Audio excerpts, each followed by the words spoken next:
The Mysterious Island, Jules Verne, Part 1, Dropped from the Clouds, Chapter 1. Are we rising again? No. On the contrary. Are we descending? Worse than that, Captain. We are falling. For heaven's sake, heave out the ballast. There. The last sack is empty. Does the balloon rise? No. I hear a noise like the dashing of waves. The sea is below the car. It cannot be more than 500 feet from us. Overboard with every weight. Everything. Such were the loud and startling words which resounded through the air, above the vast watery desert of the Pacific, about 4 o'clock in the evening of the 23rd of March, 1865. Few can possibly have forgotten the terrible storm from the northeast, in the middle of the equinox of that year. The tempest raged without intermission from the 18th to the 26th of March. Its ravages were terrible in America, Europe, and Asia, covering a distance of 1,800 miles, and extending obliquely to the equator from the 35th north parallel to the 40th south parallel. Towns were overthrown, forests uprooted, coasts devastated by the mountains of water which were precipitated on them, vessels cast on the shore, which the published accounts numbered by hundreds, whole districts leveled by waterspouts which destroyed everything they passed over, several thousand people crushed on land or drowned at sea. Such were the traces of its fury, left by this devastating tempest. It surpassed in disasters those which so frightfully ravaged Havana and Guadeloupe, one on the 25th of October, 1810, the other on the 26th of July, 1825. But while so many catastrophes were taking place on land and at sea, a drama not less exciting was being enacted in the agitated air. In fact, a balloon, as a ball might be carried on the summit of a waterspout, has been taken into the circling movement of a column of air and had traversed space at the rate of 90 miles an hour, turning round and round as if seized by some aerial maelstrom.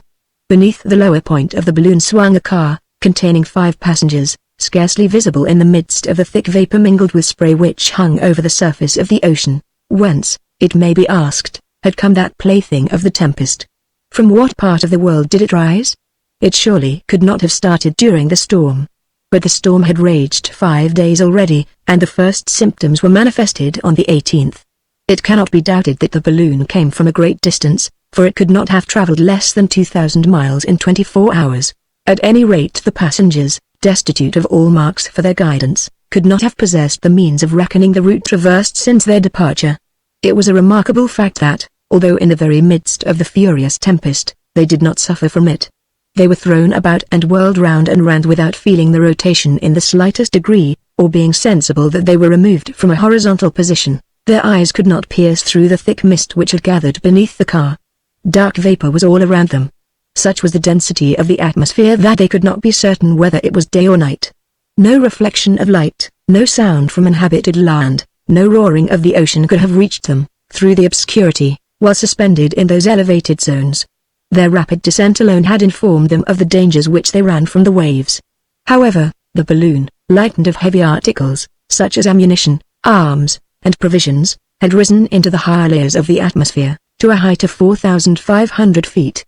The voyagers, after having discovered that the sea extended beneath them, and thinking the dangers above less dreadful than those below, did not hesitate to throw overboard even their most useful articles, while they endeavored to lose no more of that fluid, the life of their enterprise, which sustained them above the abyss.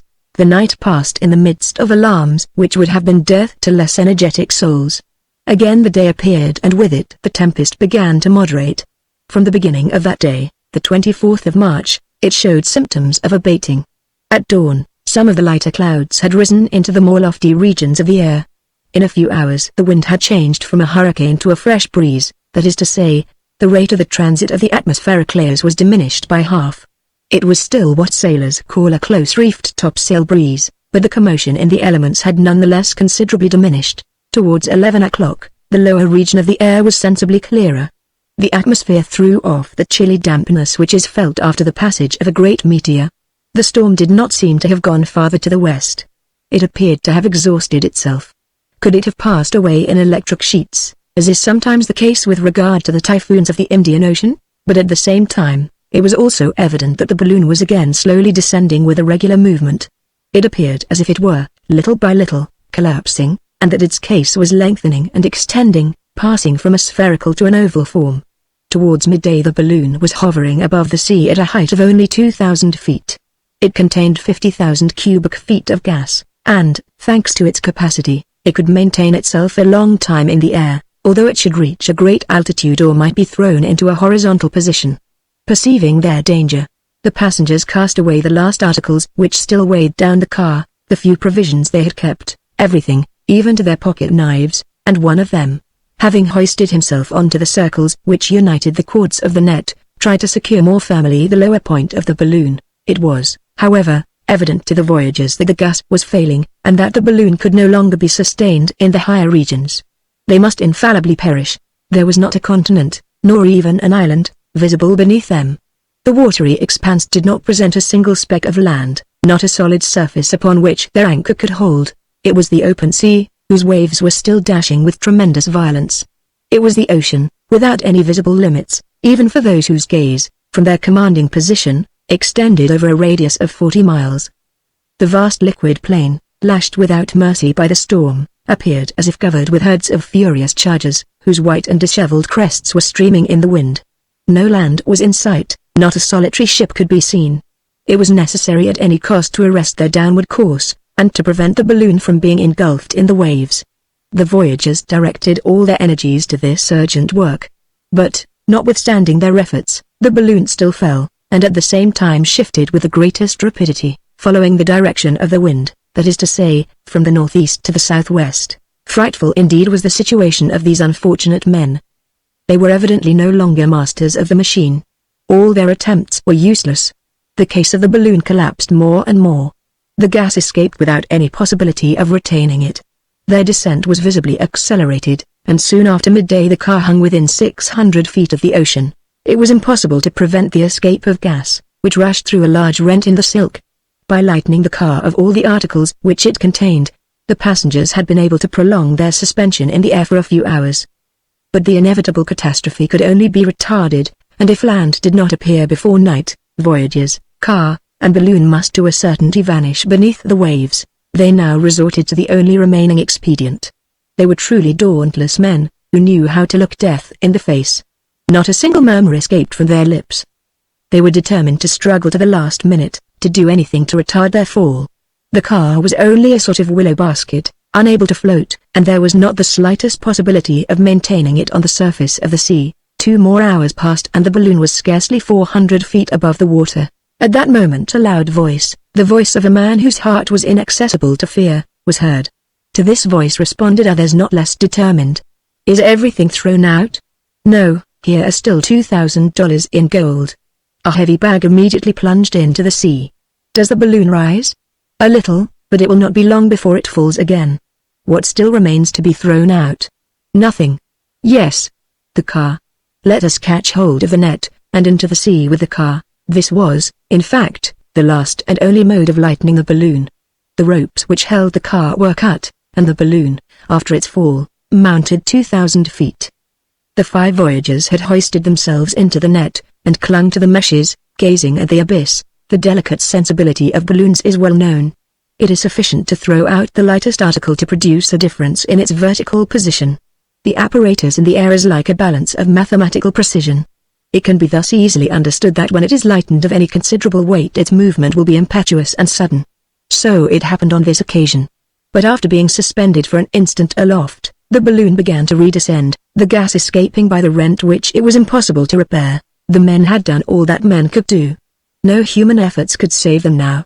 They must trust to the mercy of Him who rules the elements. At 4 o'clock the balloon was only 500 feet above the surface of the water. A loud barking was heard. A dog accompanied the voyagers, and was held pressed close to his master in the meshes of the net. "Top has seen something," cried one of the men. Then immediately a loud voice shouted, "Land! Land!" The balloon, which the wind still drove towards the southwest, had since daybreak gone a considerable distance, which might be reckoned by hundreds of miles, and a tolerably high land had, in fact, appeared in that direction. But this land was still 30 miles off. It would not take less than an hour to get to it, and then there was the chance of falling to leeward. An hour.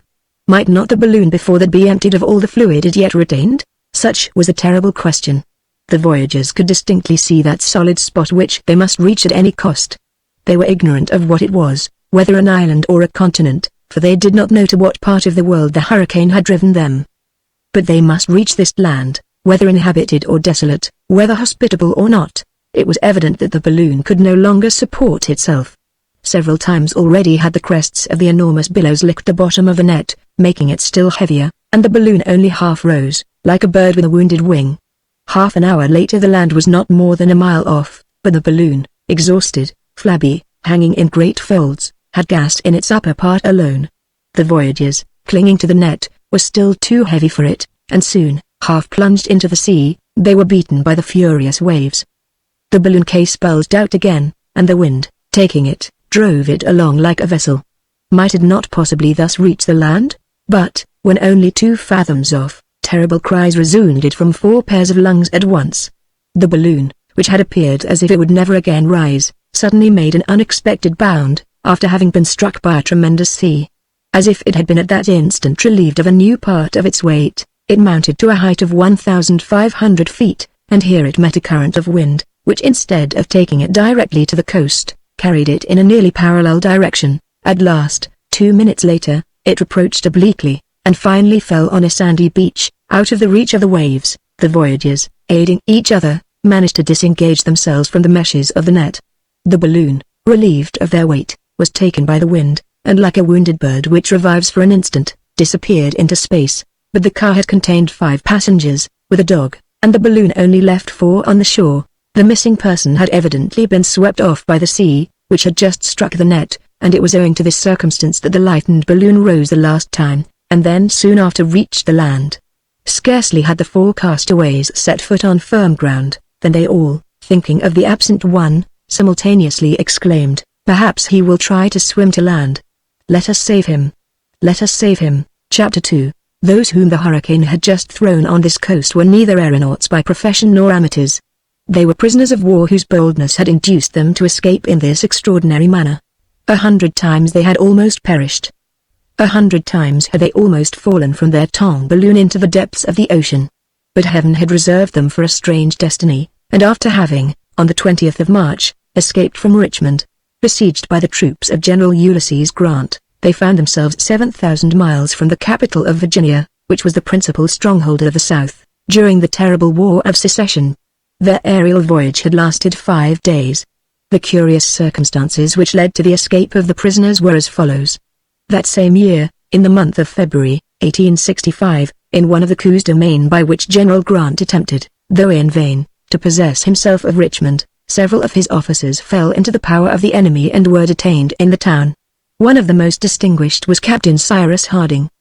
He was a native of Massachusetts, a first-class engineer, to whom the government had confided, during the war, the direction of the railways, which were so important at that time. A true northerner, thin, bony, lean, about 45 years of age, his close-cut hair and his beard, of which he only kept a thick moustache, were already getting grey. He had one of those finely developed heads which appear made to be struck on a medal, piercing eyes, a serious mouth, the physiognomy of a clever man of the military school. He was one of those engineers who began by handling the hammer and pickaxe, like generals who first act as common soldiers. Besides mental power, he also possessed great manual dexterity. His muscles exhibited remarkable proofs of tenacity. A man of action as well as a man of thought, all he did was without effort to one of his vigorous and sanguine temperament. Learned, clear-headed, and practical, he fulfilled in all emergencies those 3 conditions which united or to ensure human success: activity of mind and body, impetuous wishes, and powerful will. He might have taken for his motto that of William of Orange in the 17th century, "I can undertake and persevere even without hope of success." Cyrus Harding was courage personified. He had been in all the battles of that war. After having begun as a volunteer at Illinois, under Ulysses Grant, he fought at Paducah, Belmont, Pittsburgh Landing, at the Siege of Corinth, Port Gibson, Black River, Chattanooga, the Wilderness, on the Potomac, everywhere and valiantly, a soldier worthy of the general who said, "I never count my dead." And hundreds of times Captain Harding had almost been among those who were not counted by the terrible Grant, but in these combats where he never spared himself, fortune favored him till the moment when he was wounded and taken prisoner on the field of battle near Richmond. At the same time and on the same day another important personage fell into the hands of the Southerners. This was no other than Gideon Spilett, a reporter for the New York Herald, who had been ordered to follow the changes of the war in the midst of the Northern armies. Gideon Spilett was one of that race of indomitable English or American chroniclers, like Stanley and others, who stop at nothing to obtain exact information, and transmit it to their journal in the shortest possible time. The newspapers of the Union, such as the New York Herald, are genuine powers, and their reporters are men to be reckoned with. Gideon Spilett ranked among the first of those reporters, a man of great merit, energetic, prompt and ready for anything, full of ideas. Having traveled over the whole world, soldier and artist, enthusiastic in council, resolute in action, caring neither for trouble, fatigue, nor danger, when in pursuit of information, for himself first, and then for his journal, a perfect treasury of knowledge on all sorts of curious subjects, of the unpublished, of the unknown, and of the impossible. He was one of those intrepid observers who write under fire, reporting among bullets, and to whom every danger is welcome. He also had been in all the battles, in the first rank, revolver in one hand, notebook in the other, grape shot never made his pencil tremble. He did not fatigue the wires with incessant telegrams, like those who speak when they have nothing to say, but each of his notes, short, decisive, and clear, threw light on some important point. Besides, he was not wanting in humor. It was he who, after the affair of the Black River, determined at any cost to keep his place at the wicket of the telegraph office, and after having announced to his journal the result of the battle, telegraphed for 2 hours the first chapters of the Bible. It cost the New York Herald $2,000, but the New York Herald published the first intelligence. Gideon Spilett was tall. He was rather more than 40 years of age. Light whiskers bordering on red surrounded his face. His eye was steady, lively, rapid in its changes. It was the eye of a man accustomed to take in at a glance all the details of a scene. Well built. He was inured to all climates, like a bar of steel hardened in cold water. For 10 years Gideon Spilett had been the reporter of the New York Herald, which he enriched by his letters and drawings, for he was as skillful in the use of the pencil as of the pen. When he was captured, he was in the act of making a description and sketch of the battle. The last words in his notebook were these: "A Southern rifleman has just taken aim at me," but the Southerner notwithstanding missed Gideon Spilett, who, with his usual fortune, came out of this affair without a scratch. Cyrus Harding and Gideon Spilett, who did not know each other except by reputation, had both been carried to Richmond. The engineer's wounds rapidly healed, and it was during his convalescence that he made acquaintance with the reporter. The two men then learned to appreciate each other. Soon their common aim had but one object, that of escaping, rejoining Grant's army, and fighting together in the ranks of the Federals. The two Americans had from the first determined to seize every chance, but although they were allowed to wander at liberty in the town, Richmond was so strictly guarded, that escape appeared impossible. In the meanwhile Captain Harding was rejoined by a servant who was devoted to him in life and in death. This intrepid fellow was a Negro born on the engineer's estate, of a slave father and mother, but to whom Cyrus, who was an abolitionist from conviction and heart, had long since given his freedom. The once slave, though free, would not leave his master. He would have died for him. He was a man of about 30, vigorous, active, clever, intelligent, gentle, and calm, sometimes naive, always merry, obliging, and honest. His name was Nebuchadnezzar, but he only answered to the familiar abbreviation of Nebraska. When Neb heard that his master had been made prisoner, he left Massachusetts without hesitating an instant, arrived before Richmond, and by dint of stratagem and shrewdness, after having risked his life 20 times over, managed to penetrate into the besieged town. The pleasure of Harding on seeing his servant, and the joy of Neb at finding his master, can scarcely be described. But though Neb had been able to make his way into Richmond, it was quite another thing to get out again, for the northern prisoners were very strictly watched. Some extraordinary opportunity was needed to make the attempt with any chance of success, and this opportunity not only did not present itself, but it was very difficult to find. Meanwhile Grant continued his energetic operations. The victory of Petersburg had been very dearly bought. His forces, united to those of Butler, had as yet been unsuccessful before Richmond, and nothing gave the prisoners any hope of a speedy deliverance. The reporter, to whom his tedious captivity did not offer a single incident worthy of note, could stand it no longer. His usually active mind was occupied with one sole thought: how he might get out of Richmond at any cost. Several times had he even made the attempt, but was stopped by some insurmountable obstacle. However, the siege continued, and if the prisoners were anxious to escape and join Grant's army, certain of the besieged were no less anxious to join the Southern forces. Among them was one Jonathan Forster, a determined Southerner. The truth was, that if the prisoners of the secessionists could not leave the town, Neither could the secessionists themselves while the Northern Army invested it. The governor of Richmond for a long time had been unable to communicate with General Lee, and he very much wished to make known to him the situation of the town, so as to hasten the march of the army to their relief. Thus Jonathan Forster accordingly conceived the idea of rising in a balloon, so as to pass over the besieging lines, and in that way reach the secessionist camp. The governor authorized the attempt. A balloon was manufactured and placed at the disposal of Forster, who was to be accompanied by 5 other persons. They were furnished with arms in case they might have to defend themselves when they alighted, and provisions in the event of their aerial voyage being prolonged. The departure of the balloon was fixed for the 18th of March. It should be effected during the night, with a northwest wind of moderate force, and the aeronauts calculated that they would reach General Lee's camp in a few hours. But this northwest wind was not a simple breeze. From the 18th it was evident that it was changing to a hurricane. The tempest soon became such that Forster's departure was deferred, for it was impossible to risk the balloon and those whom it carried in the midst of the furious elements. The balloon, inflated on the great square of Richmond, was ready to depart on the first abatement of the wind, and, as may be supposed, the impatience among the besieged to see the storm moderate was very great. The 18th, the 19th of March passed without any alteration in the weather. There was even great difficulty in keeping the balloon fastened to the ground, as the squalls dashed it furiously about. The night of the 19th passed, but the next morning the storm blew with redoubled force. The departure of the balloon was impossible. On that day the engineer, Cyrus Harding, was accosted in one of the streets of Richmond by a person whom he did not in the least know. This was a sailor named Pencroft, a man of about 35 or 40 years of age, strongly built, very sunburnt, and possessed of a pair of bright sparkling eyes and a remarkably good physiognomy. Pencroft was an American from the north, who had sailed all the ocean over, and who had gone through every possible and almost impossible adventure that a being with 2 feet and no wings would encounter. It is needless to say that he was a bold, dashing fellow, ready to dare anything and was astonished at nothing.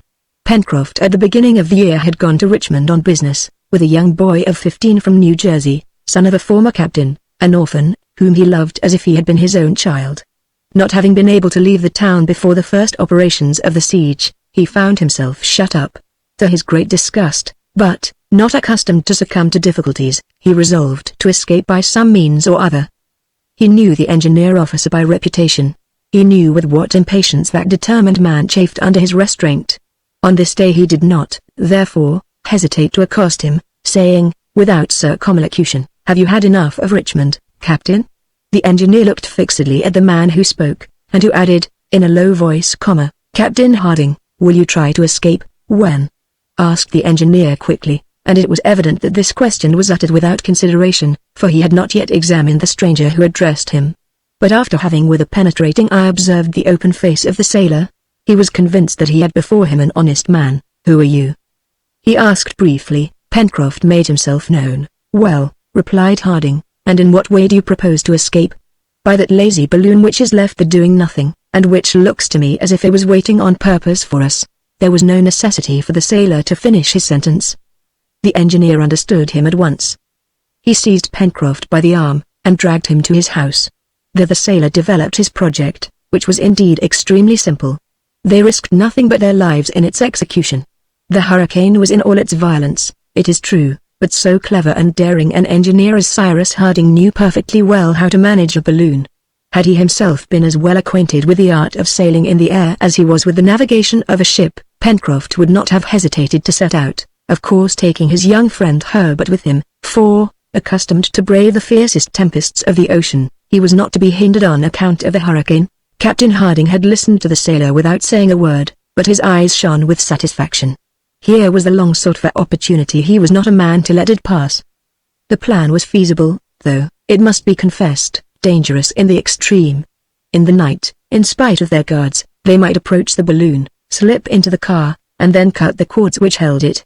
There was no doubt that they might be killed, but on the other hand they might succeed, and without this storm without this storm the balloon would have started already and the looked-for opportunity would not have then presented itself. "I am not alone," said Harding at last. "How many people do you wish to bring with you?" asked the sailor. "2, my friend Spilett, and my servant Nebraska." "That will be 3, replied Pencroft, "and with Herbert and me 5.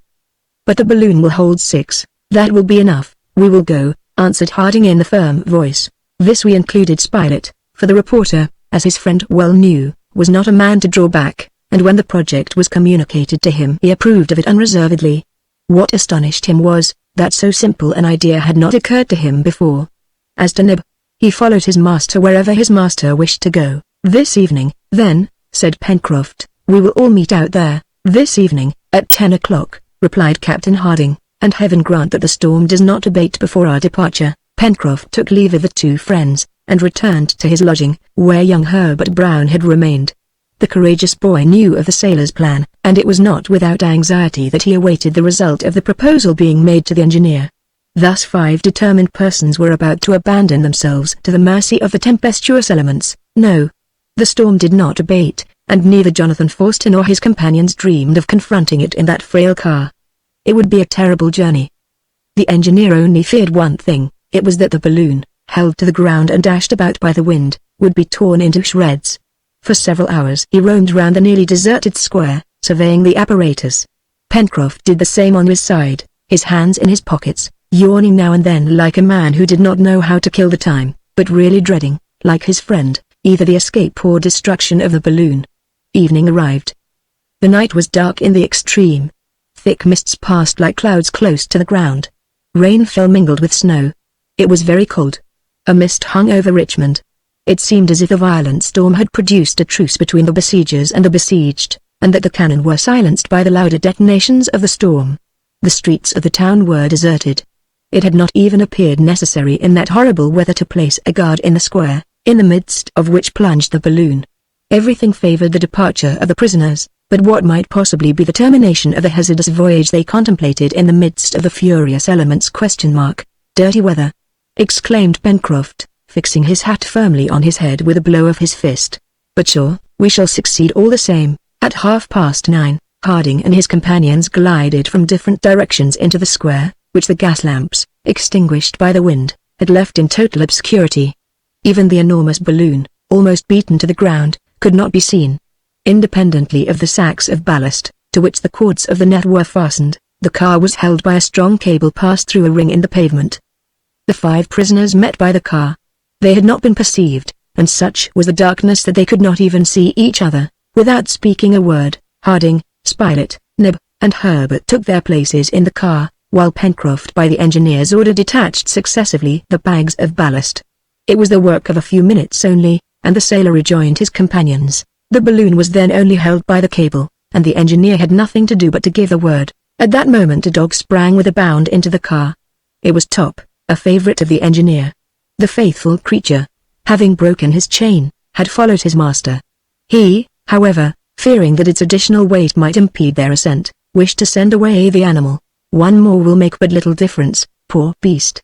exclaimed Pencroft, heaving out 2 bags of sand, and as he spoke letting go the cable. The balloon, ascending in an oblique direction, disappeared, after having dashed the car against 2 chimneys, which it threw down as it swept by them. Then, indeed, the full rage of the hurricane was exhibited to the voyagers.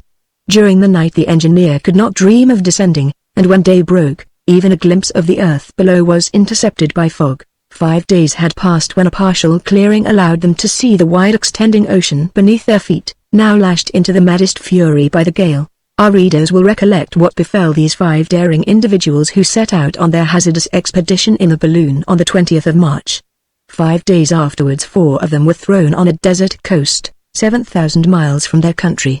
But one of their number was missing, the man who was to be their guide, their leading spirit, the engineer, Captain Harding.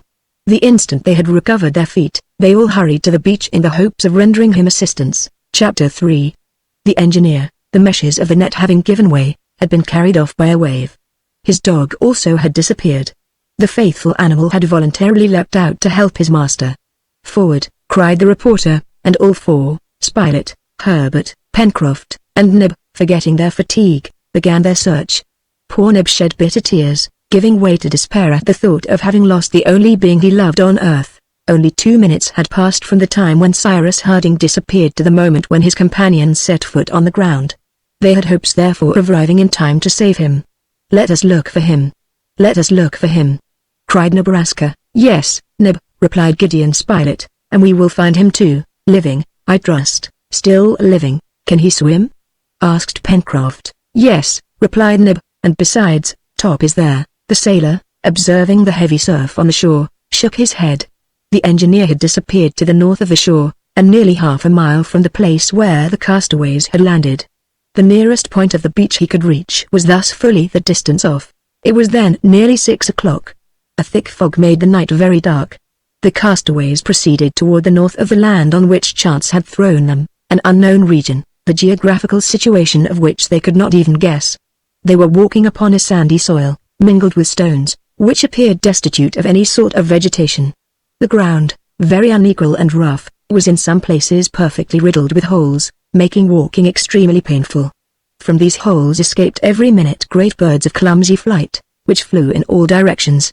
Others, more active, rose in flocks and passed in clouds over their heads.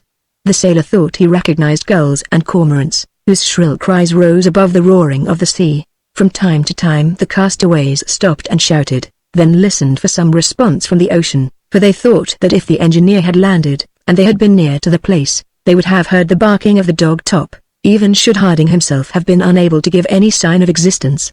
They stopped to listen, but no sound arose above the roaring of the waves and the dashing of the surf.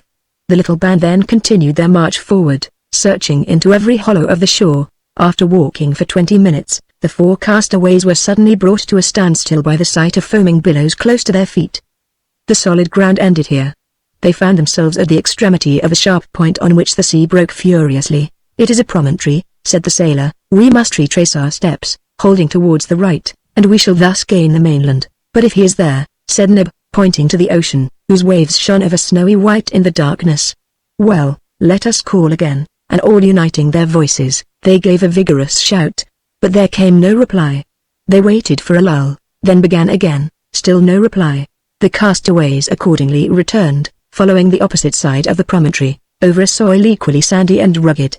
However, Pencroft observed that the shore was more equal, that the ground rose, and he declared that it was joined by a long slope to a hill, whose massive front he thought that he could see looming indistinctly through the mist. The birds were less numerous on this part of the shore, the sea was also less tumultuous, and they observed that the agitation of the waves was diminished. The noise of the surf was scarcely heard. This side of the promontory evidently formed a semicircular bay, which the sharp point sheltered from the breakers of the open sea. But to follow this direction was to go south, exactly opposite to the part of the coast where Harding might have landed. After a walk of 1.5 miles, the shore presented no curve which would permit them to return to the north. This promontory, of which they had turned the point, must be attached to the mainland. The castaways, although their strength was nearly exhausted, still marched courageously forward, hoping every moment to meet with a sudden angle which would set them in the first direction. What was their disappointment, when, after trudging nearly 2 miles, having reached an elevated point composed of slippery rocks, they found themselves again stopped by the sea. "We are on an islet," said Pencroft, "and we have surveyed it from one extremity to the other." The sailor was right. They had been thrown, not on a continent, not even on an island, but on an islet which was not more than 2 miles in length, with even a less breadth. Was this barren spot the desolate refuge of seabirds, strewn with stones and destitute of vegetation, attached to a more important archipelago? It was impossible to say. When the voyagers from their car saw the land through the mist, they had not been able to reconnoiter it sufficiently. However, Pencroft, accustomed with his sailor eyes to piece through the gloom, was almost certain that he could clearly distinguish in the west confused masses which indicated an elevated coast. But they could not in the dark determine whether it was a single island, or connected with others. They could not leave it either, as the sea surrounded them. They must therefore put off till the next day their search for the engineer, from whom, alas, not a single cry had reached them to show that he was still in existence. "The silence of our friend proves nothing," said the reporter. "Perhaps he has fainted or is wounded, and unable to reply directly, so we will not despair." The reporter then proposed to light a fire on a point of the islet, which would serve as a signal to the engineer. But they searched in vain for wood or dry brambles. Nothing but sand and stones were to be found. The grief of Neb and his companions, who were all strongly attached to the intrepid Harding, can be better pictured than described. It was too evident that they were powerless to help him. They must wait with what patience they could for daylight. Either the engineer had been able to save himself, and had already found a refuge on some point of the coast, or he was lost forever. The long and painful hours passed by. The cold was intense. The castaways suffered cruelly, but they scarcely perceived it. They did not even think of taking a minute's rest. Forgetting everything but their chief, hoping or wishing to hope on, they continued to walk up and down on this sterile spot, always returning to its northern point, where they could approach nearest to the scene of the catastrophe.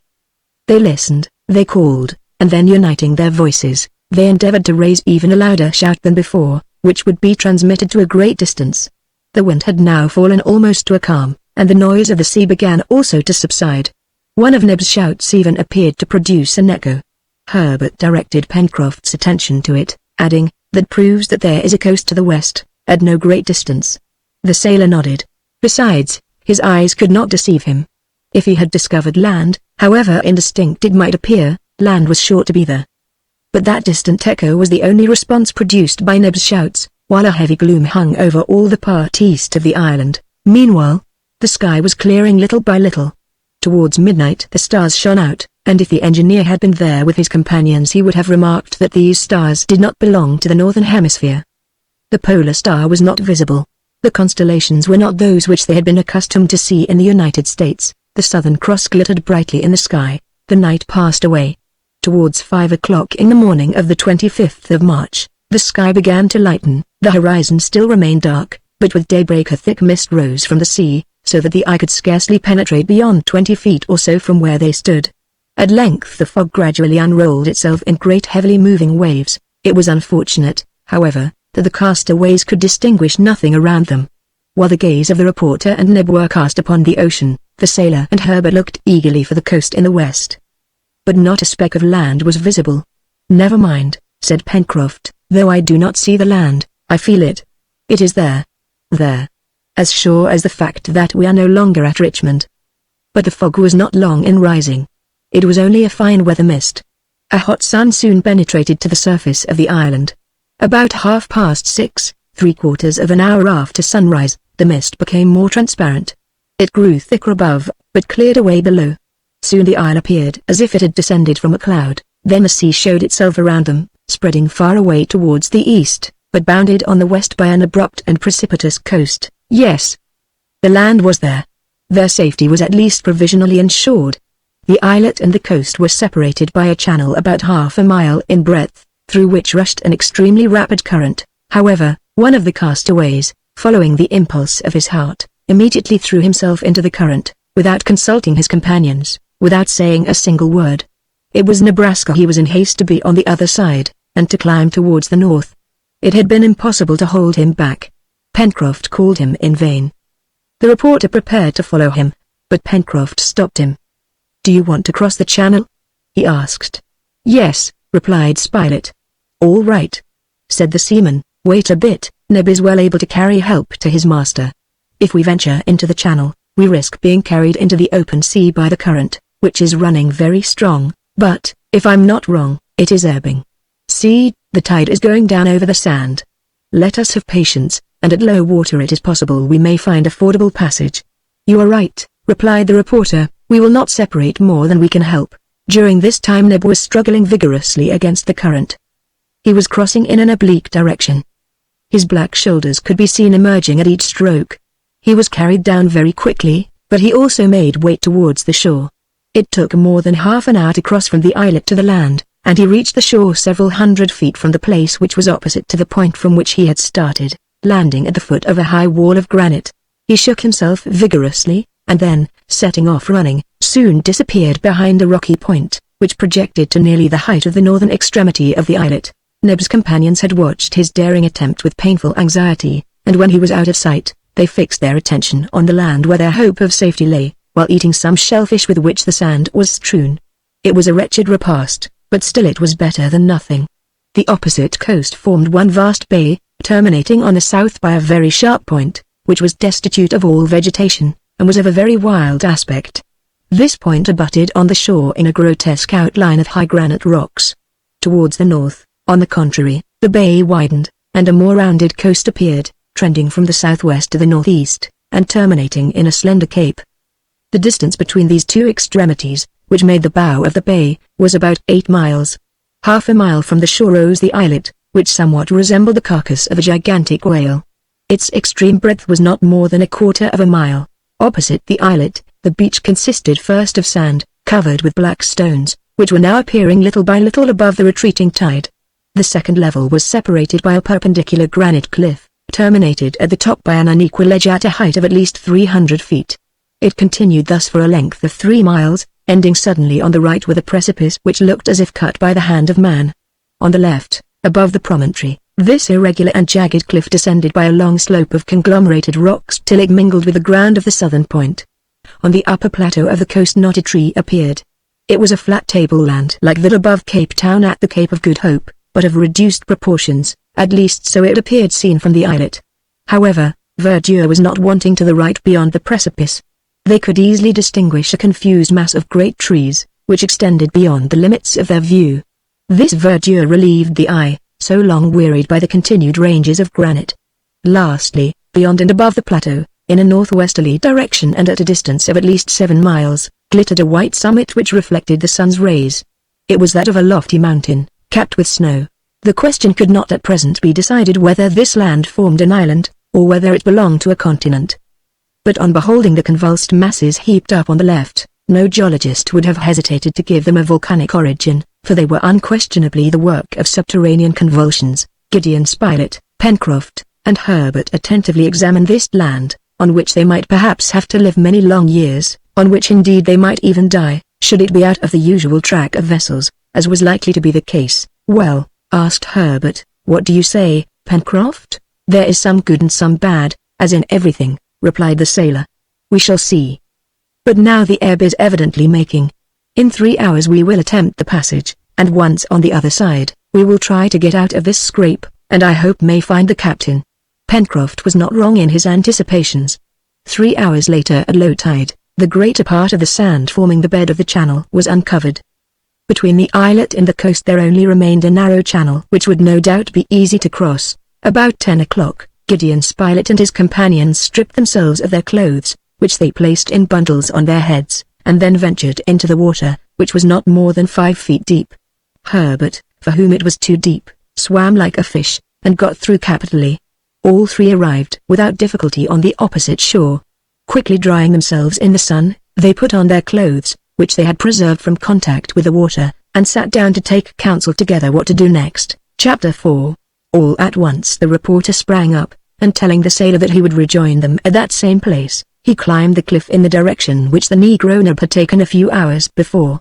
Anxiety hastened his steps, for he longed to obtain news of his friend, and he soon disappeared round an angle of the cliff. Herbert wished to accompany him. "Stop here, my boy," said the sailor, "we have to prepare an encampment, and to try and find rather better grub than these shellfish. Our friends will want something when they come back. There is work for everybody." "I'm ready," replied Herbert. "All right," said the sailor, "that will do. We must set about it regularly. We are tired, cold, and hungry, therefore we must have shelter, fire, and food.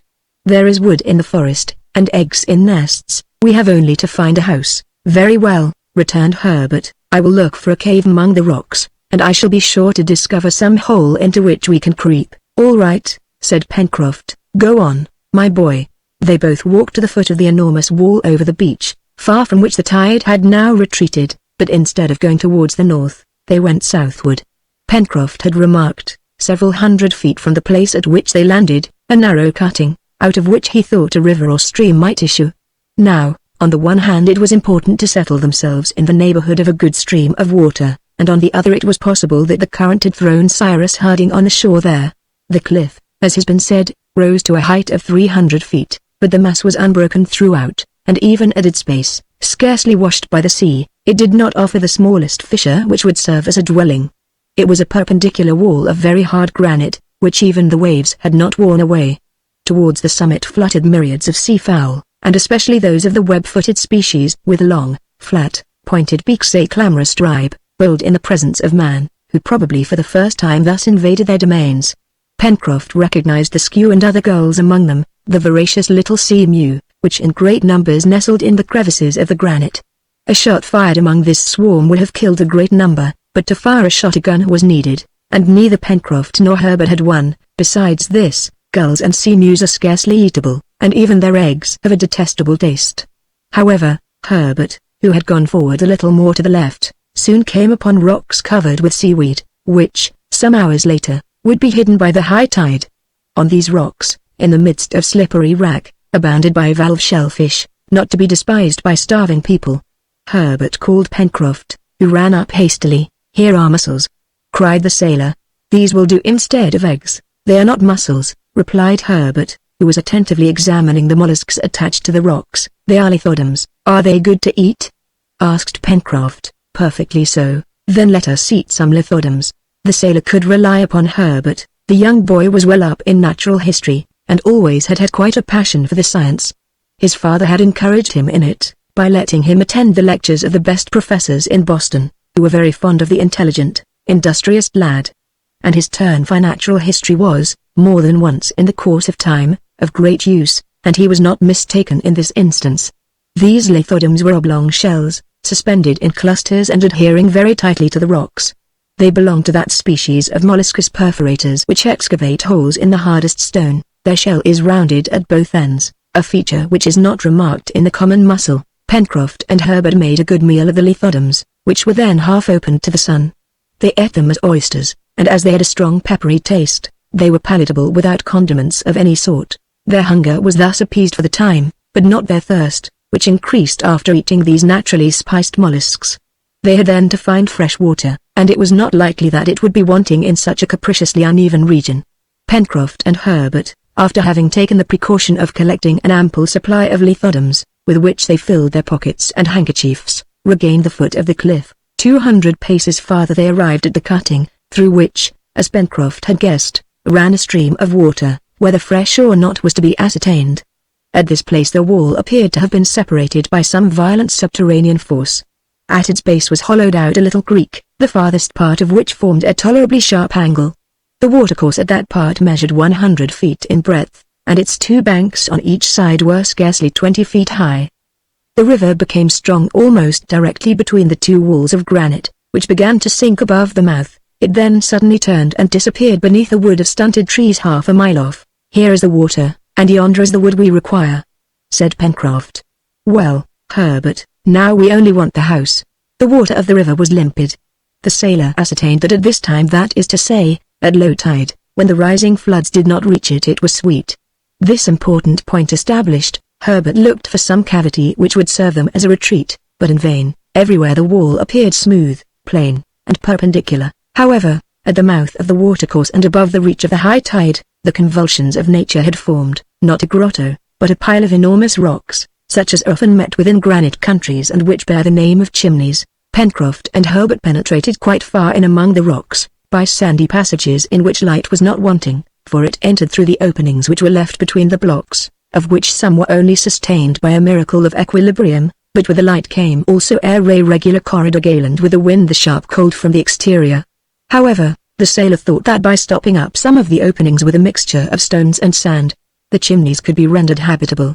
Their geometrical plan represented the typographical sign and, which signifies etc. abridged, but by isolating the upper mouth of the sign, through which the south and west winds blew so strongly, they could succeed in making the lower part of use. "Here's our work," said Pencroft, "and if we ever see Captain Harding again, he will know how to make something of this labyrinth." "We shall see him again, Pencroft," cried Herbert, "and when he returns he must find a tolerable dwelling here." "It will be so, if we can make a fireplace in the left passage and keep an opening for the smoke." "So we can, my boy," replied the sailor, "and these chimneys will serve our turn. Let us set to work, but first come and get a store of fuel. I think some branches will be very useful in stopping up these openings, through which the wind shrieks like so many fiends." Herbert and Pencroft left the chimneys, and, turning the angle, they began to climb the left bank of the river. The current here was quite rapid, and drifted down some dead wood. The rising tide, and it could already be perceived, must drive it back with force to a considerable distance. The sailor then thought that they could utilize this ebb and flow for the transport of heavy objects. After having walked for a quarter of an hour, the sailor and the boy arrived at the angle which the river made in turning towards the left. From this point its course was pursued through a forest of magnificent trees. These trees still retained their verdure, notwithstanding the advanced season, for they belonged to the family of conifer, which is spread over all the regions of the globe, from northern climates to the tropics. The young naturalist recognized especially the deodara, which are very numerous in the Himalayan zone, and which spread around them a most agreeable odor. Between these beautiful trees sprang up clusters of firs, whose opaque open parasol boughs spread wide round. Among the long grass, Pencroft felt that his feet were crushing dry branches which crackled like fireworks. "Well, my boy," said he to Herbert, "if I don't know the name of these trees, at any rate I reckon that we may call them burning wood, and just now that's the chief thing we want." "Let us get a supply," replied Herbert, who immediately set to work. The collection was easily made. It was not even necessary to lop the trees, for enormous quantities of dead wood were lying at their feet. But if fuel was not wanting, the means of transporting it was not yet found. The wood, being very dry, would burn rapidly. It was therefore necessary to carry to the chimneys a considerable quantity, and the loads of 2 men would not be sufficient. Herbert remarked this. "Well, my boy," replied the sailor, "there must be some way of carrying this wood. There is always a way of doing everything. If we had a cart or a boat, it would be easy enough." "But we have the river," said Herbert. "Right," replied Pencroft, "the river will be to us like a road which carries of itself, and rafts have not been invented for nothing." "Only," observed Herbert, "at this moment our road is going the wrong way, for the tide is rising." "We shall be all right if we wait till it ebbs," replied the sailor, "and then we will trust it to carry our fuel to the chimneys. Let us get the raft ready." The sailor, followed by Herbert, directed his steps towards the river. They both carried, each in proportion to his strength, a load of wood bound in fagots. They found on the bank also a great quantity of dead branches in the midst of grass, among which the foot of man had probably never before trod. Pencroft began directly to make his raft. In a kind of little bay, created by a point of the shore which broke the current, the sailor and the lad placed some good-sized pieces of wood, which they had fastened together with dry creepers. A raft was thus formed, on which they stacked all they had collected, sufficient, indeed, to have loaded at least 20 men. In an hour the work was finished, and the raft moored to the bank, awaited the turning of the tide. There were still several hours to be occupied, and with one consent Pencroft and Herbert resolved to gain the upper plateau, so as to have a more extended view of the surrounding country. Exactly 200 feet behind the angle formed by the river, the wall, terminated by a fall of rocks, died away in a gentle slope to the edge of the forest. It was a natural staircase. Herbert and the sailor began their ascent. Thanks to the vigor of their muscles they reached the summit in a few minutes, and proceeded to the point above the mouth of the river. On attaining it, their first look was cast upon the ocean which not long before they had traversed in such a terrible condition. They observed, with emotion, all that part to the north of the coast on which the catastrophe had taken place. It was there that Cyrus Harding had disappeared. They looked to see if some portion of their balloon, to which a man might possibly cling, yet existed. Nothing. The sea was but one vast watery desert. As to the coast, it was solitary also.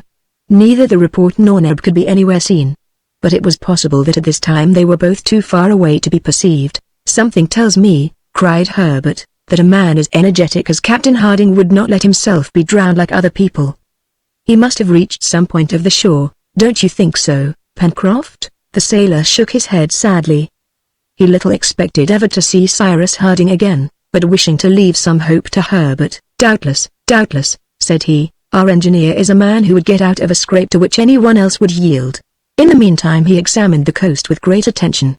Stretched out below them was the sandy shore, bounded on the right of the river's mouth by lines of breakers. The rocks which were visible appeared like amphibious monsters reposing in the surf. Beyond the reef, the sea sparkled beneath the sun's rays. To the south a sharp point closed the horizon, and it could not be seen if the land was prolonged in that direction, or if it ran southeast and southwest, which would have made this coast a very long peninsula. At the northern extremity of the bay the outline of the shore was continued to a great distance in a wider curve. There the shore was low, flat, without cliffs, and with great banks of sand, which the tide left uncovered.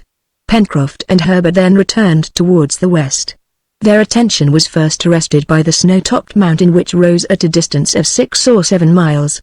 From its first declivities to within 2 miles of the coast were spread vast masses of wood, relieved by large green patches, caused by the presence of evergreen trees. Then, from the edge of this forest to the shore extended a plain, scattered irregularly with groups of trees. Here and there on the left sparkled through glades the waters of the little river. They could trace its winding course back towards the spurs of the mountain, among which it seemed to spring. At the point where the sailor had left his raft of wood, it began to run between the 2 high granite walls, but if on the left bank the wall remained clear and abrupt, on the right bank, on the contrary, it sank gradually. The massive sides changed to isolated rocks, the rocks to stones, the stones to shingle running to the extremity of the point. "Are we on an island?" murmured the sailor. "At any rate, it seems to be big enough," replied the lad. "An island, ever so big, is an island all the same," said Pencroft. But this important question could not yet be answered. A more perfect survey had to be made to settle the point. As to the land itself, island or continent, it appeared fertile, agreeable in its aspect, and varied in its productions. "This is satisfactory," observed Pencroft, "and in our misfortune, we must thank Providence for it." "God be praised," responded Herbert, whose pious heart was full of gratitude to the author of all things. Pencroft and Herbert examined for some time the country on which they had been cast, but it was difficult to guess after so hasty an inspection what the future had in store for them. They then returned, following the southern crest of the granite platform, bordered by a long fringe of jagged rocks, of the most whimsical shapes. Some hundreds of birds lived nestled in the holes of the stone. Herbert, jumping over the rocks, startled a whole flock of these winged creatures. "Oh!" cried he, "those are not gulls nor sea mews." "What are they then?" asked Pencroft. "Upon my word, one would say they were pigeons." "Just so, but these are wild or rock pigeons. I recognize them by the double band of black on the wing, by the white tail, and by their slate-colored plumage. But if the rock pigeon is good to eat, its eggs must be excellent, and we will soon see how many they may have left in their nests. We will not give them time to hatch, unless it is in the shape of an omelette," replied Pencroft merrily. "But what will you make your omelette in?" asked Herbert. "In your hat?" "Well," replied the sailor, "I am not quite conjurer enough for that. We must come down to eggs in the shell, my boy, and I will undertake to dispatch the hardest." Pencroft and Herbert attentively examined the cavities in the granite, and they really found eggs in some of the hollows.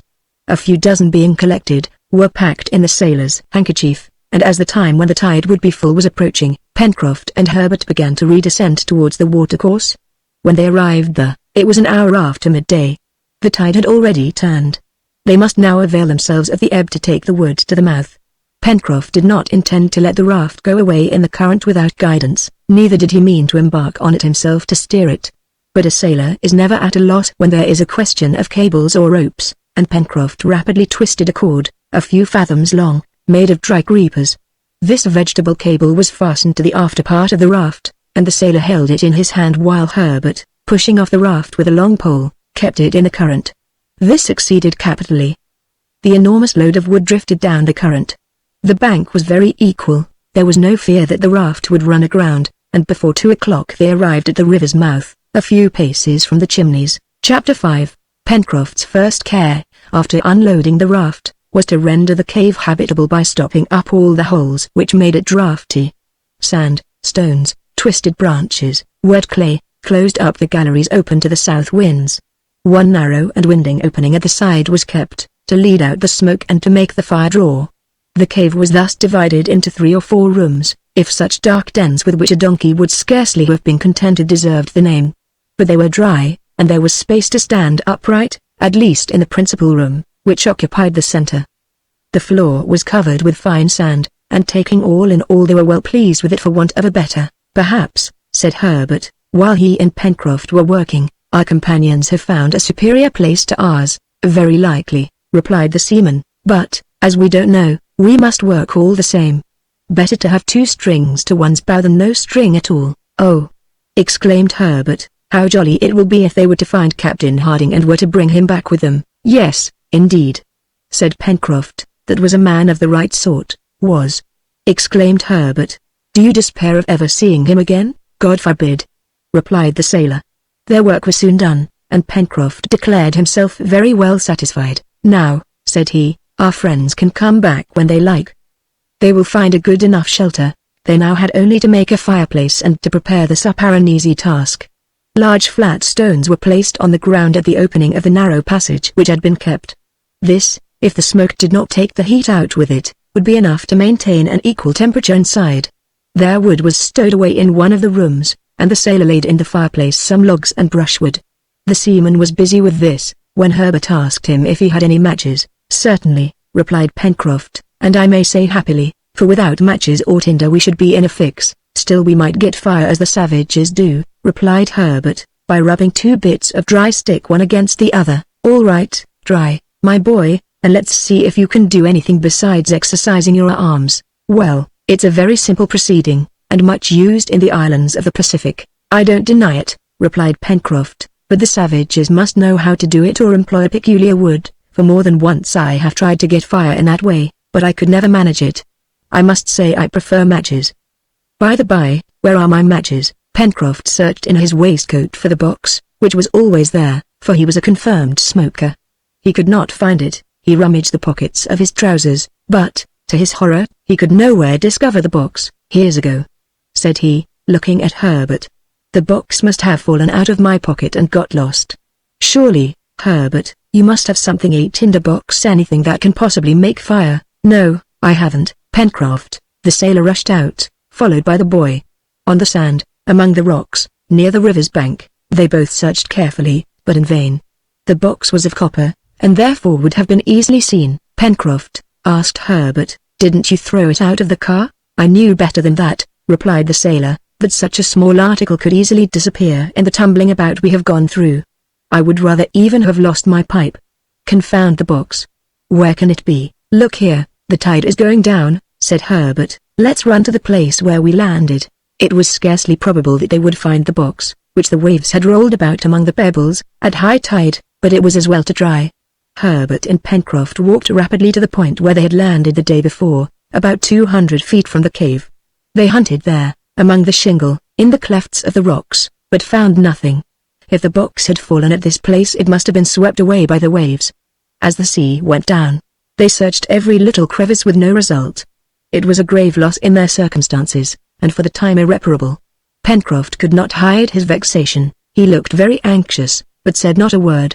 Herbert tried to console him by observing that if they had found the matches, they would, very likely, have been wetted by the sea and useless. No, my boy, replied the sailor, they were in a copper box which shut very tightly, and now what are we to do? We shall certainly find some way of making a fire, said Herbert.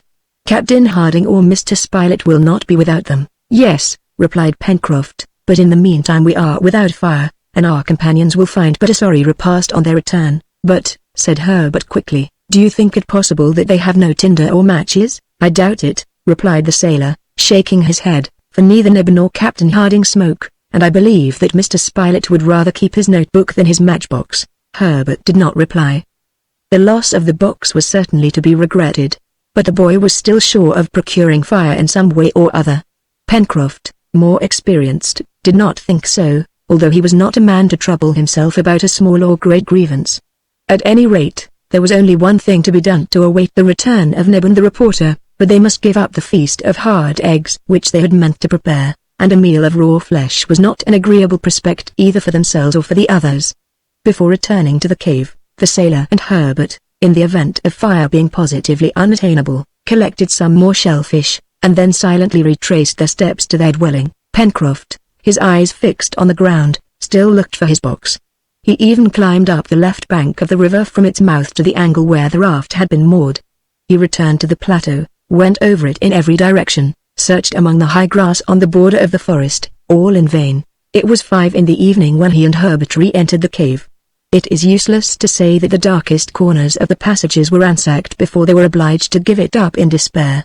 Towards 6 o'clock, when the sun was disappearing behind the highlands of the west, Herbert, who was walking up and down on the strand, signalized the return of Neb and Spilett. They were returning alone. The boy's heart sank. The sailor had not been deceived in his forebodings.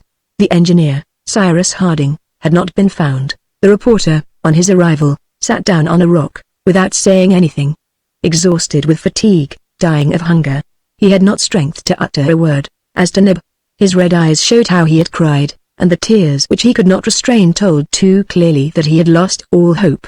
The reporter recounted all that they had done in their attempt to recover Cyrus Harding.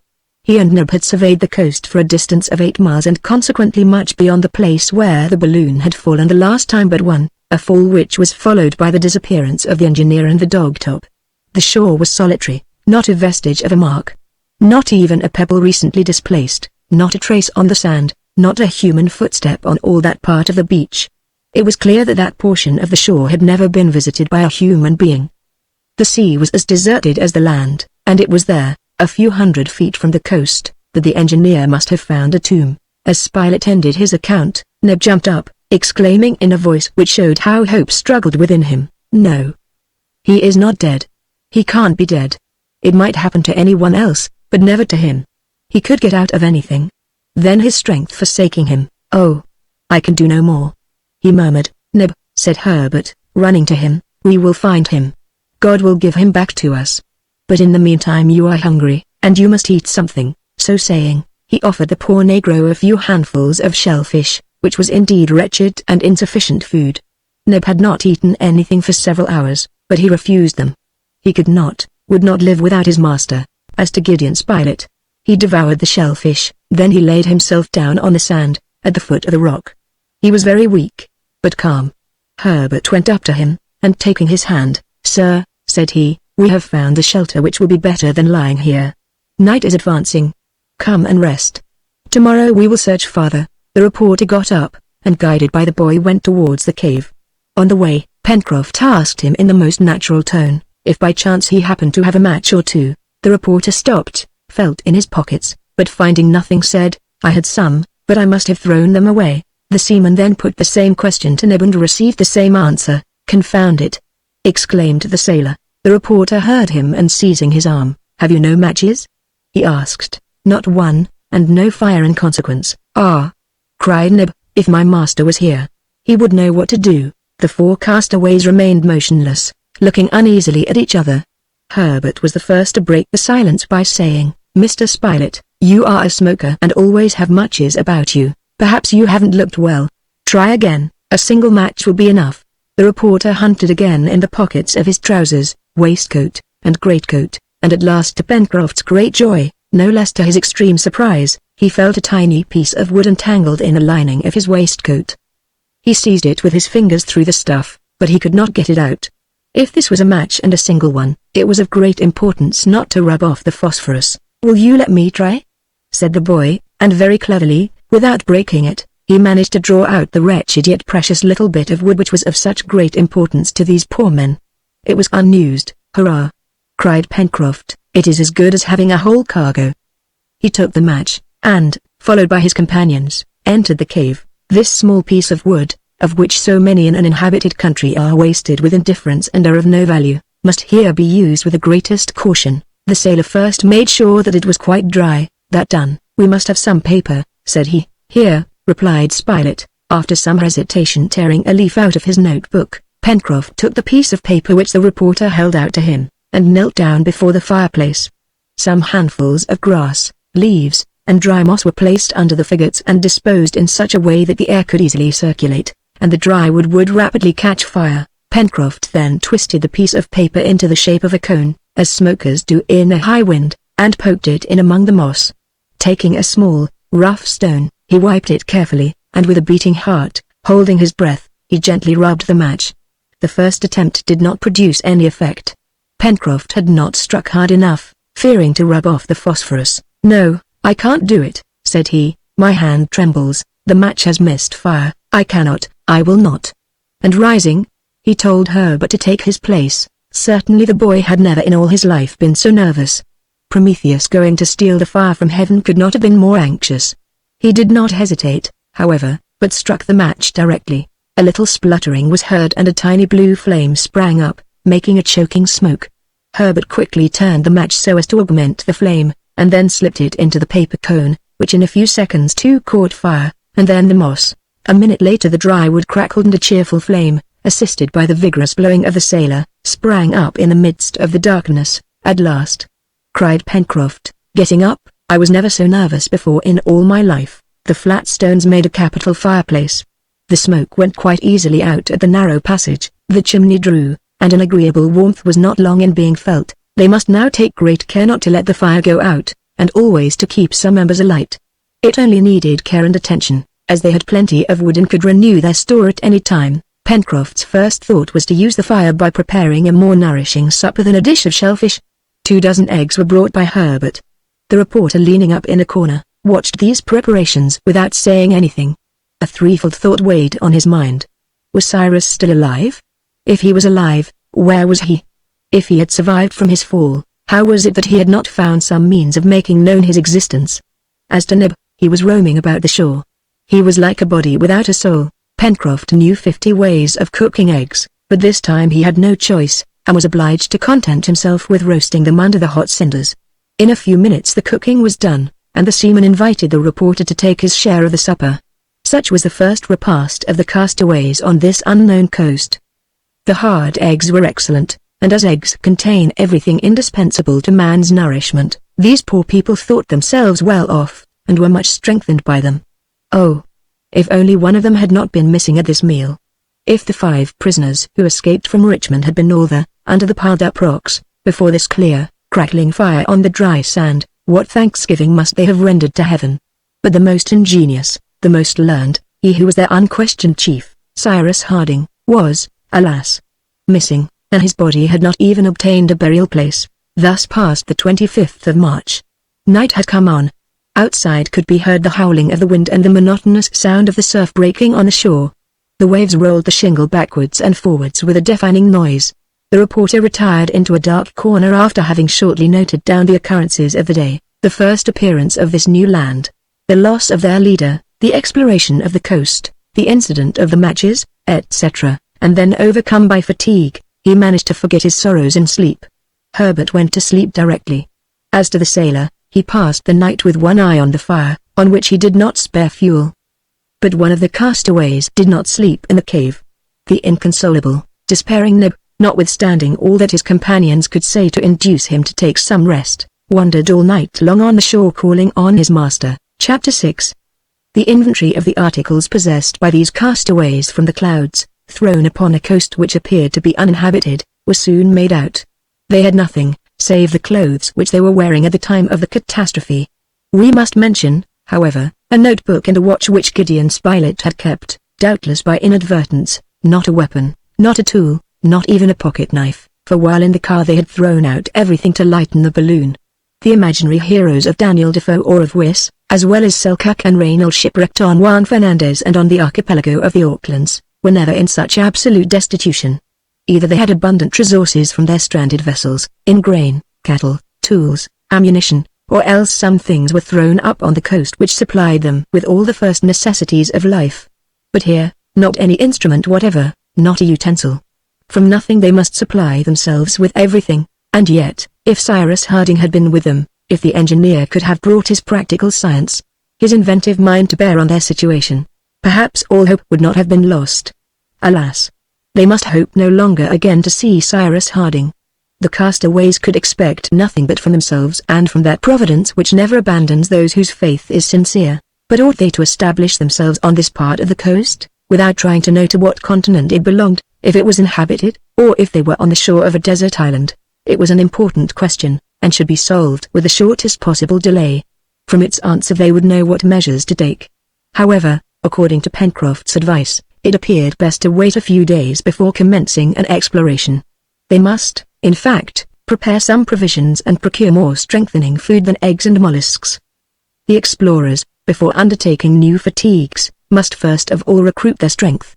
The Chimneys offered a retreat sufficient for the present. The fire was lighted, and it was easy to preserve some embers. There were plenty of shellfish and eggs among the rocks and on the beach. It would be easy to kill a few of the pigeons which were flying by hundreds about the summit of the plateau, either with stakes or stones. Perhaps the trees of the neighboring forest would supply them with eatable fruit. Lastly, the sweet water was there. It was accordingly settled that for a few days they would remain at the Chimneys so as to prepare themselves for an expedition, either along the shore or into the interior of the country. This plan suited Neb particularly. As obstinate in his ideas as in his presentiments, he was in no haste to abandon this part of the coast, the scene of the catastrophe. He would not believe in the loss of Cyrus Harding.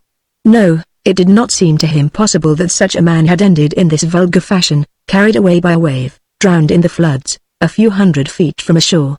As long as the waves had not cast up the body of the engineer, as long as he, Neb, had not seen with his eyes, touched with his hands the corpse of his master, he would not believe in his death. And this idea rooted itself deeper than ever in his determined heart. An illusion perhaps, but still an illusion to be respected, and one which the sailor did not wish to destroy.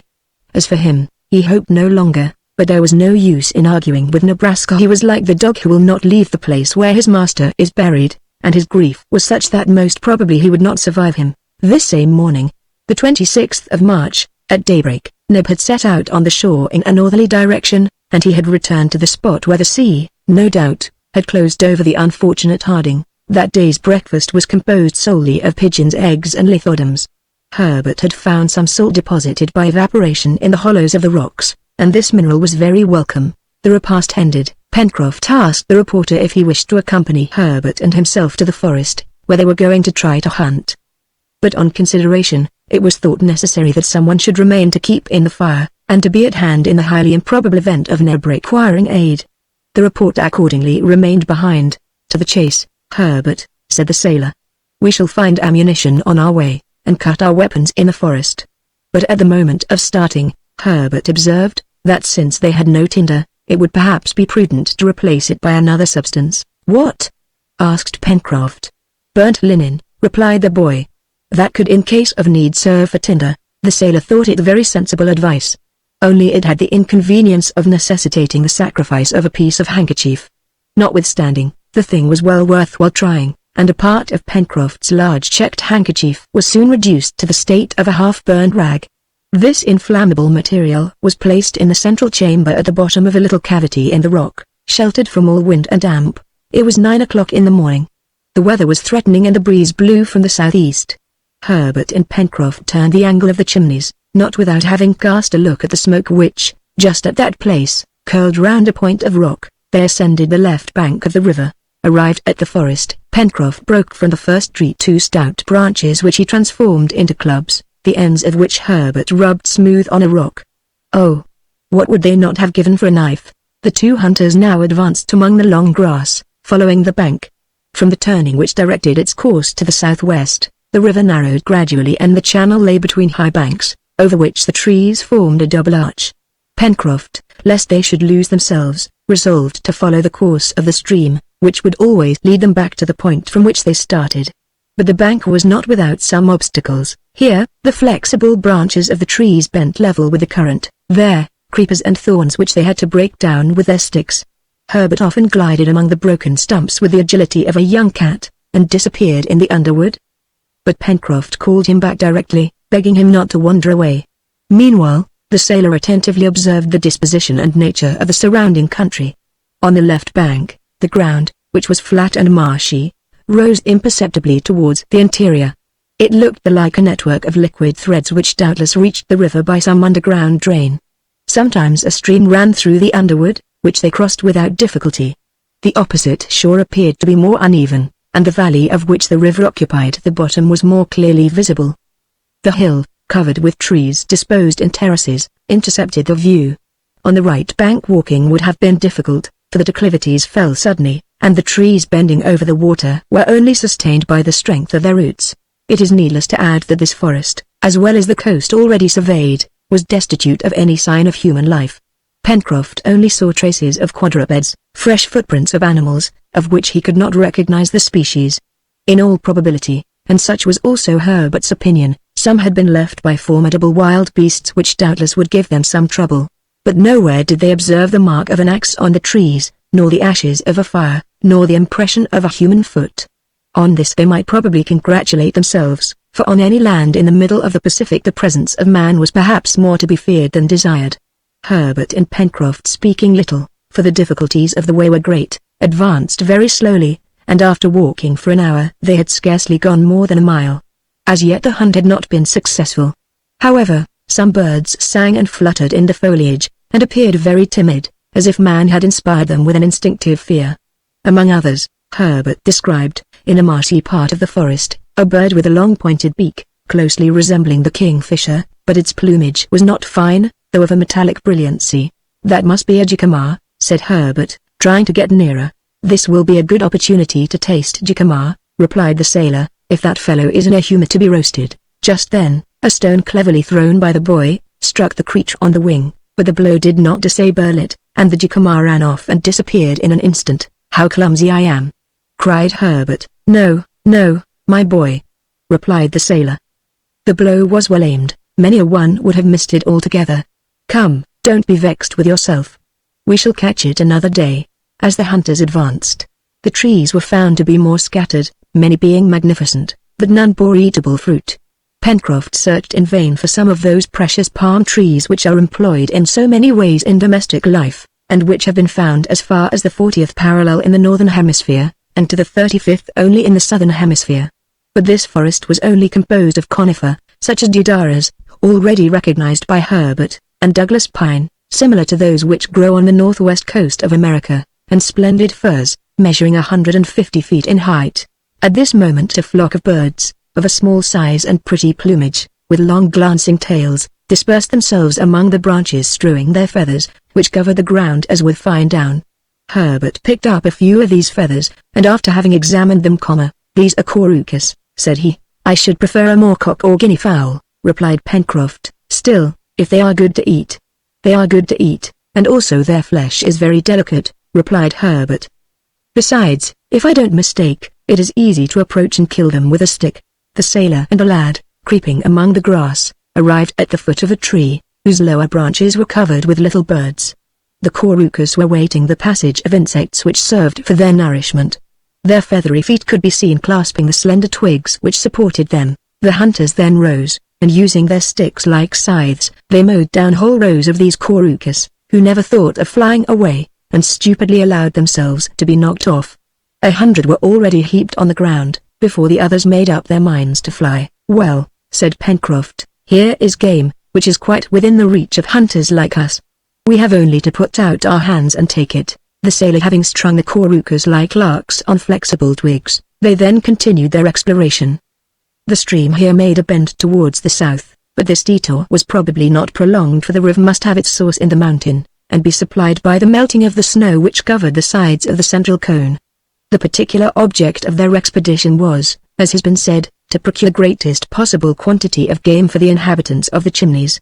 It must be acknowledged that as yet this object had not been attained.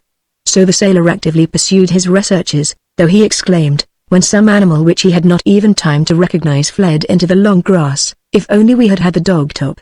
But Top had disappeared at the same time as his master, and had probably perished with him. Towards 3 o'clock new flocks of birds were seen through certain trees, at whose aromatic berries they were pecking, those of the juniper tree among others. Suddenly a loud trumpet call resounded through the forest.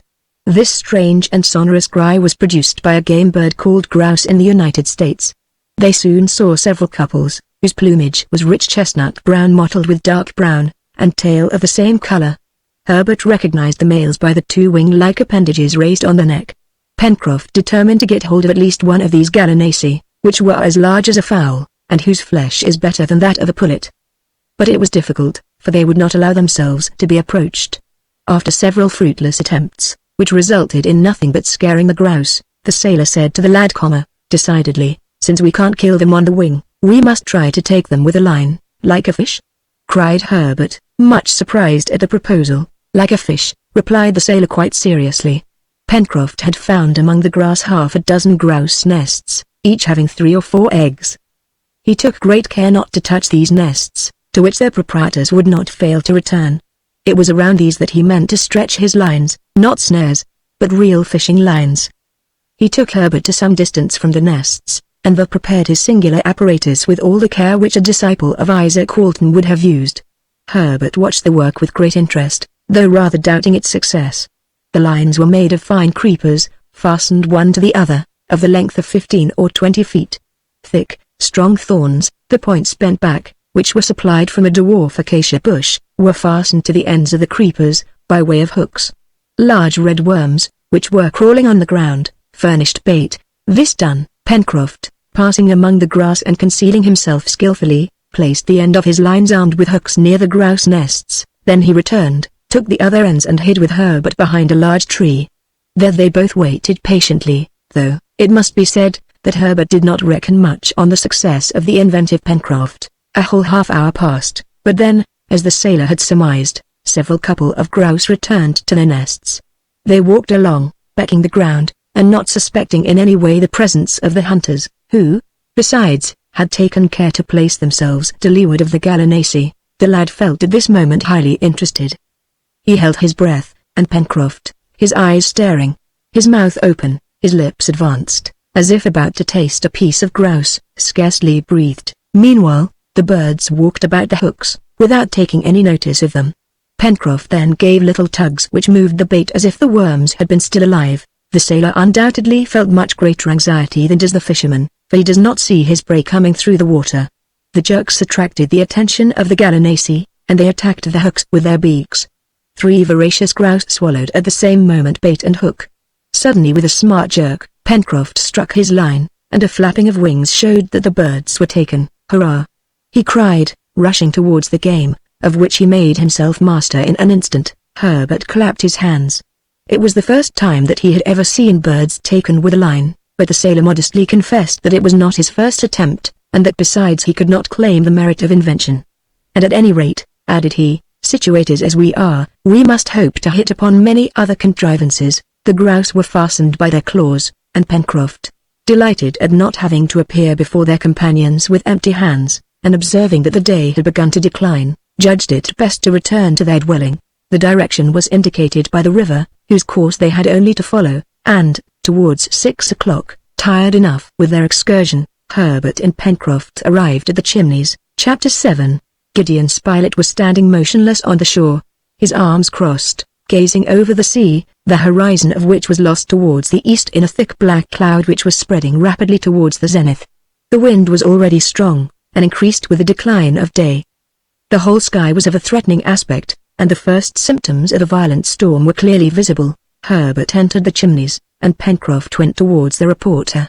The latter, deeply absorbed, did not see him approach. "We are going to have a dirty night, Mr. Spilett," said the sailor. Petrels delight in wind and rain. The reporter, turning at the moment, saw Pencroft, and his first words were, "At what distance from the coast would you say the car was, when the waves carried off our companion?" The sailor had not expected this question. He reflected an instant and replied, 2 cables' lengths at the most." "But what is a cable's length?" asked Gideon Spilett. "About 120 fathoms, or 600 feet. "Then," said the reporter, "Cyrus Harding must have disappeared 1,200 feet at the most from the shore?" "About that," replied Pencroft. "And his dog also?" "Also. What astonishes me," rejoined the reporter, "while admitting that our companion has perished, is that Top has also met his death, and that neither the body of the dog nor of his master has been cast on the shore." "It is not astonishing, with such a heavy sea," replied the sailor. "Besides, it is possible that currents have carried them further down the coast." "Then, it is your opinion that our friend has perished in the waves?" again asked the reporter. "That is my opinion, my own opinion," said Gideon Spilett, "with due deference to your experience, Pencroft, is that in the double fact of the absolute disappearance of Cyrus and Top, living or dead, there is something unaccountable and unlikely." "I wish I could think like you, Mr. Spilett," replied Pencroft. "Unhappily, my mind is made up on this point." Having said this, the sailor returned to the Chimneys. A good fire crackled on the hearth. Herbert had just thrown on an armful of dry wood, and the flame cast a bright light into the darkest parts of the passage. Pencroft immediately began to prepare the dinner. It appeared best to introduce something solid into the bill of fare, for all needed to get up their strength. The strings of couroucous were kept for the next day, but they plucked a couple of grouse, which were soon spitted on a stick, and roasting before a blazing fire. At 7 in the evening Neb had not returned. The prolonged absence of the negro made Pencroft very uneasy. It was to be feared that he had met with an accident on this unknown land, or that the unhappy fellow had been driven to some act of despair. But Herbert drew very different conclusions from this absence. According to him, Neb's delay was caused by some new circumstances which had induced him to prolong his search. Also, everything new must be to the advantage of Cyrus Harding. Why had Neb not returned unless hope still detained him? Perhaps he had found some mark, a footstep, a trace which had put him in the right path. Perhaps he was at this moment on a certain track. Perhaps even he was near his master. Thus the lad reasoned. Thus he spoke. His companions let him talk. The reporter alone approved with a gesture. But what Pencroft thought most probable was, that Neb had pushed his researches on the shore farther than the day before, and that he had not as yet had time to return. Herbert, however, agitated by vague presentiments, several times manifested an intention to go to meet Nebraska, but Pencroft assured him that that would be a useless course, that in the darkness and deplorable weather he could not find any traces of Neb, and that it would be much better to wait. If Neb had not made his appearance by the next day, Pencroft would not hesitate to join him in his search. Gideon Spilett approved of the sailor's opinion that it was best not to divide, and Herbert was obliged to give up his project, but 2 large tears fell from his eyes. The reporter could not refrain from embracing the generous boy. Bad weather now set in. A furious gale from the southeast passed over the coast. The sea roared as it beat over the reef. Heavy rain was dashed by the storm into particles like dust. Ragged masses of vapor drove along the beach, on which the tormented shingles sounded as if poured out in cartloads, while the sound raised by the wind added as it were mineral dust to that which was liquid, and rendered the united attack insupportable. Between the river's mouth and the end of the cliff, eddies of wind whirled and gusts from this maelstrom lashed the water which ran through the narrow valley. The smoke from the fireplace was also driven back through the opening, filling the passages and rendering them uninhabitable. Therefore, as the grouse were cooked, Pencroft let the fire die away, and only preserved a few embers buried under the ashes. At 8 o'clock Neb had not appeared, but there was no doubt that the frightful weather alone hindered his return, and that he must have taken refuge in some cave, to await the end of the storm or at least the return of day. As to going to meet him, or attempting to find him, it was impossible. The game constituted the only dish at supper. The meat was excellent, and Pencroft and Herbert, whose long excursion had rendered them very hungry, devoured it with infinite satisfaction. Their meal concluded, each retired to the corner in which he had rested the preceding night, and Herbert was not long in going to sleep near the sailor, who had stretched himself beside the fireplace. Outside, as the night advanced, the tempest also increased in strength, until it was equal to that which had carried the prisoners from Richmond to this land in the Pacific. The tempests which are frequent during the seasons of the equinox, and which are so prolific in catastrophes, are above all terrible over this immense ocean, which opposes no obstacle to their fury. No description can give an idea of the terrific violence of the gale as it beat upon the unprotected coast. Happily the pile of rocks which formed the chimneys was solid. It was composed of enormous blocks of granite, a few of which, insecurely balanced, seemed to tremble on their foundations, and Pencroft could feel rapid quiverings under his head as it rested on the rock. But he repeated to himself, and rightly, that there was nothing to fear, and that their retreat would not give way. However, he heard the noise of stones torn from the summit of the plateau by the wind, falling down onto the beach. A few even rolled onto the upper part of the chimneys, or flew off in fragments when they were projected perpendicularly. Twice the sailor rose and entrenched himself at the opening of the passage, so as to take a look in safety at the outside. But there was nothing to be feared from these showers, which were not considerable, and he returned to his couch before the fireplace, where the embers glowed beneath the ashes. Notwithstanding the fury of the hurricane, the uproar of the tempest, the thunder, and the tumult, Herbert slept profoundly. Sleep at last took possession of Pencroft, whom a seafaring life had habituated to anything. Gideon Spilett alone was kept awake by anxiety. He reproached himself with not having accompanied Nebraska. It was evident that he had not abandoned all hope. The presentiments which had troubled Herbert did not cease to agitate him also. His thoughts were concentrated on Nebraska. Why had Neb not returned? He tossed about on his sandy couch, scarcely giving a thought to the struggle of the elements. Now and then, his eyes, heavy with fatigue, closed for an instant, but some sudden thought reopened them almost immediately. Meanwhile the night advanced, and it was perhaps 2 hours from morning, when Pencroft, then sound asleep, was vigorously shaken. "What's the matter?" he cried, rousing himself, and collecting his ideas with the promptitude usual to seamen. The reporter was leaning over him, and saying, "Listen, Pencroft, listen." The sailor strained his ears, but could hear no noise beyond those caused by the storm. "It is the wind," said he. "No," replied Gideon Spilett, listening again. "I thought I heard—" "What?" "The barking of a dog." "A dog?" cried Pencroft, springing up. "Yes, barking. It's not possible," replied the sailor.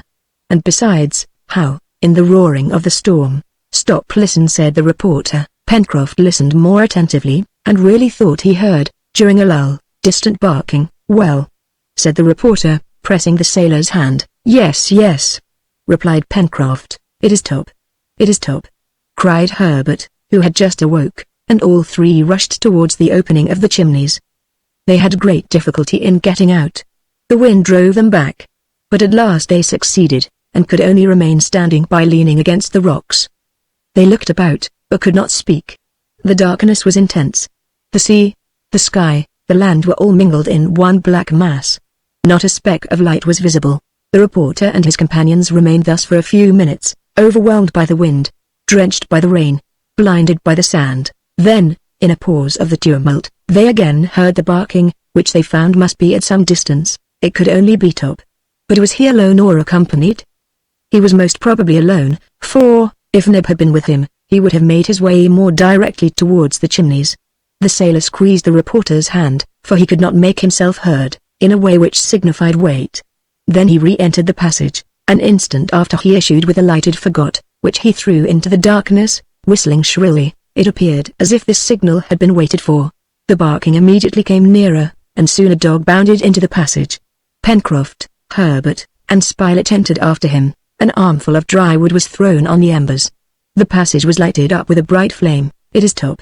cried Herbert. It was indeed Top, a magnificent Anglo-Norman, who derived from these two races crossed the swiftness of foot and the acuteness of smell which are the preeminent qualities of coursing dogs.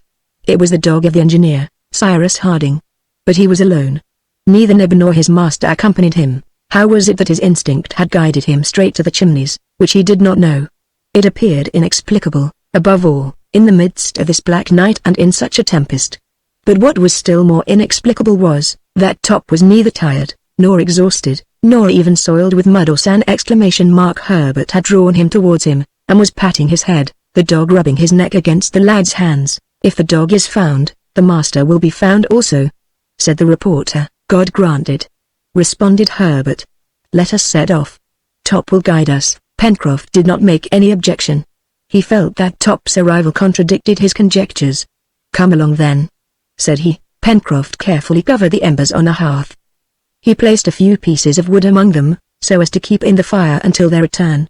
Then, preceded by the dog, who seemed to invite them by short barks to come with him, and followed by the reporter and the boy, he dashed out, after having put up in his handkerchief the remains of the supper. The storm was then in all its violence, and perhaps at its height. Not a single ray of light from the moon pierced through the clouds. To follow a straight course was difficult. It was best to rely on Top's instinct. They did so. The reporter and Herbert walked behind the dog, and the sailor brought out the rear. It was impossible to exchange a word.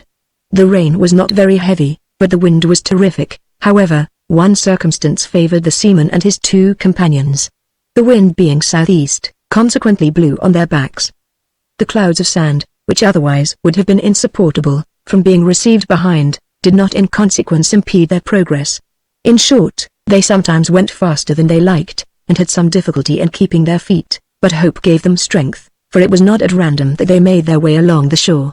They had no doubt that Neb had found his master, and that he had sent them the faithful dog.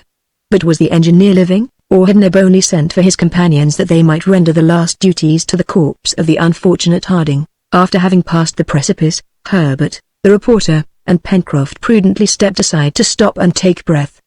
The turn of the rocks sheltered them from the wind, and they could breathe after this walk or rather run of a quarter of an hour. They could now hear and reply to each other, and the lad having pronounced the name of Cyrus Harding, Top gave a few short barks, as much as to say that his master was saved. "Saved, isn't he?" repeated Herbert. "Saved, Top," and the dog barked in reply. They once more set out.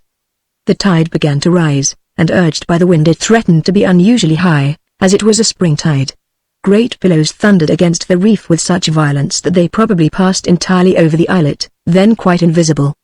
The mole no longer protected the coast, which was directly exposed to the attacks of the open sea. As soon as the sailor and his companions left the precipice, the wind struck them again with renewed fury. Though bent under the gale they walked very quickly, following Top, who did not hesitate as to what direction to take. They ascended towards the north, having on their left an interminable extent of billows, which broke with a deafening noise, and on their right a dark country, the aspect of which it was impossible to guess. But they felt that it was comparatively flat, for the wind passed completely over them, without being driven back as it was when it came in contact with the cliff. At 4 o'clock in the morning, they reckoned that they had cleared about 5 miles. The clouds were slightly raised, and the wind, though less damp, was very sharp and cold.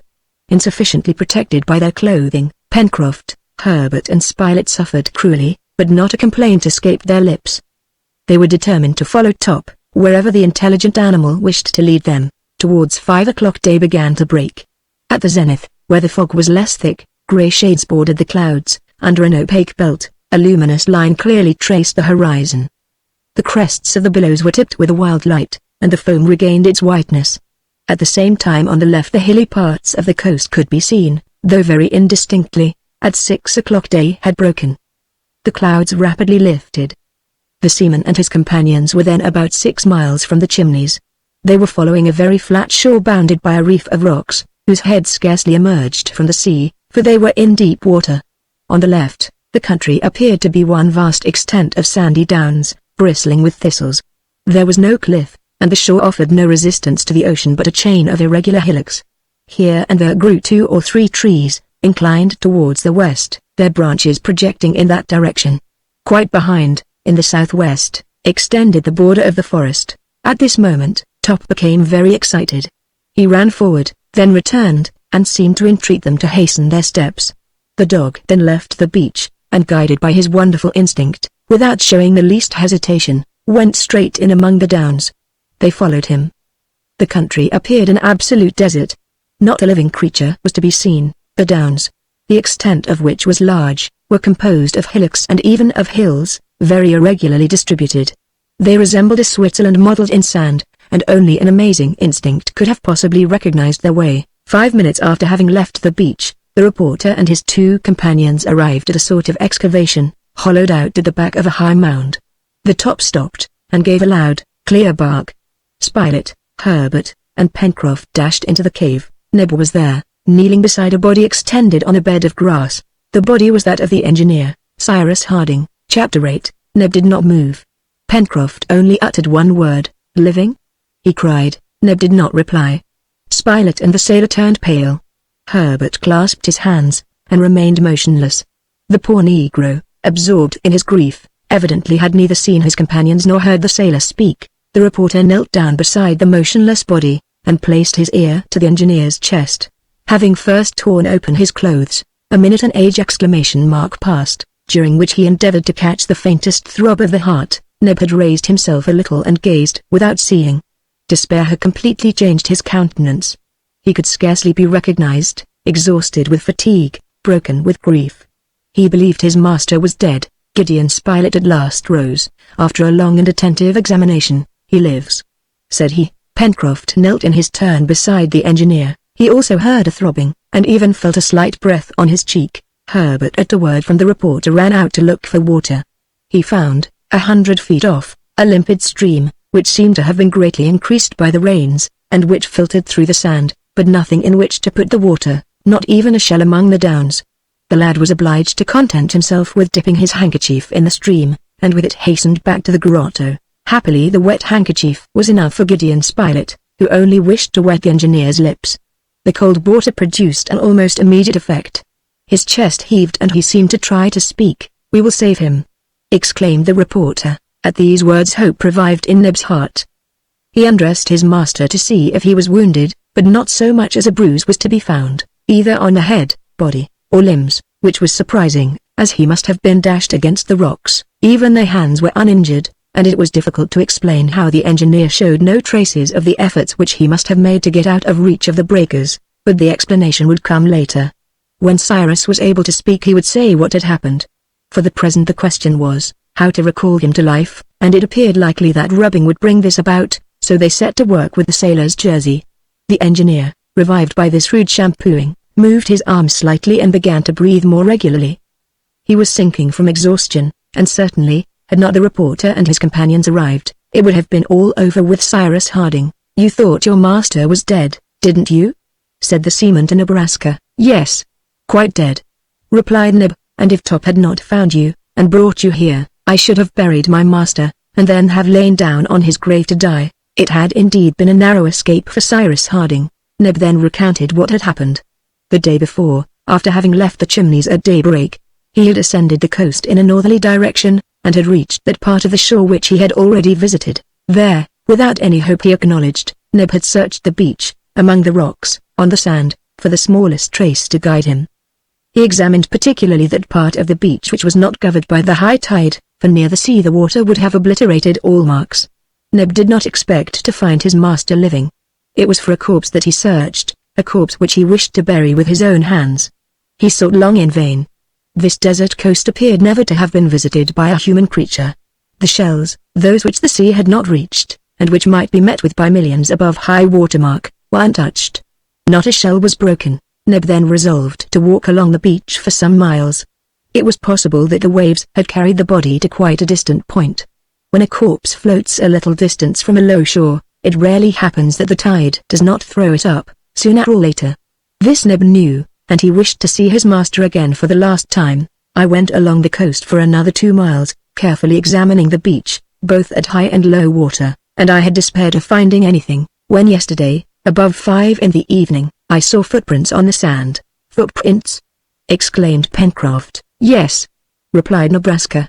Did these footprints begin at the water's edge? Asked the reporter. No, replied Neb, only above high water mark, for the others must have been washed out by the tide. Go on, Neb, said Spilett. I went half crazy when I saw these footprints. They were very clear and went towards the downs. I followed them for a 1/4 of a mile, running, but taking care not to destroy them. 5 minutes after, as it was getting dark, I heard the barking of a dog. It was Top, and Top brought me here, to my master. Neb ended his account by saying what had been his grief at finding the inanimate body, in which he vainly sought for the least sign of life. Now that he had found him dead, he longed for him to be alive.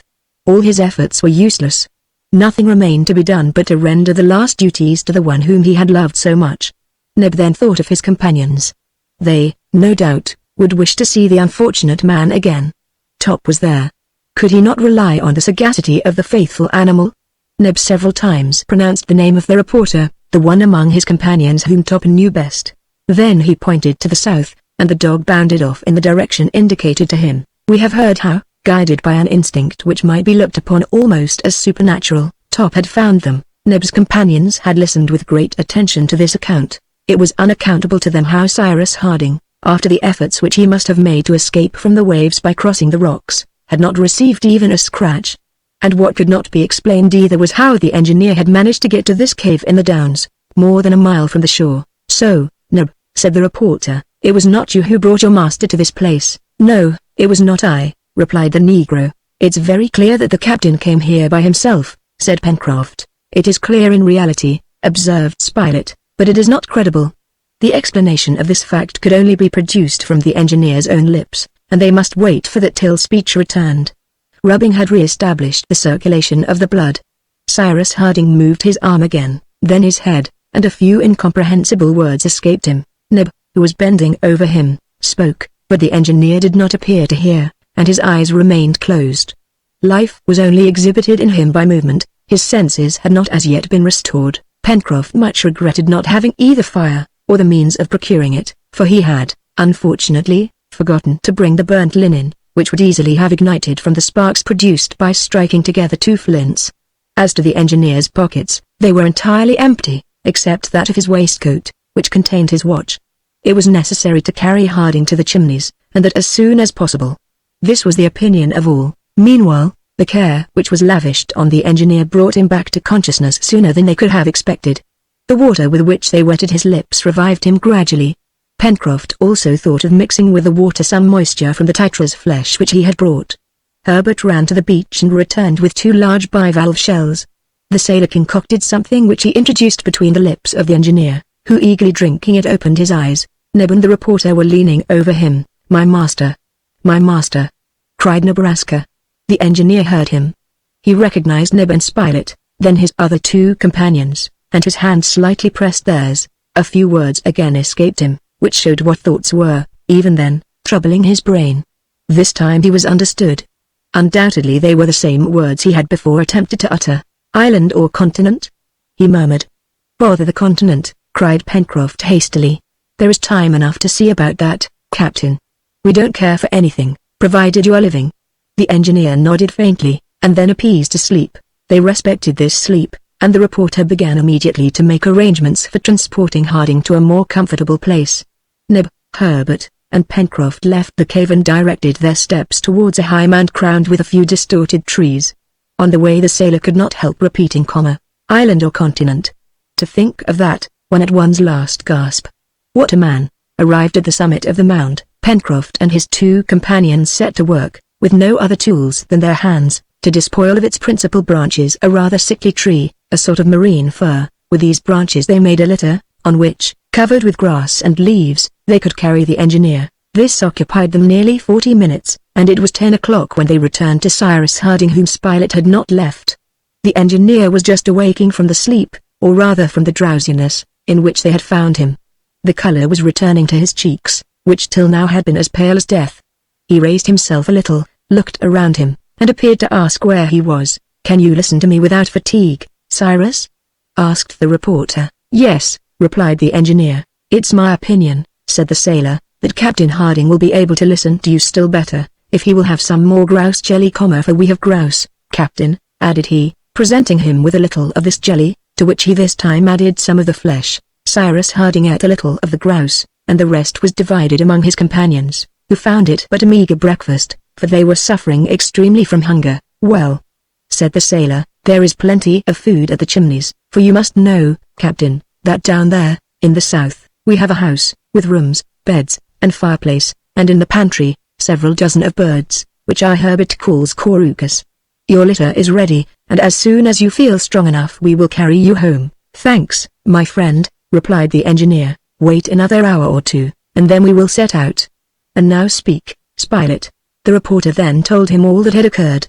He recounted all the events with which Cyrus was unacquainted, the last fall of the balloon, the landing on this unknown land, which appeared a desert, whatever it was, whether island or continent, the discovery of the Chimneys, the search for him, not forgetting of course Neb's devotion, the intelligence exhibited by the faithful Top, as well as many other matters. "But," asked Harding, in a still feeble voice, "you did not, then, pick me up on the beach?" "No," replied the reporter. "And did you not bring me to this cave?" "No." "At what distance is this cave from the sea?" "About a mile," replied Pencroft. "And if you are astonished, Captain, we are not less surprised ourselves at seeing you in this place." "Indeed," said the engineer, who was recovering gradually, and who took great interest in these details.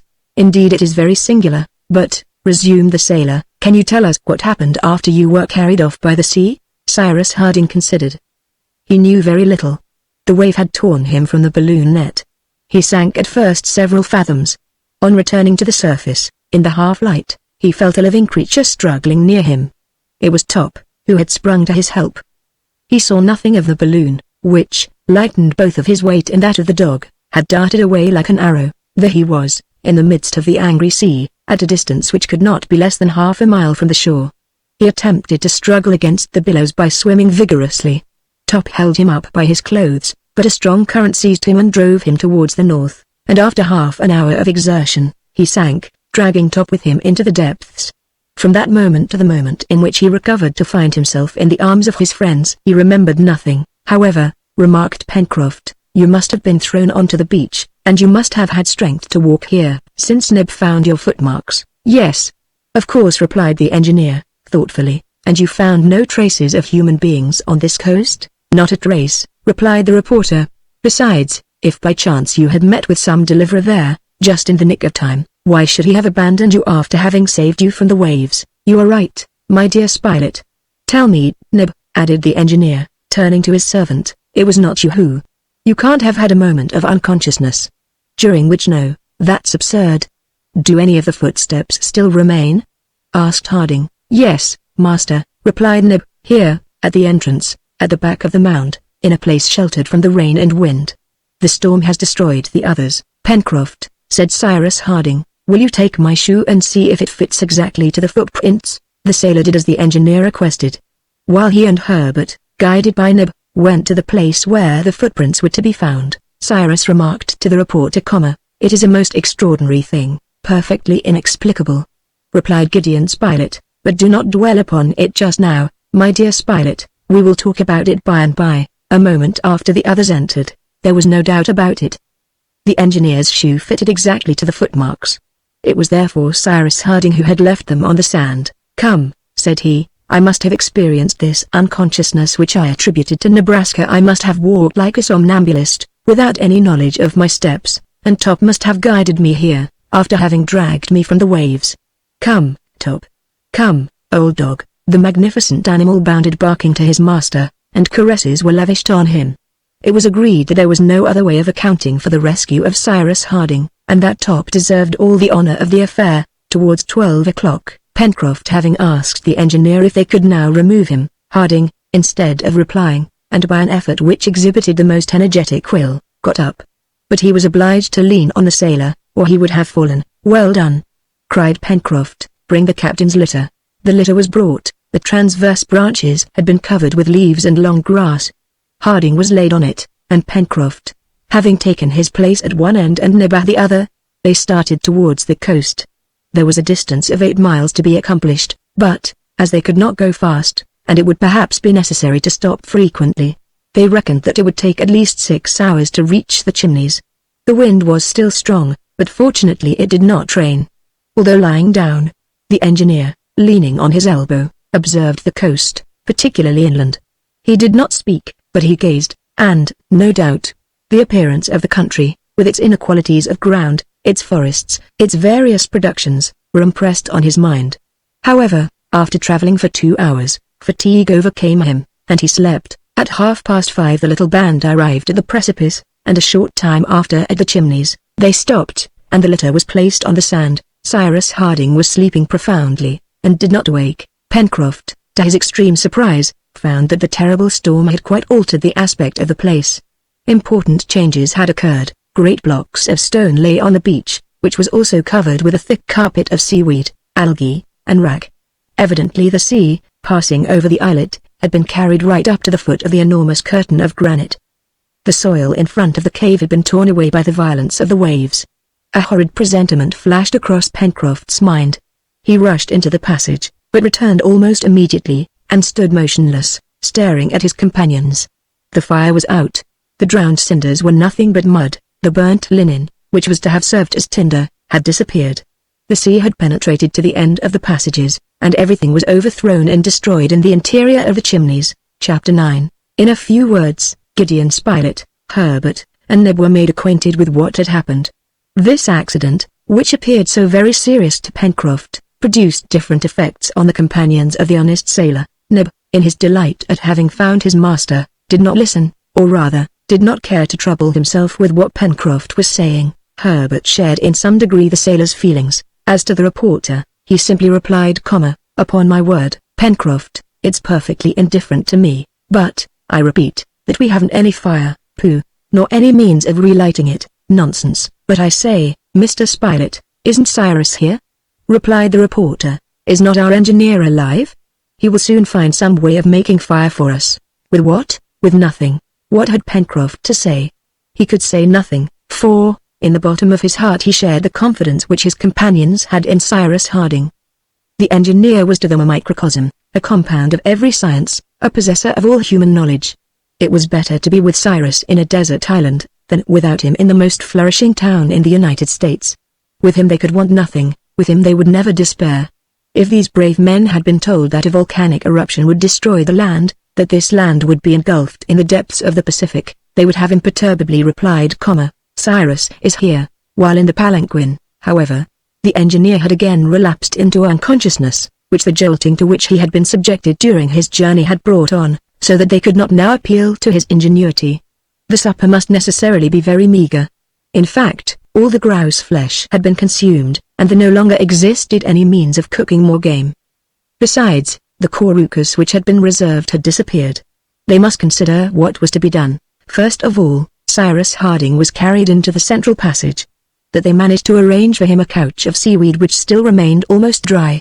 The deep sleep which had overpowered him would no doubt be more beneficial to him than any nourishment. Night had closed in, and the temperature, which had modified when the wind shifted to the northwest, again became extremely cold. Also, the sea having destroyed the partitions which Pencroft had put up in certain places in the passages, the Chimneys, on account of the draughts, has become scarcely habitable. The engineer's condition would, therefore, have been bad enough, if his companions had not carefully covered him with their coats and waistcoats. Supper, this evening, was of course composed of the inevitable lithodoms, of which Herbert and Neb picked up a plentiful supply on the beach. However, to these mollusks, the lad added some edible seaweed, which he gathered on high rocks, whose sides were only washed by the sea at the time of high tides. This seaweed, which belongs to the order of Fucaceae, of the genus Sargassum, produces, when dry, a gelatinous matter, rich and nutritious. The reporter and his companions, after having eaten a quantity of lithodoms, sucked the sargassum, of which the taste was very tolerable. It is used in parts of the East very considerably by the natives. "Never mind," said the sailor, "the captain will help us soon." Meanwhile the cold became very severe, and unhappily they had no means of defending themselves from it. The sailor, extremely vexed, tried in all sorts of ways to procure fire. Neb helped him in this work. He found some dry moss, and by striking together 2 pebbles he obtained some sparks, but the moss, not being inflammable enough, did not take fire, for the sparks were really only incandescent, and not at all of the same consistency as those which are emitted from flint when struck in the same manner. The experiment, therefore, did not succeed. Pencroft, although he had no confidence in the proceeding, then tried rubbing 2 pieces of dry wood together, as savages do. Certainly, the movement which he and Neb exhibited, if it had been transformed into heat, according to the new theory, would have been enough to heat the boiler of a steamer. It came to nothing. The bits of wood became hot, to be sure, but much less so than the operators themselves. After working an hour, Pencroft, who was in a complete state of perspiration, threw down the pieces of wood in disgust. "I can never be made to believe that savages light their fires in this way, let them say what they will," he exclaimed. "I could sooner light my arms by rubbing them against each other." The sailor was wrong to despise the proceeding. Savages often kindle wood by means of rapid rubbing. But every sort of wood does not answer for the purpose, and besides, there is the knack, following the usual expression, and it is probable that Pencroft had not the knack. Pencroft's ill humor did not last long. Herbert had taken the bits of wood which he had turned down, and was exerting himself to rub them. The hardy sailor could not restrain a burst of laughter on seeing the efforts of the lad to succeed where he had failed. "Rub, my boy, rub," said he. "I am rubbing," replied Herbert, laughing, "but I don't pretend to do anything else but warm myself instead of shivering, and soon I shall be as hot as you are, my good Pencroft." This soon happened. However, they were obliged to give up, for this night at least, the attempt to procure fire. Gideon Spilett repeated, for the 20th time, that Cyrus Harding would not have been troubled for so small a difficulty. And, in the meantime, he stretched himself in one of the passages on his bed of sand. Herbert, Neb, and Pencroft did the same, while Top slept at his master's feet. Next day, the 28th of March, when the engineer awoke, about 8 in the morning, he saw his companions around him watching his sleep, and, as on the day before, his first words were: "Island or continent?" This was his uppermost thought. "Well," replied Pencroft, "we don't know anything about it, Captain." "You don't know yet? But we shall know," rejoined Pencroft, "when you have guided us into the country." "I think I am able to try it," replied the engineer, who, without much effort, rose and stood upright. "That's capital!" cried the sailor. "I feel dreadfully weak," replied Harding. "Give me something to eat, my friends, and it will soon go off." "You have fire, haven't you?" This question was not immediately replied to. But, in a few seconds, "Alas! We have no fire," said Pencroft, "or rather, Captain, we have it no longer," and the sailor recanted all that had passed the day before.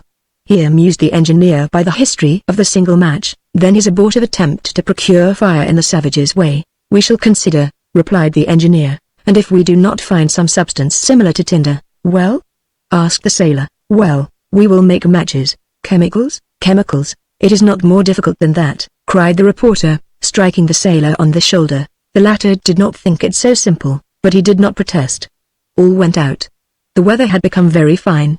The sun was rising from the sea's horizon, and touched with golden spangles the prismatic rugosities of the huge precipice.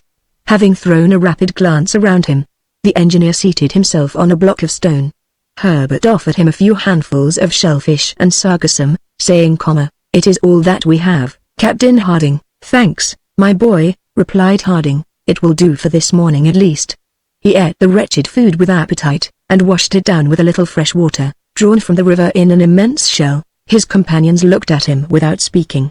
Then, feeling somewhat refreshed, Cyrus Harding crossed his arms, and said, "So, my friends, you do not know yet whether fate has thrown us on an island, or on a continent?" "No, Captain," replied the boy. "We shall know tomorrow," said the engineer. "Till then, there is nothing to be done." "Yes," replied Pencroft. "What?" "Fire," said the sailor, who, also, had a fixed idea. "We will make it, Pencroft," replied Harding. "While you were carrying me yesterday, did I not see in the west a mountain which commands the country?" "Yes," replied Spilett, "a mountain which must be rather high." "Well," replied the engineer, "we will climb to the summit tomorrow, and then we shall see if this land is an island or a continent.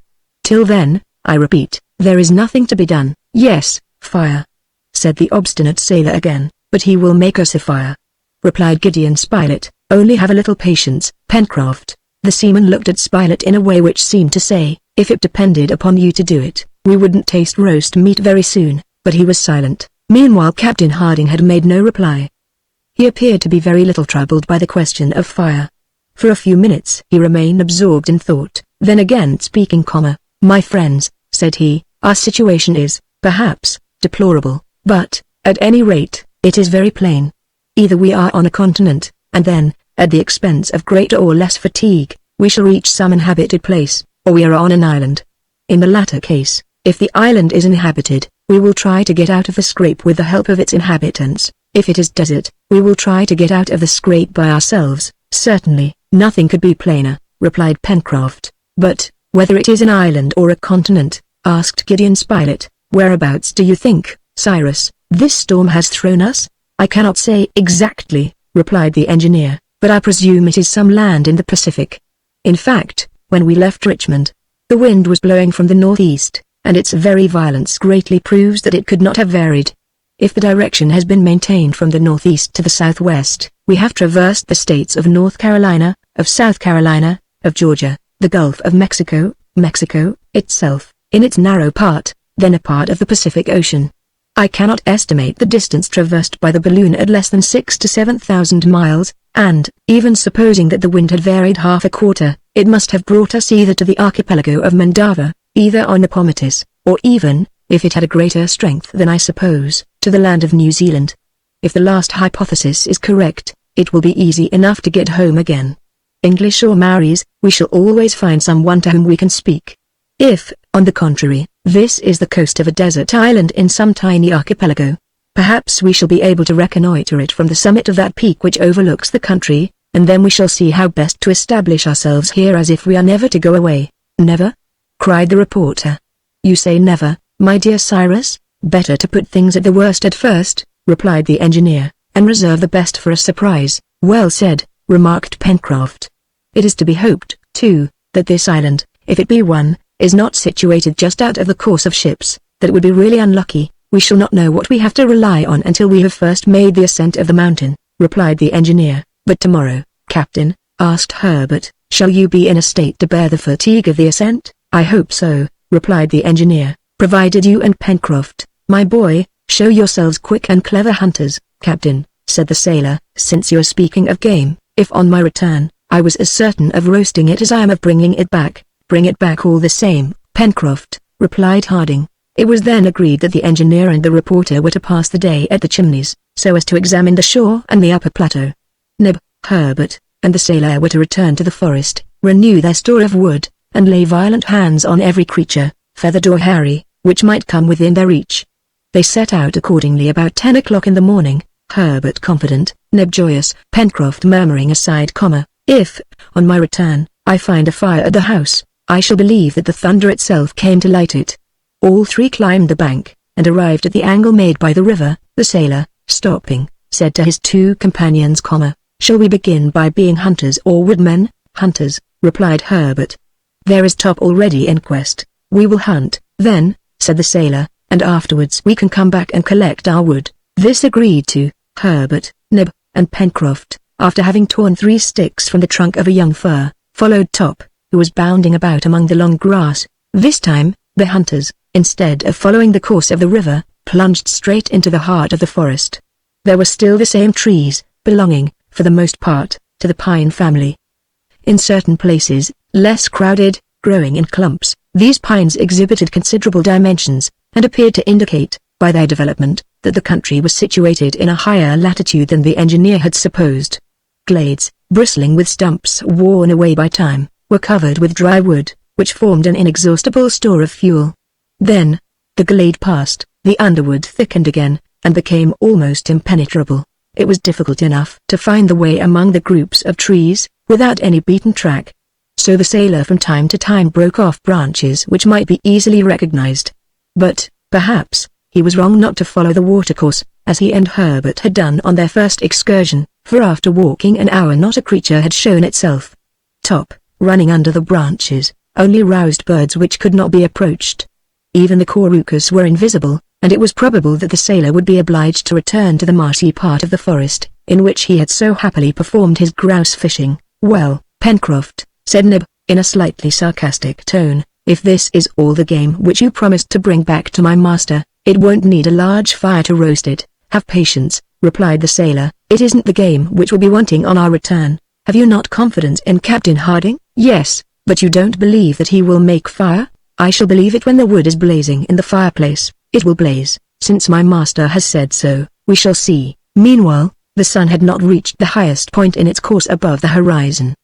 The exploration, therefore, continued, and was usefully marked by a discovery which Herbert made of a tree whose fruit was edible. This was the stone pine, which produces an excellent almond, very much esteemed in the temperate regions of America and Europe. These almonds were in a perfect state of maturity, and Herbert described them to his companions, who feasted on them. "Come," said Pencroft, "seaweed by way of bread, raw mussels for meat, and almonds for dessert. That's certainly a good dinner for those who have not a single match in their pocket." "We mustn't complain," said Herbert. "I am not complaining, my boy," replied Pencroft, "only I repeat, that meat is a little too much economized in this sort of meal." "Top has found something!" cried Neb, who ran towards a thicket, in the midst of which the dog had disappeared, barking. With Top's barking were mingled curious gruntings.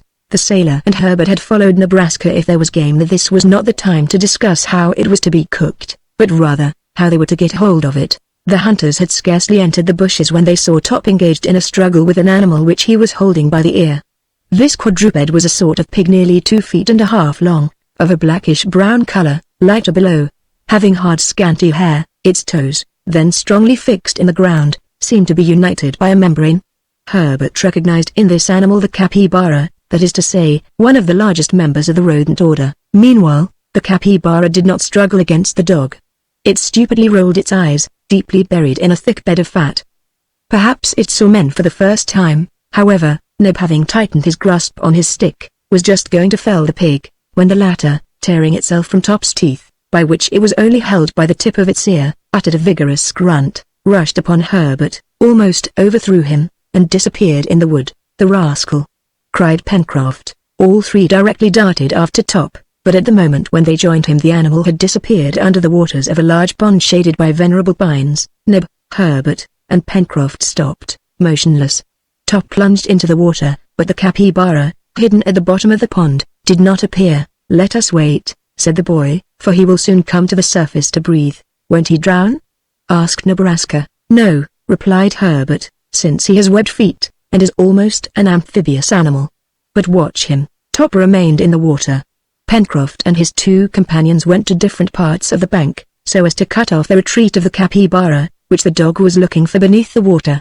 Herbert was not mistaken. In a few minutes the animal appeared on the surface of the water. Top was upon it in a bound, and kept it from plunging again. An instant later the capybara, dragged to the bank, was killed by a blow from Neb's stick. "Hurrah!" cried Pencroft, who was always ready with this cry of triumph. "Give me but a good fire, and this pig shall be gnawed to the bones." Pencroft hoisted the capybara on his shoulders, and judging by the height of the sun that it was about 2 o'clock, he gave the signal to return. Top's instinct was useful to the hunters, who, thanks to the intelligent animal, were enabled to discover the road by which they had come.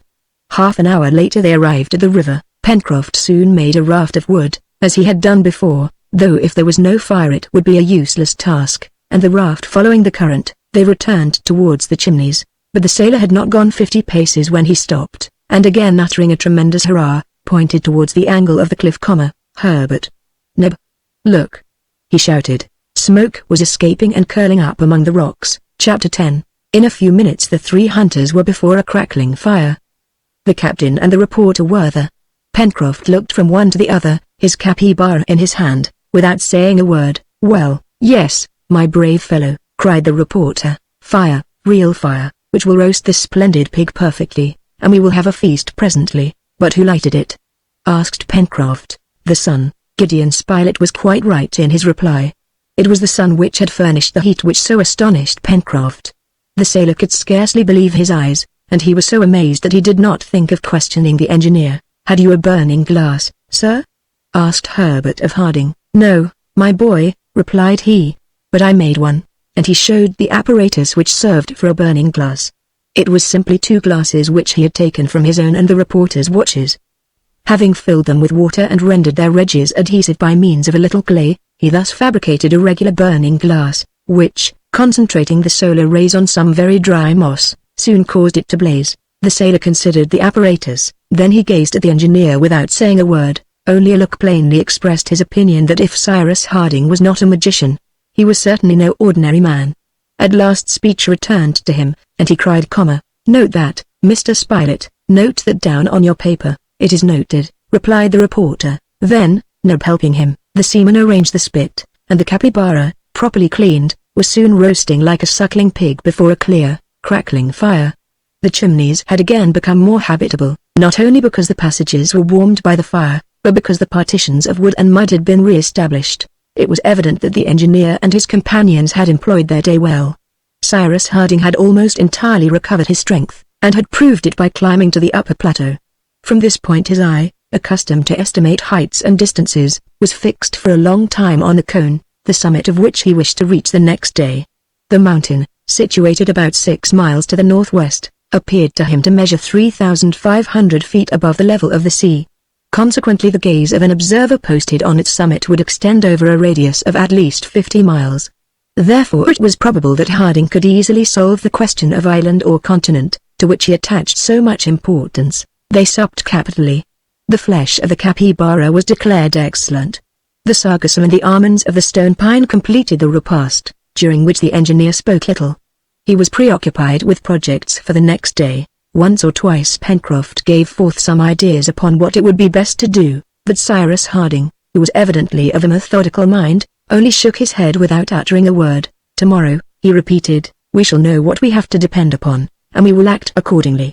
The meal ended, fresh armfuls of wood were thrown on the fire, and the inhabitants of the chimneys, including the faithful Top, were soon buried in a deep sleep. No incident disturbed this peaceful night, and the next day, the 29th of March, fresh and active they awoke, ready to undertake the excursion which must determine their fate. All was ready for the start. The remains of the capybara would be enough to sustain Harding and his companions for at least 24 hours.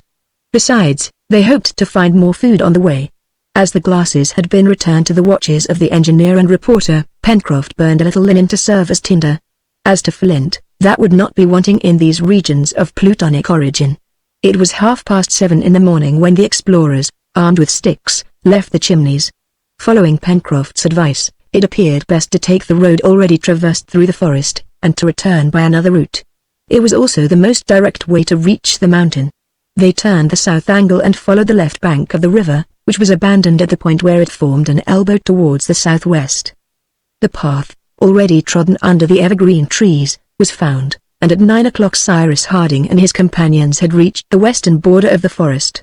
The ground, till then, very little undulated, boggy at first, dry and sandy afterwards, had a gentle slope, which ascended from the shore towards the interior of the country. A few very timid animals were seen under the forest trees. Top quickly started them, but his master soon called him back, for the time had not come to commence hunting, that would be attended to later. The engineer was not a man who would allow himself to be diverted from his fixed idea. It might even have been said that he did not observe the country at all, either in its configuration or in its natural productions, his great aim being to climb the mountain before him, and therefore straight towards it he went. At 10 o'clock a halt of a few minutes was made. On leaving the forest, the mountain system of the country appeared before the explorers. The mountain was composed of 2 cones. The first, truncated at a height of about 2,500 feet, was sustained by buttresses, which appeared to branch out like the talons of an immense claw set on the ground. Between these were narrow valleys, bristling with trees, the last clumps of which rose to the top of the lowest cone. There appeared to be less vegetation on that side of the mountain which was exposed to the northeast, and deep fissures could be seen which, no doubt, were watercourses. On the first cone rested a second, slightly rounded, and placed a little on one side, like a great round hat cocked over the ear. A Scotchman would have said, his bonnet was of oak tagee. It appeared formed of bare earth, here and there pierced by reddish rocks. They wished to reach the second cone, and proceeding along the ridge of the spurs seemed to be the best way by which to gain it. "We are on volcanic ground," Cyrus Harding had said, and his companions following him began to ascend by degrees on the back of a spur, which, by a winding and consequently more accessible path, joined the first plateau. The ground had evidently been convulsed by subterranean force. Here and the stray blocks, numerous debris of basalt and pumice stone, were met with. In isolated groups rose fir trees, which, some 100 feet lower, at the bottom of the narrow gorges, formed massive shades almost impenetrable to the sun's rays. During the first part of the ascent, Herbert remarked on the footprints which indicated the recent passage of large animals. "Perhaps these beasts will not let us pass by willingly," said Pencroft. "Well," replied the reporter, who had already hunted the tiger in India, and the lion in Africa, "we shall soon learn how successfully to encounter them. But in the meantime we must be upon our guard." They ascended but slowly. The distance, increased by detours and obstacles which could not be surmounted directly, was long. Sometimes, too, the ground suddenly fell, and they found themselves on the edge of a deep chasm which they had to go round. Thus, in retracing their steps so as to find some practicable path, much time was employed and fatigue undergone for nothing. At 12 o'clock, when a small band of adventurers halted for breakfast at the foot of a large group of firs, near a little stream which fell in cascades, they found themselves still halfway from the first plateau, which most probably they would not reach till nightfall. From this point the view of the sea was much extended, but on the right the high promontory prevented their seeing whether there was land beyond it. On the left, the sight extended several miles to the north, but, on the northwest, at the point occupied by the explorers, it was cut short by the ridge of a fantastically shaped spur, which formed a powerful support of the central cone. At 1 o'clock the ascent was continued. They slanted more towards the southwest and again entered among thick bushes. There under the shade of the trees fluttered several couples of gallinaceae belonging to the pheasant species. They were tragopans, ornamented by a pendant skin which hangs over their throats, and by two small, round horns, planted behind the eyes. Among these birds, which were about the size of a fowl, the female was uniformly brown, while the male was gorgeous in his red plumage, decorated with white spots. Gideon Spilett, with a stone cleverly and vigorously thrown, killed one of these tragopans, on which Pencroft, made hungry by the fresh air, had cast greedy eyes. After leaving the region of bushes, the party, assisted by resting on each other's shoulders, climbed for about 100 feet up a steep acclivity and reached a level place, with very few trees, where the soil appeared volcanic. It was necessary to ascend by zigzags to make the slope more easy, for it was very steep, and the footing being exceedingly precarious required the greatest caution. Neb and Herbert took the lead, Pencroft the rear, the captain and the reporter between them. The animals which frequented these heights, and there were numerous traces of them, must necessarily belong to those races of sure-foot and supple spine, chamois or goat.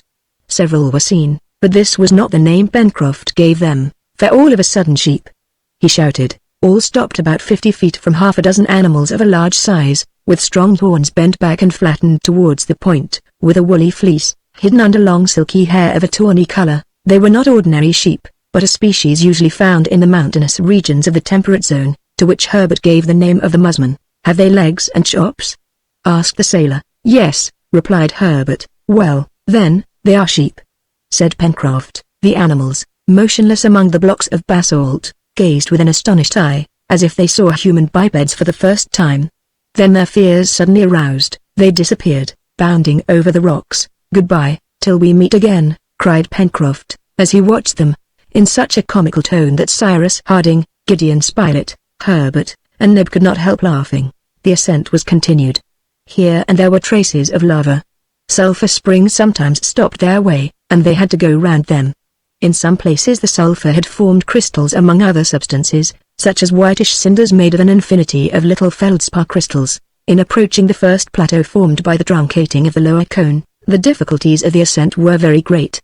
Towards 4 o'clock the extreme zone of the trees had been passed. There only remained here and there a few twisted, stunted pines, which must have had a hard life in resisting at this altitude the high winds from the open sea. Happily for the engineer and his companions the weather was beautiful, the atmosphere tranquil, for a high breeze at an elevation of 3,000 feet could have hindered their proceedings. The purity of the sky at the zenith was felt through the transparent air. A perfect calm reigned around them. They could not see the sun, then hid by the vast screen of the upper cone, which masked the half-horizon of the west, and whose enormous shadow stretching to the shore increased as the radiant luminary sank in its diurnal course. Vapor mist rather than clouds began to appear in the east, and assume all the prismatic colors under the influence of the solar rays. 500 feet only separated the explorers from the plateau, which they wished to reach so as to establish there an encampment for the night, but these 500 feet were increased to more than 2 miles by the zigzags which they had to describe. The soil, as it were, slid under their feet. The slope often presented such an angle that they slipped when the stones worn by the air did not give a sufficient support. Evening came on by degrees, and it was almost night when Cyrus Harding and his companions, much fatigued by an ascent of 7 hours, arrived at the plateau of the first cone. It was then necessary to prepare an encampment, and to restore their strength by eating first and sleeping afterwards. This second stage of the mountain rose on a base of rocks, among which it would be easy to find a retreat. Fuel was not abundant. However, a fire could be made by means of the moss and dry brushwood, which covered certain parts of the plateau. While the sailor was preparing his hearth with stones which he put to this use, Neb and Herbert occupied themselves with getting a supply of fuel. They soon returned with a load of brushwood. The steel was struck, the burnt linen caught the sparks of flint, and, under Neb's breath, a crackling fire showed itself in a few minutes under the shelter of the rocks. Their object in lighting a fire was only to enable them to withstand the cold temperature of the night, as it was not employed in cooking the bird, which Neb kept for the next day. The remains of the capybara and some dozens of the stone pine almonds formed their supper. It was not 6:30 when all was finished. Cyrus Harding then thought of exploring in the half-light the large circular layer which supported the upper cone of the mountain. Before taking any rest, he wished to know if it was possible to get round the base of the cone in the case of its sides being too steep and its summit being inaccessible. This question preoccupied him, for it was possible that from the way the hat inclined, that is to say, towards the north, the plateau was not practicable. Also, if the summit of the mountain could not be reached on one side, and if, on the other, they could not get round the base of the cone, it would be impossible to survey the western part of the country, and their object in making the ascent would in part be altogether unattained. The engineer, accordingly, regardless of fatigue, leaving Pencroft and Neb to arrange the beds, and Gideon Spilett to note the incidents of the day, began to follow the edge of the plateau, going towards the north. Herbert accompanied him. The night was beautiful and still, the darkness was not yet deep. Cyrus Harding and the boy walked near each other, without speaking. In some places the plateau opened before them, and they passed without hindrance. In others, obstructed by rocks, there was only a narrow path, in which 2 persons could not walk abreast. After a walk of 20 minutes, Cyrus Harding and Herbert were obliged to stop. From this point the slope of the 2 cones became one. No shoulder here separated the 2 parts of the mountain. The slope, being inclined almost 70 degrees, the path became impracticable, but if the engineer and the boy were obliged to give up thoughts of following a circular direction, in return an opportunity was given for ascending the cone. In fact, before them opened a deep hollow. It was the rugged mouth of the crater, by which the eruptive liquid matter had escaped at the periods when the volcano was still in activity. Hardened lava and crusted scoria formed a sort of natural staircase of large steps, which would greatly facilitate the ascent to the summit of the mountain. Harding took all this in at a glance, and without hesitating, followed by the lad, he entered the enormous chasm in the midst of an increasing obscurity. There was still a height of 1,000 feet to overcome. Would the interior acclivities of the crater be practicable? It would soon be seen. The persevering engineer resolved to continue his ascent until he was stopped. Happily these acclivities wound up the interior of the volcano and favored their ascent. As to the volcano itself, it could not be doubted that it was completely extinct. No smoke escaped from its sides, not a flame could be seen in the dark hollows, not a roar, not a mutter, no trembling even issued from this black well, which perhaps reached far into the bowels of the earth. The atmosphere inside the crater was filled with no sulphurous vapor. It was more than the sleep of a volcano, it was its complete extinction. Cyrus Harding's attempt would succeed. Little by little, Herbert and he, climbing up the sides of the interior, saw the crater widen above their heads. The radius of this circular portion of the sky, framed by the edge of the cone, increased obviously. At each step, as it were, that the explorers made, fresh stars entered the field of their vision. The magnificent constellations of the southern sky shone resplendently. At the zenith glittered the splendid Antares in the Scorpion, and not far was Alpha Centauri, which is believed to be the nearest star to the terrestrial globe. Then, as the crater widened, appeared Fomalhaut of the Fish, the Southern Triangle, and lastly, nearly at the Antarctic pole, the glittering Southern Cross, which replaces the polar star of the Northern Hemisphere. It was nearly 8 o'clock when Cyrus Harding and Herbert set foot on the highest ridge of the mountain at the summit of the cone. It was then perfectly dark, and their gaze could not extend over a radius of 2 miles. Did the sea surround this unknown land, or was it connected in the west with some continent of the Pacific? It could not yet be made out. Towards the west, a cloudy belt, clearly visible at the horizon, increased the gloom, and the eye could not discover if the sky and water were blended together in the same circular line. But at one point of the horizon a vague light suddenly appeared, which descended slowly in proportion as the cloud mounted to the zenith. It was the slender crescent moon, already almost disappearing, but its light was sufficient to show clearly the horizontal line, then detached from the cloud, and the engineer could see its reflection trembling for an instant on a liquid surface. Cyrus Harding seized the lad's hand, and in a grave voice, "An island," said he, at the moment when the lunar crescent disappeared beneath the waves. Chapter 11. Half an hour later Cyrus Harding and Herbert had returned to the encampment. The engineer merely told his companions that the land upon which fate had thrown them was an island, and that the next day they would consult. Then each settled himself as well as he could to sleep, and in that rocky hole, at a height of 2,500 feet above the level of the sea, through a peaceful night, the islanders enjoyed profound repose. The next day, the 30th of March, after a hasty breakfast, which consisted solely of the roasted tragopan, the engineer wished to climb again to the summit of the volcano, so as more attentively to survey the island upon which he and his companions were imprisoned for life. Perhaps, should the island be situated at a great distance from any land, or if it was out of the course of vessels which visited the archipelagos of the Pacific Ocean. This time his companions followed him in the new exploration. They also wished to see the island, on the productions of which they must depend for the supply of all their wants.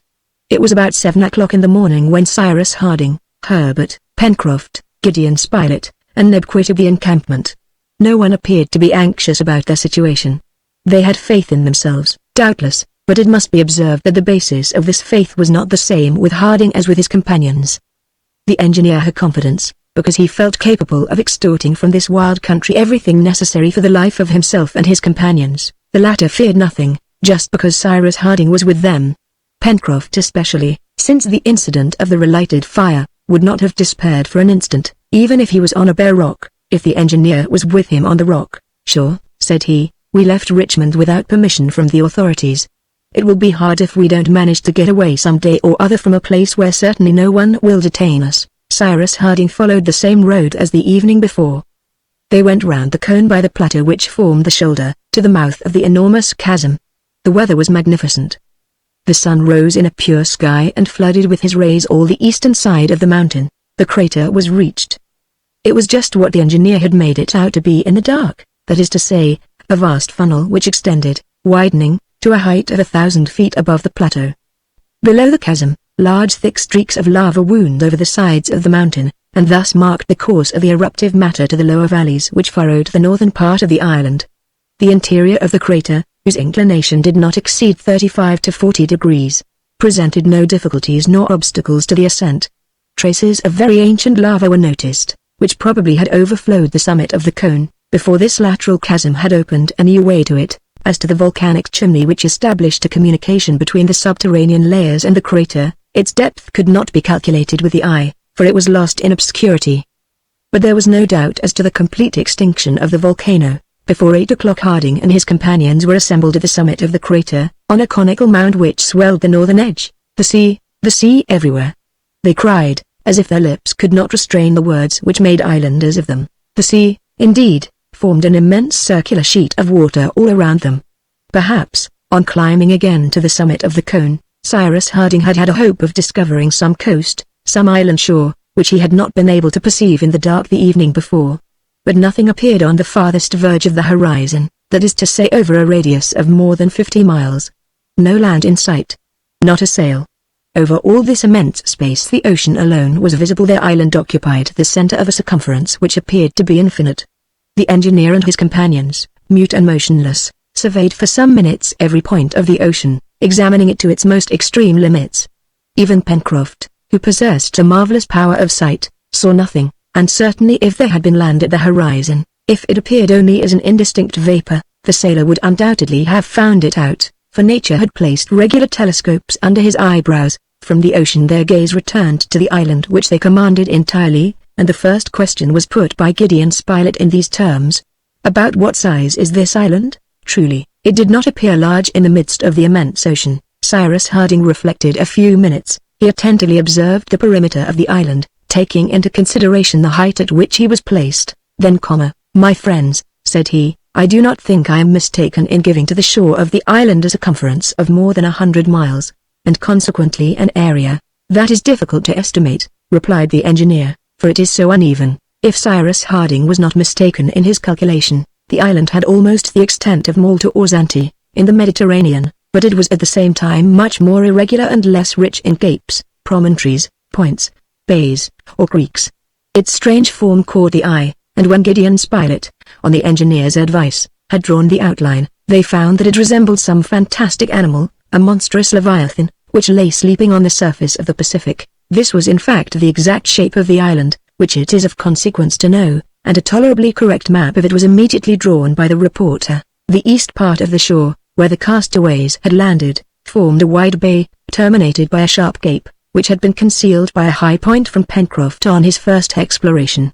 At the northeast 2 other capes closed the bay, and between them ran a narrow gulf, which looked like the half-open jaws of a formidable dogfish. From the northeast to the southwest the coast was rounded, like the flattened cranium of an animal, rising again, forming a sort of protuberance which did not give any particular shape to this part of the island, of which the center was occupied by the volcano. From this point the shore ran pretty regularly north and south, broken at 2/3 of its perimeter by a narrow creek, from which it ended in a long tail, similar to the caudal appendage of a gigantic alligator. This tail formed a regular peninsula, which stretched more than 30 miles into the sea. Reckoning from the cape southeast of the island, already mentioned, it curled round, making an open roadstead, which marked out the lower shore of this strangely formed land. At the narrowest part, that is to say between the Chimneys and the creek on the western shore, which corresponded to it in latitude, the island only measured 10 miles, but its greatest length, from the jaws at the northeast to the extremity of the tail of the southwest, was not less than 30 miles. As to the interior of the island, its general aspect was this: very woody throughout the southern part from the mountain to the shore, and arid and sandy in the northern part. Between the volcano and the east coast Cyrus Harding and his companions were surprised to see a lake, bordered with green trees, the existence of which they had not suspected. Seen from this height, the lake appeared to be on the same level as the ocean, but, on reflection, the engineer explained to his companions that the altitude of this little sheet of water must be about 300 feet, because the plateau, which was its basin, was but a prolongation of the coast. "Is it a freshwater lake?"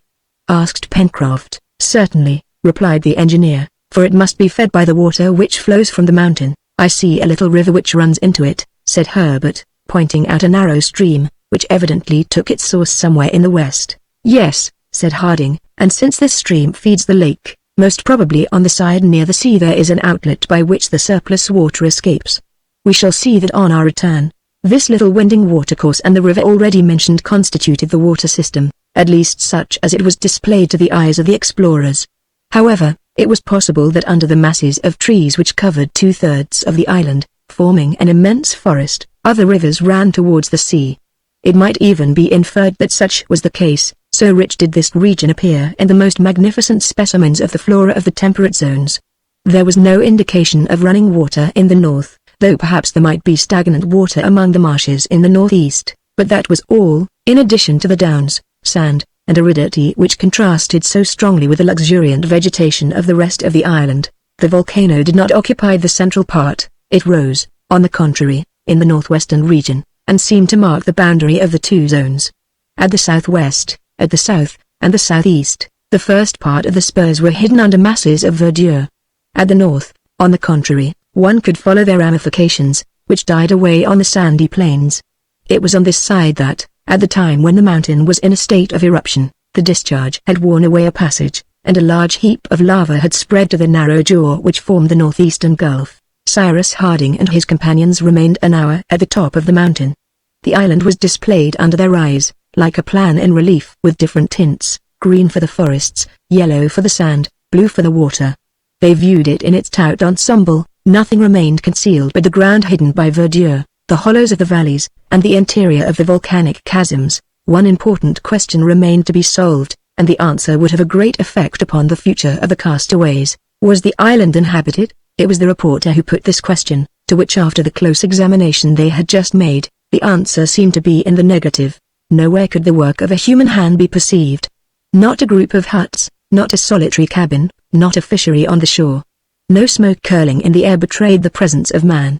It is true, a distance of nearly 30 miles separated the observers from the extreme points, that is, of the tail which extended to the southwest, and it would have been difficult, even to Pencroft's eyes, to discover a habitation there. Neither could the curtain of verdure, which covered 3/4 of the island, be raised to see if it did not shelter some straggling village. But in general the islanders live on the shores of the narrow spaces which emerge above the waters of the Pacific, and this shore appeared to be an absolute desert. Until a more complete exploration, it might be admitted that the island was uninhabited. But was it frequented, at least occasionally, by the natives of neighboring islands? It was difficult to reply to this question. No land appeared within a radius of 50 miles. But 50 miles could be easily crossed, either by Malay proas or by the large Polynesian canoes. Everything depended on the position of the island, of its isolation in the Pacific, or of its proximity to archipelagos. Would Cyrus Harding be able to find out their latitude and longitude without instruments? It would be difficult. Since he was in doubt, it was best to take precautions against a possible descent of neighboring natives. The exploration of the island was finished, its shape determined, its features made out, its extent calculated, the water and mountain systems ascertained. The disposition of the forests and plains had been marked in a general way on the reporter's plan. They had now only to descend the mountain slopes again, and explore the soil, in the triple point of view, of its mineral, vegetable, and animal resources. But before giving his companions the signal for departure, Cyrus Harding said to them in a calm, grave voice, "Here, my friends, is the small corner of land upon which the hand of the Almighty has thrown us. We are going to live here, a long time, perhaps. Perhaps, too, unexpected help will arrive, if some ship passes by chance.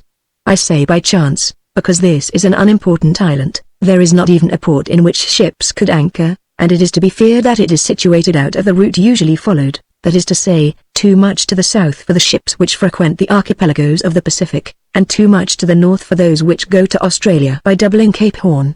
I wish to hide nothing of our position from you, and you are right, my dear Cyrus," replied the reporter, with animation. "You have to deal with men. They have confidence in you, and you can depend upon them. Is it not so, my friends?" "I will obey you in everything, Captain," said Herbert, seizing the engineer's hand. "My master always, and everywhere," cried Nebraska. "As for me," said the sailor, "if I ever grumble at work, my name's not Jack Pencroft, and if you like, Captain, we will make a little America of this island. We will build towns, we will establish railways, start telegraphs, and one fine day, when it is quite changed, quite put in order and quite civilized, we will go and offer it to the government of the Union. Only, I ask one thing." "What is that?" said the reporter. "It is, that we do not consider ourselves castaways, but colonists, who have come here to settle." Harding could not help smiling, and the sailor's idea was adopted. He then thanked his companions, and added, that he would rely on their energy and on the aid of heaven. "Well, now let us set off to the Chimneys," cried Pencroft. "1 minute, my friends," said the engineer. "It seems to me it would be a good thing to give a name to this island, as well as to the capes, promontories, and watercourses, which we can see." "Very good," said the reporter. "In the future, that will simplify the instructions which we shall have to give and follow." "Indeed," said the sailor, "already it is something to be able to say where one is going, and where one has come from. At least, it looks like somewhere." "The Chimneys, for example," said Herbert. "Exactly," replied Pencroft. "That name was the most convenient, and it came to me quite of myself.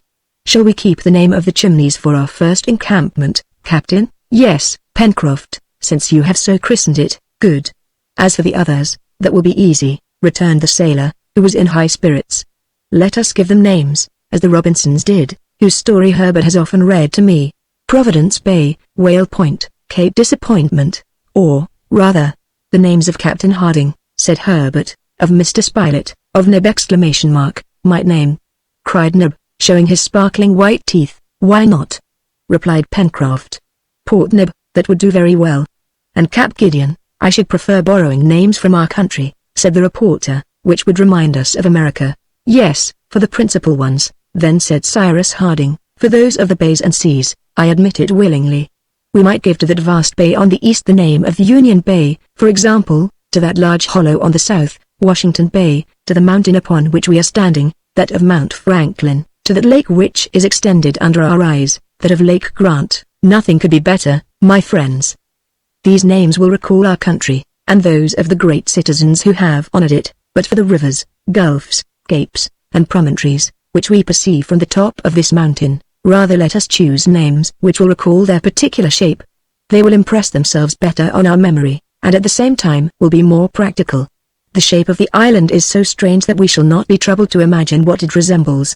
As to the streams which we do not know as yet, in different parts of the forest which we shall explore later, the creeks which afterwards will be discovered, we can christen them as we find them. What do you think, my friends?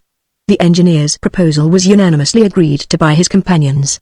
The island was spread out under their eyes like a map, and they had only to give names to all its angles and points.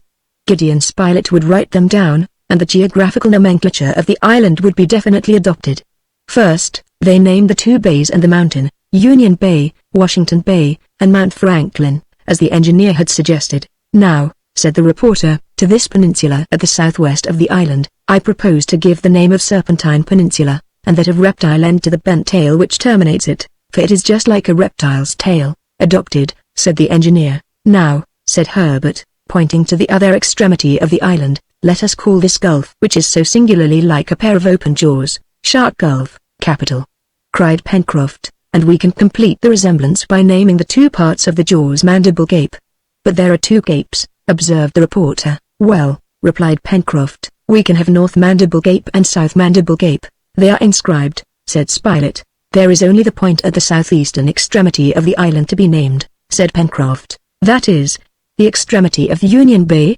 Asked Herbert. Claw Cape, cried Neb directly, who also wished to be godfather to some part of his domain. In truth, Neb had found an excellent name, for this cape was very like the powerful claw of the fantastic animal which this singularly shaped island represented. Pencroft was delighted at the turn things had taken, and their imaginations soon gave to the river which furnished the settlers with drinking water and near which the balloon had thrown them, the name of the Mercy, in true gratitude to Providence.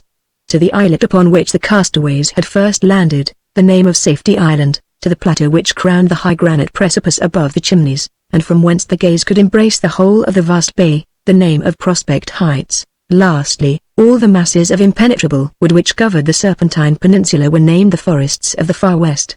The nomenclature of the visible and known parts of the island was thus finished, and later, they would complete it as they made fresh discoveries. As to the points of the compass, the engineer had roughly fixed them by the height and position of the sun, which placed Union Bay and Prospect Heights to the east. But the next day, by taking the exact hour of the rising and setting of the sun, and by marking its position between this rising and setting, he reckoned to fix the north of the island exactly, for, in consequence of its situation in the southern hemisphere, the sun, at the precise moment of its culmination, passed in the north and not in the south, as, in its apparent movement, it seems to do, to those places situated in the northern hemisphere. Everything was finished, and the settlers had only to descend Mount Franklin to return to the Chimneys, when Pencroft cried out, "Well, we are preciously stupid." "Why?" asked Gideon Spilett, who had closed his notebook and risen to depart. "Why? Our island. We have forgotten to christen it." Herbert was going to propose to give it the engineer's name, and all his companions would have applauded him, when Cyrus Harding said simply, "Let us give it the name of a great citizen, my friend, of him who now struggles to defend the unity of the American Republic. Let us call it Lincoln Island." The engineer's proposal was replied to by 3 hurrahs. And that evening, before sleeping, the new colonists talked of their absent country. They spoke of the terrible war which stained it with blood. They could not doubt that the South would soon be subdued, and that the cause of the North, the cause of justice, would triumph, thanks to Grant, thanks to Lincoln. Now this happened the 30th of March, 1865. They little knew that 16 days afterwards a frightful crime would be committed in Washington, and that on Good Friday Abraham Lincoln would fall by the hand of a fanatic. Chapter 12. They now began the descent of the mountain. Climbing down the crater, they went round the cone and reached their encampment of the previous night. Pencroft thought it must be breakfast time, and the watches of the reporter and engineer were therefore consulted to find out the hour. That of Gideon Spilett had been preserved from the sea-water, as he had been thrown at once on the sand out of reach of the waves. It was an instrument of excellent quality, a perfect pocket chronometer, which the reporter had not forgotten to wind up carefully every day. As to the engineer's watch, it, of course, had stopped during the time which he had passed on the downs.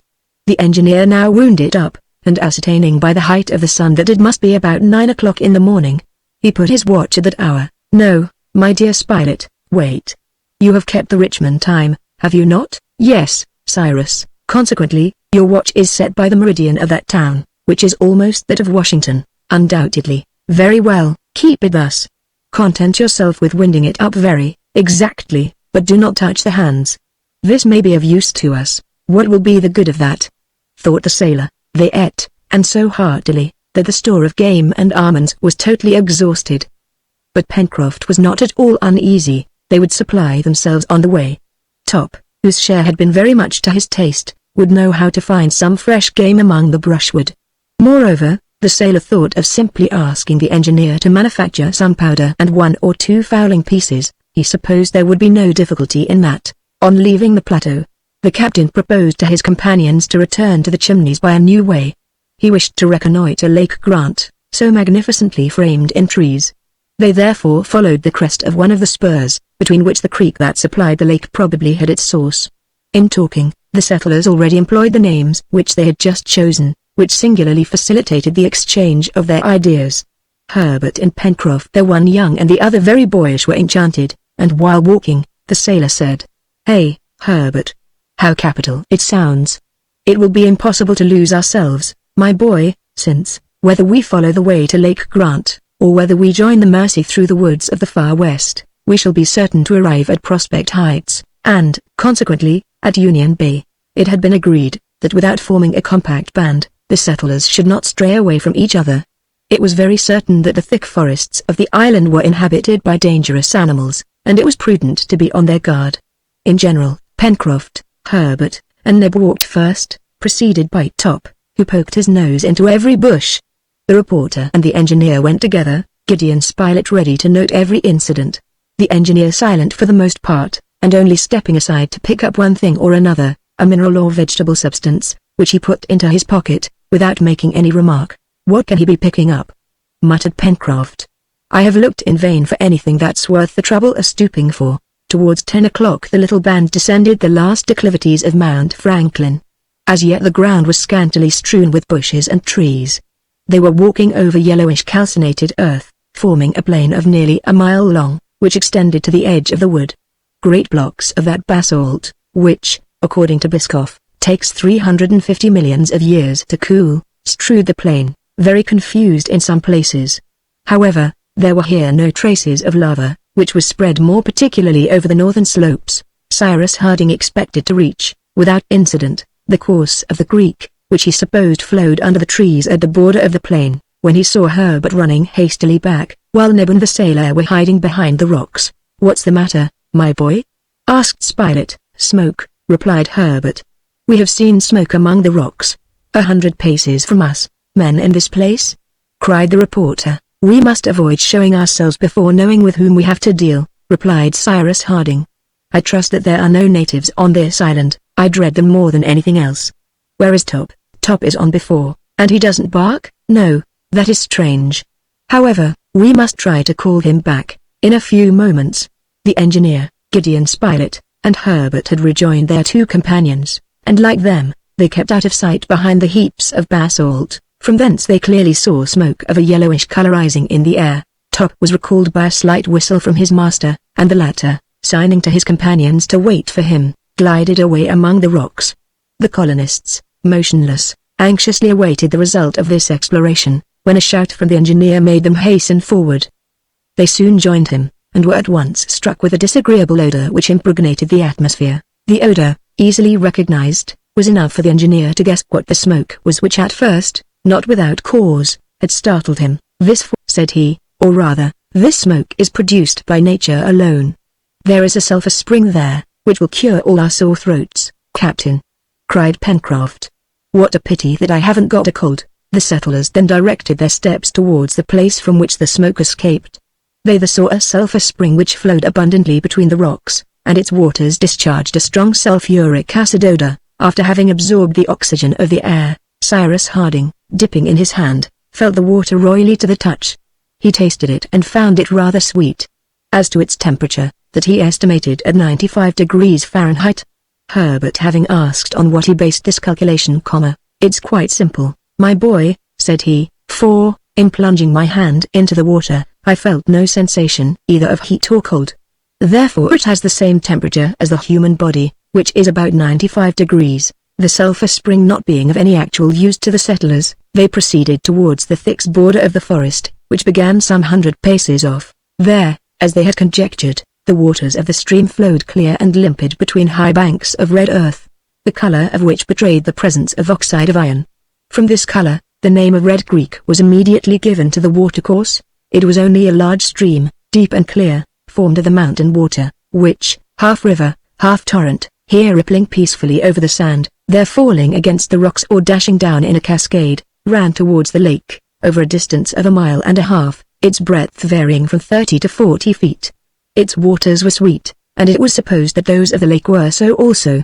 A fortunate circumstance, in the event of their finding on its borders a more suitable dwelling than the chimneys. As to the trees, which some 100 feet downwards shaded the banks of the creek, they belonged, for the most part, to the species which abound in the temperate zone of America and Tasmania, and no longer to those conifer observed in that portion of the island already explored to some miles from Prospect Heights. At this time of the year, the commencement of the month of April, which represents the month of October, in this hemisphere, that is, the beginning of autumn, they were still in full leaf. They consisted principally of casuarinas and eucalypti, some of which next year would yield a sweet manna, similar to the manna of the East. Clumps of Australian cedars rose on the sloping banks, which were also covered with the high grass called tussac in New Holland, but the coconut, so abundant in the archipelagos of the Pacific, seemed to be wanting in the island. The latitude, doubtless, being too low. "What a pity," said Herbert, "such a useful tree, and which has such beautiful nuts." As to the birds, they swarmed among the scanty branches of the eucalypti and casuarinas, which did not hinder the display of their wings. Black, white, or grey cockatoos, paroquets, with plumage of all colors, kingfishers of a sparkling green and crowned with red, blue lories, and various other birds appeared on all sides, as through a prism, fluttering about and producing a deafening clamor. Suddenly, a strange concert of discordant voices resounded in the midst of a thicket. The settlers heard successively the song of birds, the cry of quadrupeds, and a sort of clacking which they might have believed to have escaped from the lips of a native. Neb and Herbert rushed towards the bush, forgetting even the most elementary principles of prudence. Happily, they found there, neither a formidable wild beast nor a dangerous native, but merely half a dozen mocking and singing birds, known as mountain pheasants. A few skillful blows from a stick soon put an end to their concert, and procured excellent food for the evening's dinner. Herbert also discovered some magnificent pigeons with bronzed wings, some superbly crested, others draped in green, like their congeners at Port Macquarie, but it was impossible to reach them, or the crows and magpies which flew away in flocks. A charge of small shot would have made great slaughter among these birds, but the hunters were still limited to sticks and stones, and these primitive weapons proved very insufficient. Their insufficiency was still more clearly shown when a troop of quadrupeds, jumping, bounding, making leaps of 30 feet, regular flying mammifera, fled over the thickets, so quickly and at such a height, that one would have thought that they passed from one tree to another like squirrels. "Kangaroos!" cried Herbert. "Are they good to eat?" asked Pencroft. "Stewed," replied the reporter. "Their flesh is equal to the best venison!" Gideon Spilett had not finished this exciting sentence when the sailor, followed by Neb and Herbert, darted on the kangaroo's tracks. Cyrus Harding called them back in vain. But it was in vain too for the hunters to pursue such agile game, which went bounding away like balls. After a chase of 5 minutes, they lost their breath, and at the same time all sight of the creatures, which disappeared in the wood. Top was not more successful than his masters, Captain, said Pencroft, when the engineer and the reporter had rejoined them. "Captain, you see quite well we can't get on unless we make a few guns." "Will that be possible?" "Perhaps," replied the engineer, "but we will begin by first manufacturing some bows and arrows, and I don't doubt that you will become as clever in the use of them as the Australian hunters." "Bows and arrows," said Pencroft scornfully. "That's all very well for children. Don't be proud, friend Pencroft," replied the reporter. Bows and arrows were sufficient for centuries to stain the earth with blood. Powder is but a thing of yesterday, and war is as old as the human race unhappily. "Faith, that's true, Mr. Spilett," replied the sailor, "and I always speak too quickly. You must excuse me." Meanwhile, Herbert, constant to his favorite science, natural history, reverted to the kangaroos, saying, "Besides, we had to deal just now with the species which is most difficult to catch. They were giants with long grey fur, but if I am not mistaken, there exist black and red kangaroos, rock kangaroos, and rat kangaroos, which are more easy to get hold of. It is reckoned that there are about a dozen species." "Herbert," replied the sailor sententiously, "there is only one species of kangaroos to me, that is kangaroo on the spit, and it's just the one we haven't got this evening." They could not help laughing at Master Pencroft's new classification. The honest sailor did not hide his regret at being reduced for dinner to the singing pheasants, but fortune once more showed itself obliging to him. In fact, Top, who felt that his interest was concerned, went and ferreted everywhere with an instinct doubled by a ferocious appetite. It was even probable that if some piece of game did fall into his clutches, none would be left for the hunters, if Top was hunting on his own account, but Neb watched him and he did well. Towards 3 o'clock the dog disappeared in the brushwood and gruntings showed that he was engaged in a struggle with some animal. Neb rushed after him, and soon saw Top eagerly devouring a quadruped, which 10 seconds later would have been past recognizing in Top's stomach. But fortunately the dog had fallen upon a brood, and besides the victim he was devouring, 2 other rodents. The animals in question belonged to that order lay strangled on the turf. Neb reappeared triumphantly holding one of the rodents in each hand. Their size exceeded that of a rabbit. Their hair was yellow, mingled with green spots, and they had the merest rudiments of tails. The citizens of the Union were at no loss for the right name of these rodents. They were maras, a sort of agouti, a little larger than their congeners of tropical countries, regular American rabbits, with long ears, jaws armed on each side with 5 molars, which distinguish the agouti. "Hurrah!" cried Pencroft, "the roast has arrived. And now we can go home." The walk, interrupted for an instant, was resumed. The limpid waters of the Red Creek flowed under an arch of casuanas, banksias, and gigantic gum trees. Superb lilacs rose to a height of 20 feet. Other arborescent species, unknown to the young naturalist, bent over the stream, which could be heard murmuring beneath the bowers of verdure. Meanwhile the stream grew much wider, and Cyrus Harding supposed that they would soon reach its mouth. In fact, on emerging from beneath a thick clump of beautiful trees, it suddenly appeared before their eyes. The explorers had arrived on the western shore of Lake Grant. The place was well worth looking at. This extent of water, of a circumference of nearly 7 miles and an area of 250 acres, reposed in a border of diversified trees. Towards the east, through a curtain of verdure, picturesquely raised in some places, sparkled an horizon of sea. The lake was curved at the north, which contrasted with the sharp outline of its lower part.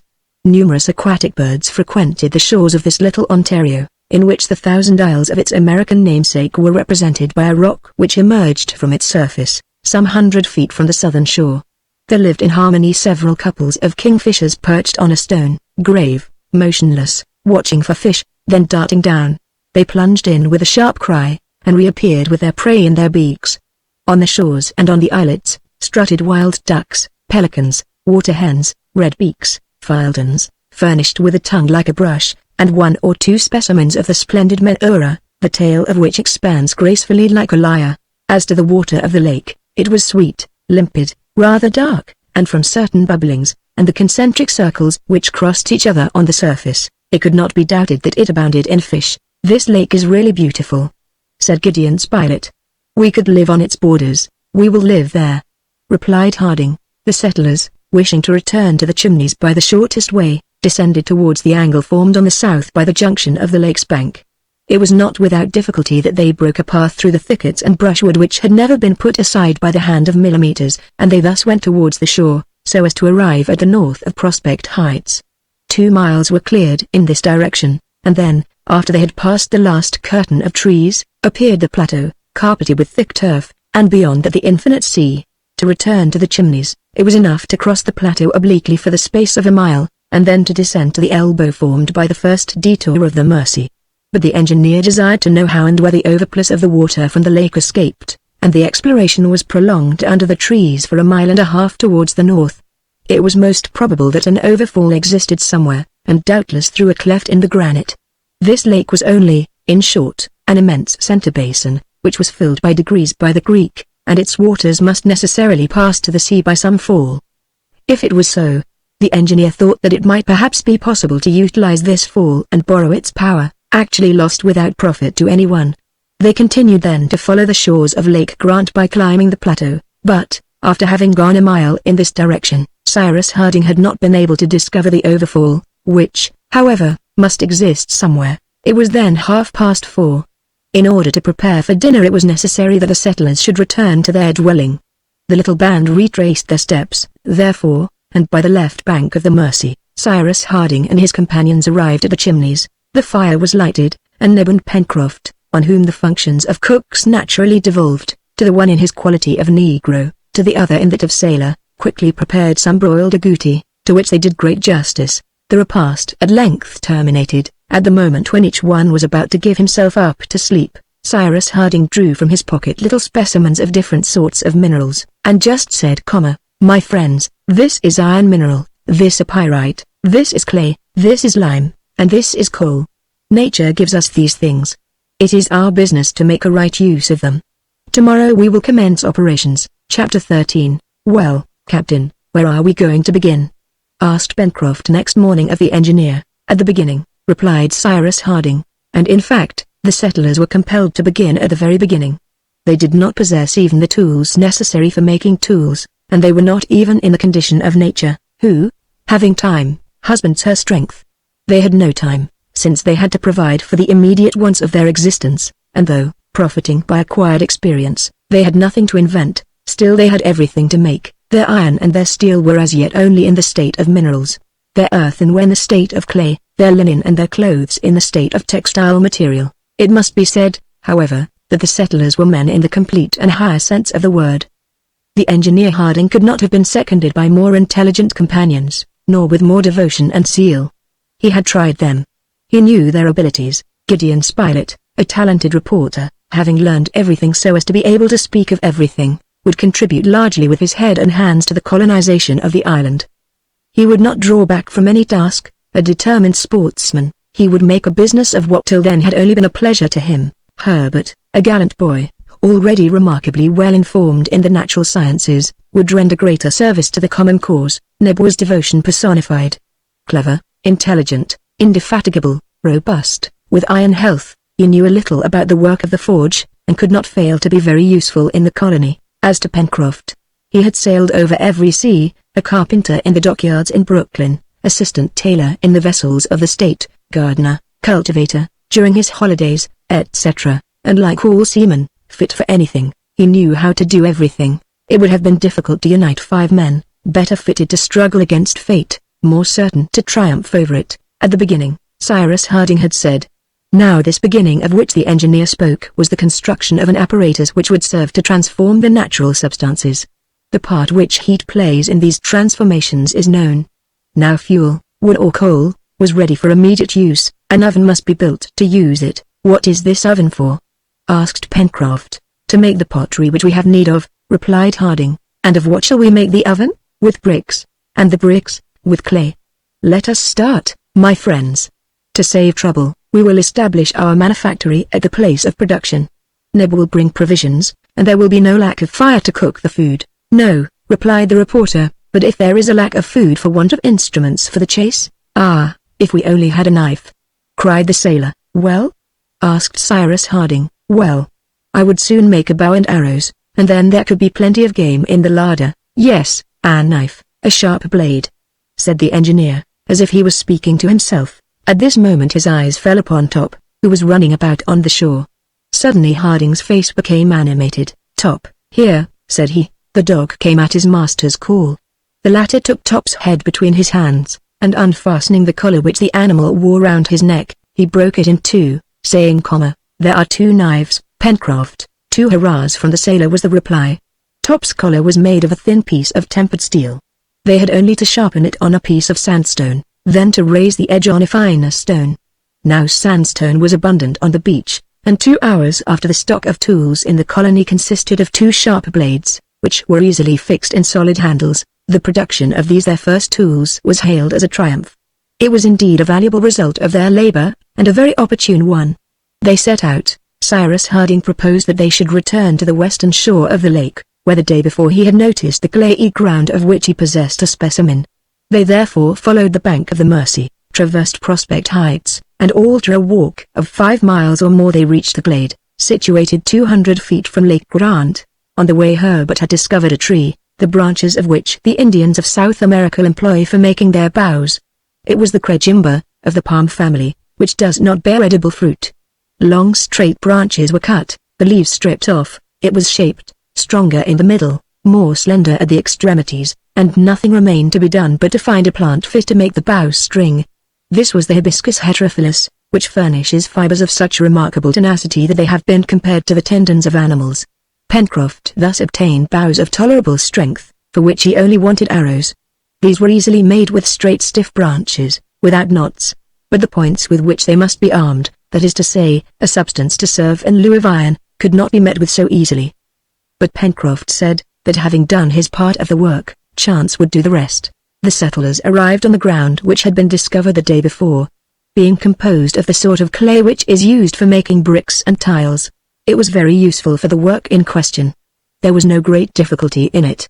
It was enough to scour the clay with sand, then to mold the bricks and bake them by the heat of a wood fire. Generally bricks are formed in molds, but the engineer contented himself with making them by hand. All that day and the day following were employed in this work. The clay, soaked in water, was mixed by the feet and hands of the manipulators, and then divided into pieces of equal size.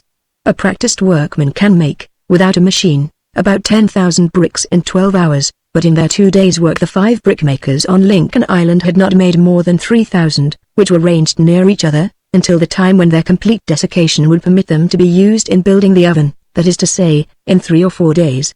It was on the 2nd of April that Harding had employed himself in fixing the orientation of the island, or, in other words, the precise spot where the sun rose.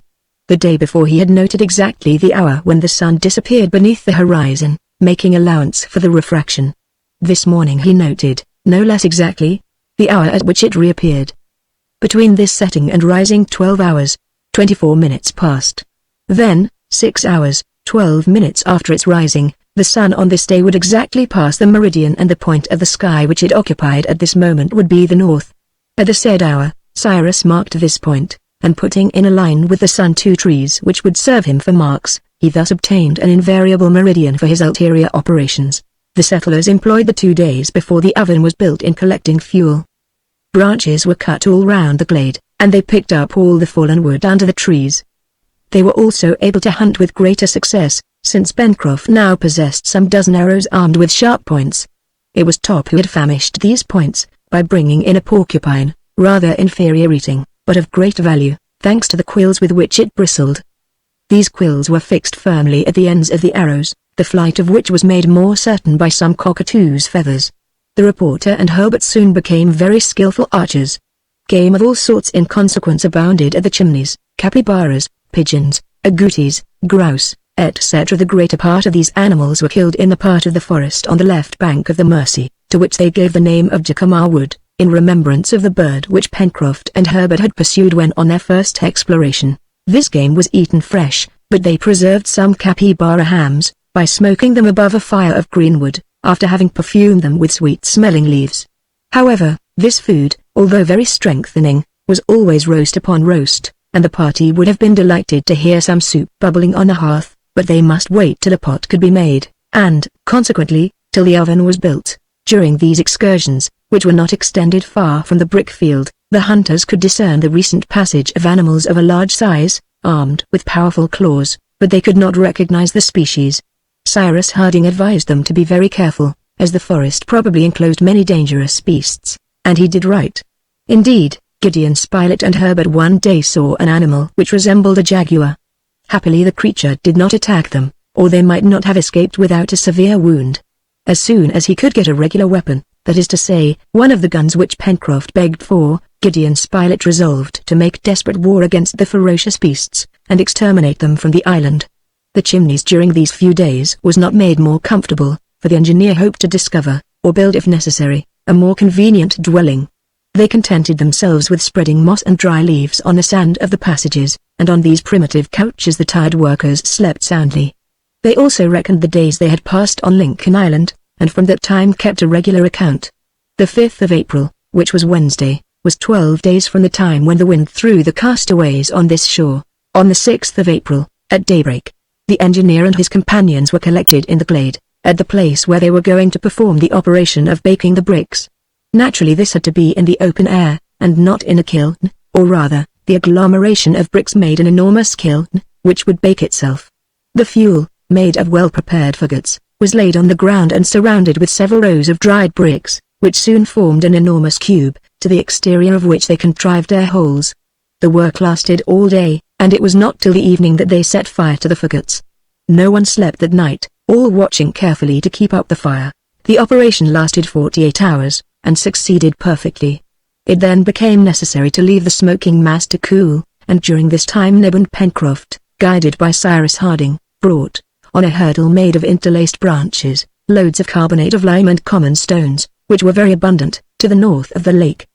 These stones, when decomposed by heat, made a very strong quicklime, greatly increased by slacking, at least as pure as if it had been produced by the calcination of chalk or marble. Mixed with sand the lime made excellent mortar. The result of these different works was, that, on the 9th of April, the engineer had at his disposal a quantity of prepared lime and some thousands of bricks. Without losing an instant, therefore, they began the construction of a kiln to bake the pottery, which was indispensable for their domestic use. They succeeded without much difficulty.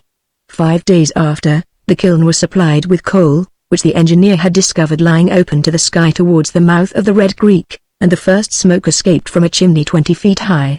The glade was transformed into a manufactory, and Pencroft was not far wrong in believing that from this kiln would issue all the products of modern industry. In the meantime what the settlers first manufactured was a common pottery in which to cook their food.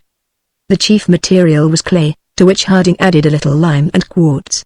This paste made regular pipe clay, with which they manufactured bowls, cups molded on stones of the proper size, great jars and pots to hold water, etc. The shape of these objects was clumsy and defective, but after they had been baked in a high temperature, the kitchen of the chimneys was provided with a number of utensils, as precious to the settlers as the most beautifully enameled china. We must mention here that Pencroft, desirous to know if the clay thus prepared was worthy of its name of pipe clay, made some large pipes, which he thought charming, but for which, alas, he had no tobacco, and that was a great privation to Pencroft. But tobacco will come, like everything else, he repeated, in a burst of absolute confidence. This work lasted till the 15th of April, and the time was well employed. The settlers, having become potters, made nothing but pottery. When it suited Cyrus Harding to change them into smiths, they would become smiths. But the next day being Sunday, and also Easter Sunday, all agreed to sanctify the day by rest. These Americans were religious men, scrupulous observers of the precepts of the Bible, and their situation could not but develop sentiments of confidence towards the author of all things. On the evening of the 15th of April they returned to the chimneys, carrying with them the pottery, the furnace being extinguished until they could put it to a new use. Their return was marked by a fortunate incident. The engineer discovered a substance which replaced tinder. It is known that a spongy, velvety flesh is procured from a certain mushroom of the genus Polyporus. Properly prepared, it is extremely inflammable, especially when it has been previously saturated with gunpowder, or boiled in a solution of nitrate or chlorate of potash. But, till then, they had not found any of these polypores or even any of the morels which could replace them. On this day, the engineer, seeing a plant belonging to the wormwood genus, the principal species of which are absinthe, balm mint, tarragon, etc., gathered several tufts, and, presenting them to the sailor, said, "Here, Pencroft, this will please you." Pencroft looked attentively at the plant, covered with long silky hair, the leaves being clothed with soft down. "What's that, Captain?" asked Pencroft. "Is it tobacco?" "No," replied Harding, "it is wormwood, Chinese wormwood to the learned, but to us it will be tinder." When the wormwood was properly dried it provided them with a very inflammable substance, especially afterwards when the engineer had impregnated it with nitrate of potash, of which the island possessed several beds, and which is in truth saltpeter. The colonists had a good supper that evening. Neb prepared some agouti soup, a smoked capybara ham, to which was added the boiled tubercules of the Caladium macroorhizum, an herbaceous plant of the arum family. They had an excellent taste, and were very nutritious, being something similar to the substance which is sold in England under the name of Portland sago. They were also a good substitute for bread, which the settlers in Lincoln Island did not yet possess. When supper was finished, before sleeping, Harding and his companions went to take the air on the beach. It was 8 o'clock in the evening. The night was magnificent. The moon, which had been full 5 days before, had not yet risen, but the horizon was already silvered by those soft, pale shades which might be called the dawn of the moon.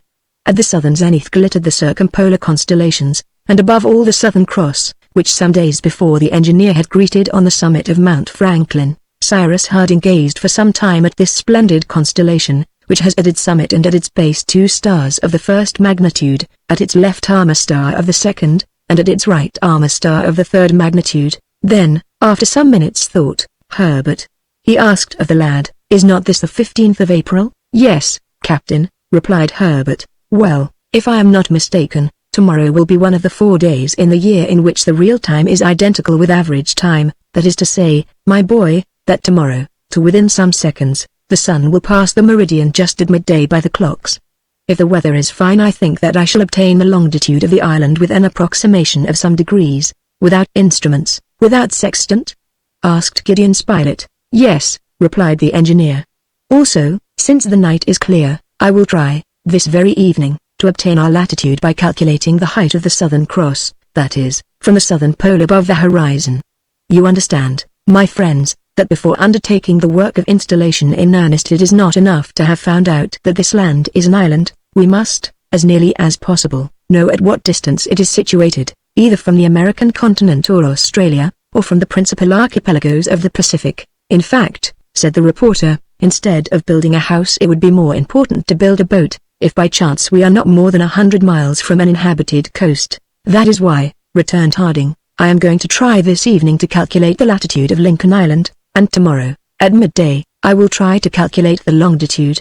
If the engineer had possessed a sextant, an apparatus with which the angular distance of objects can be measured with great precision, there would have been no difficulty in the operation.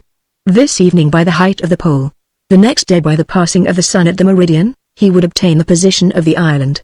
But as they had not one, he would have to supply the deficiency. Harding then entered the chimneys. By the light of the fire he cut 2 little flat rulers, which he joined together at one end so as to form a pair of compasses, whose legs could separate or come together. The fastening was fixed with a strong acacia thorn which was found in the wood pile.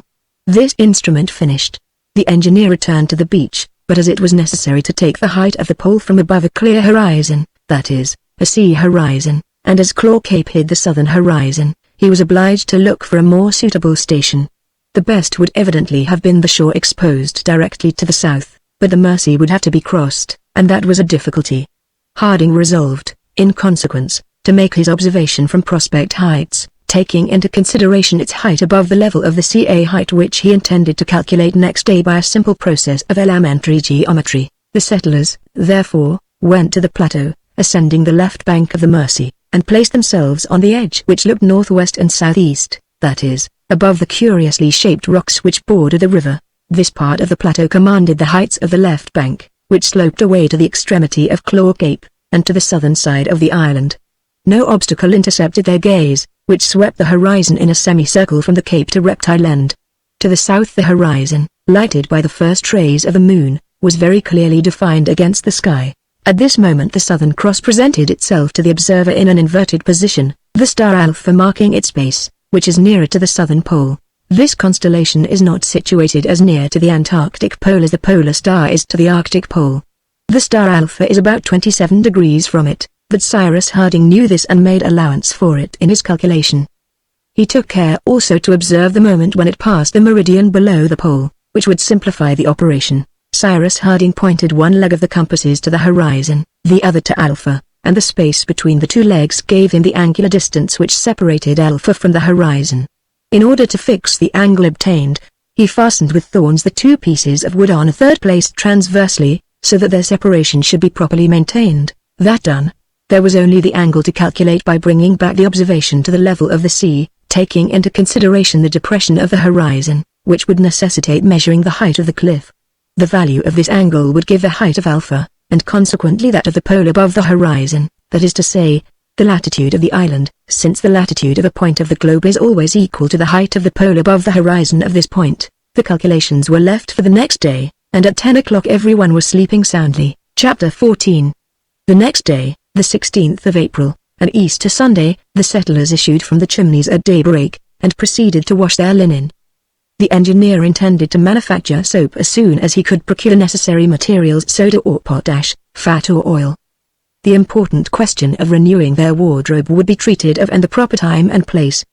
At any rate their clothes would last at least 6 months longer, for they were strong, and could resist the wear of manual labor. But all would depend on the situation of the island with regard to inhabited land. This would be settled today if the weather permitted. The sun rising above a clear horizon announced a magnificent day, one of those beautiful autumn days which are like the last farewells of the warm season.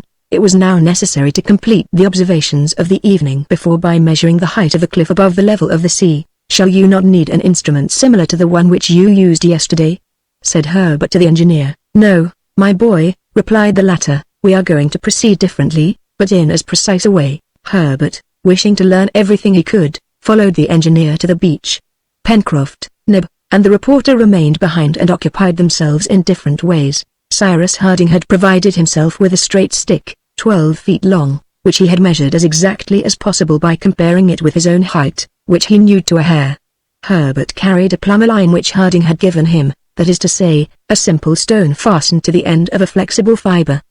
Having reached a spot about 20 feet from the edge of the beach, and nearly 500 feet from the cliff, which rose perpendicularly, Harding thrust the pole 2 feet into the sand, and wedging it up carefully, he managed, by means of the plumb line, to erect it perpendicularly with the plane of the horizon. That done, he retired the necessary distance, when, lying on the sand, his eye glanced at the same time at the top of the pole and the crest of the cliff.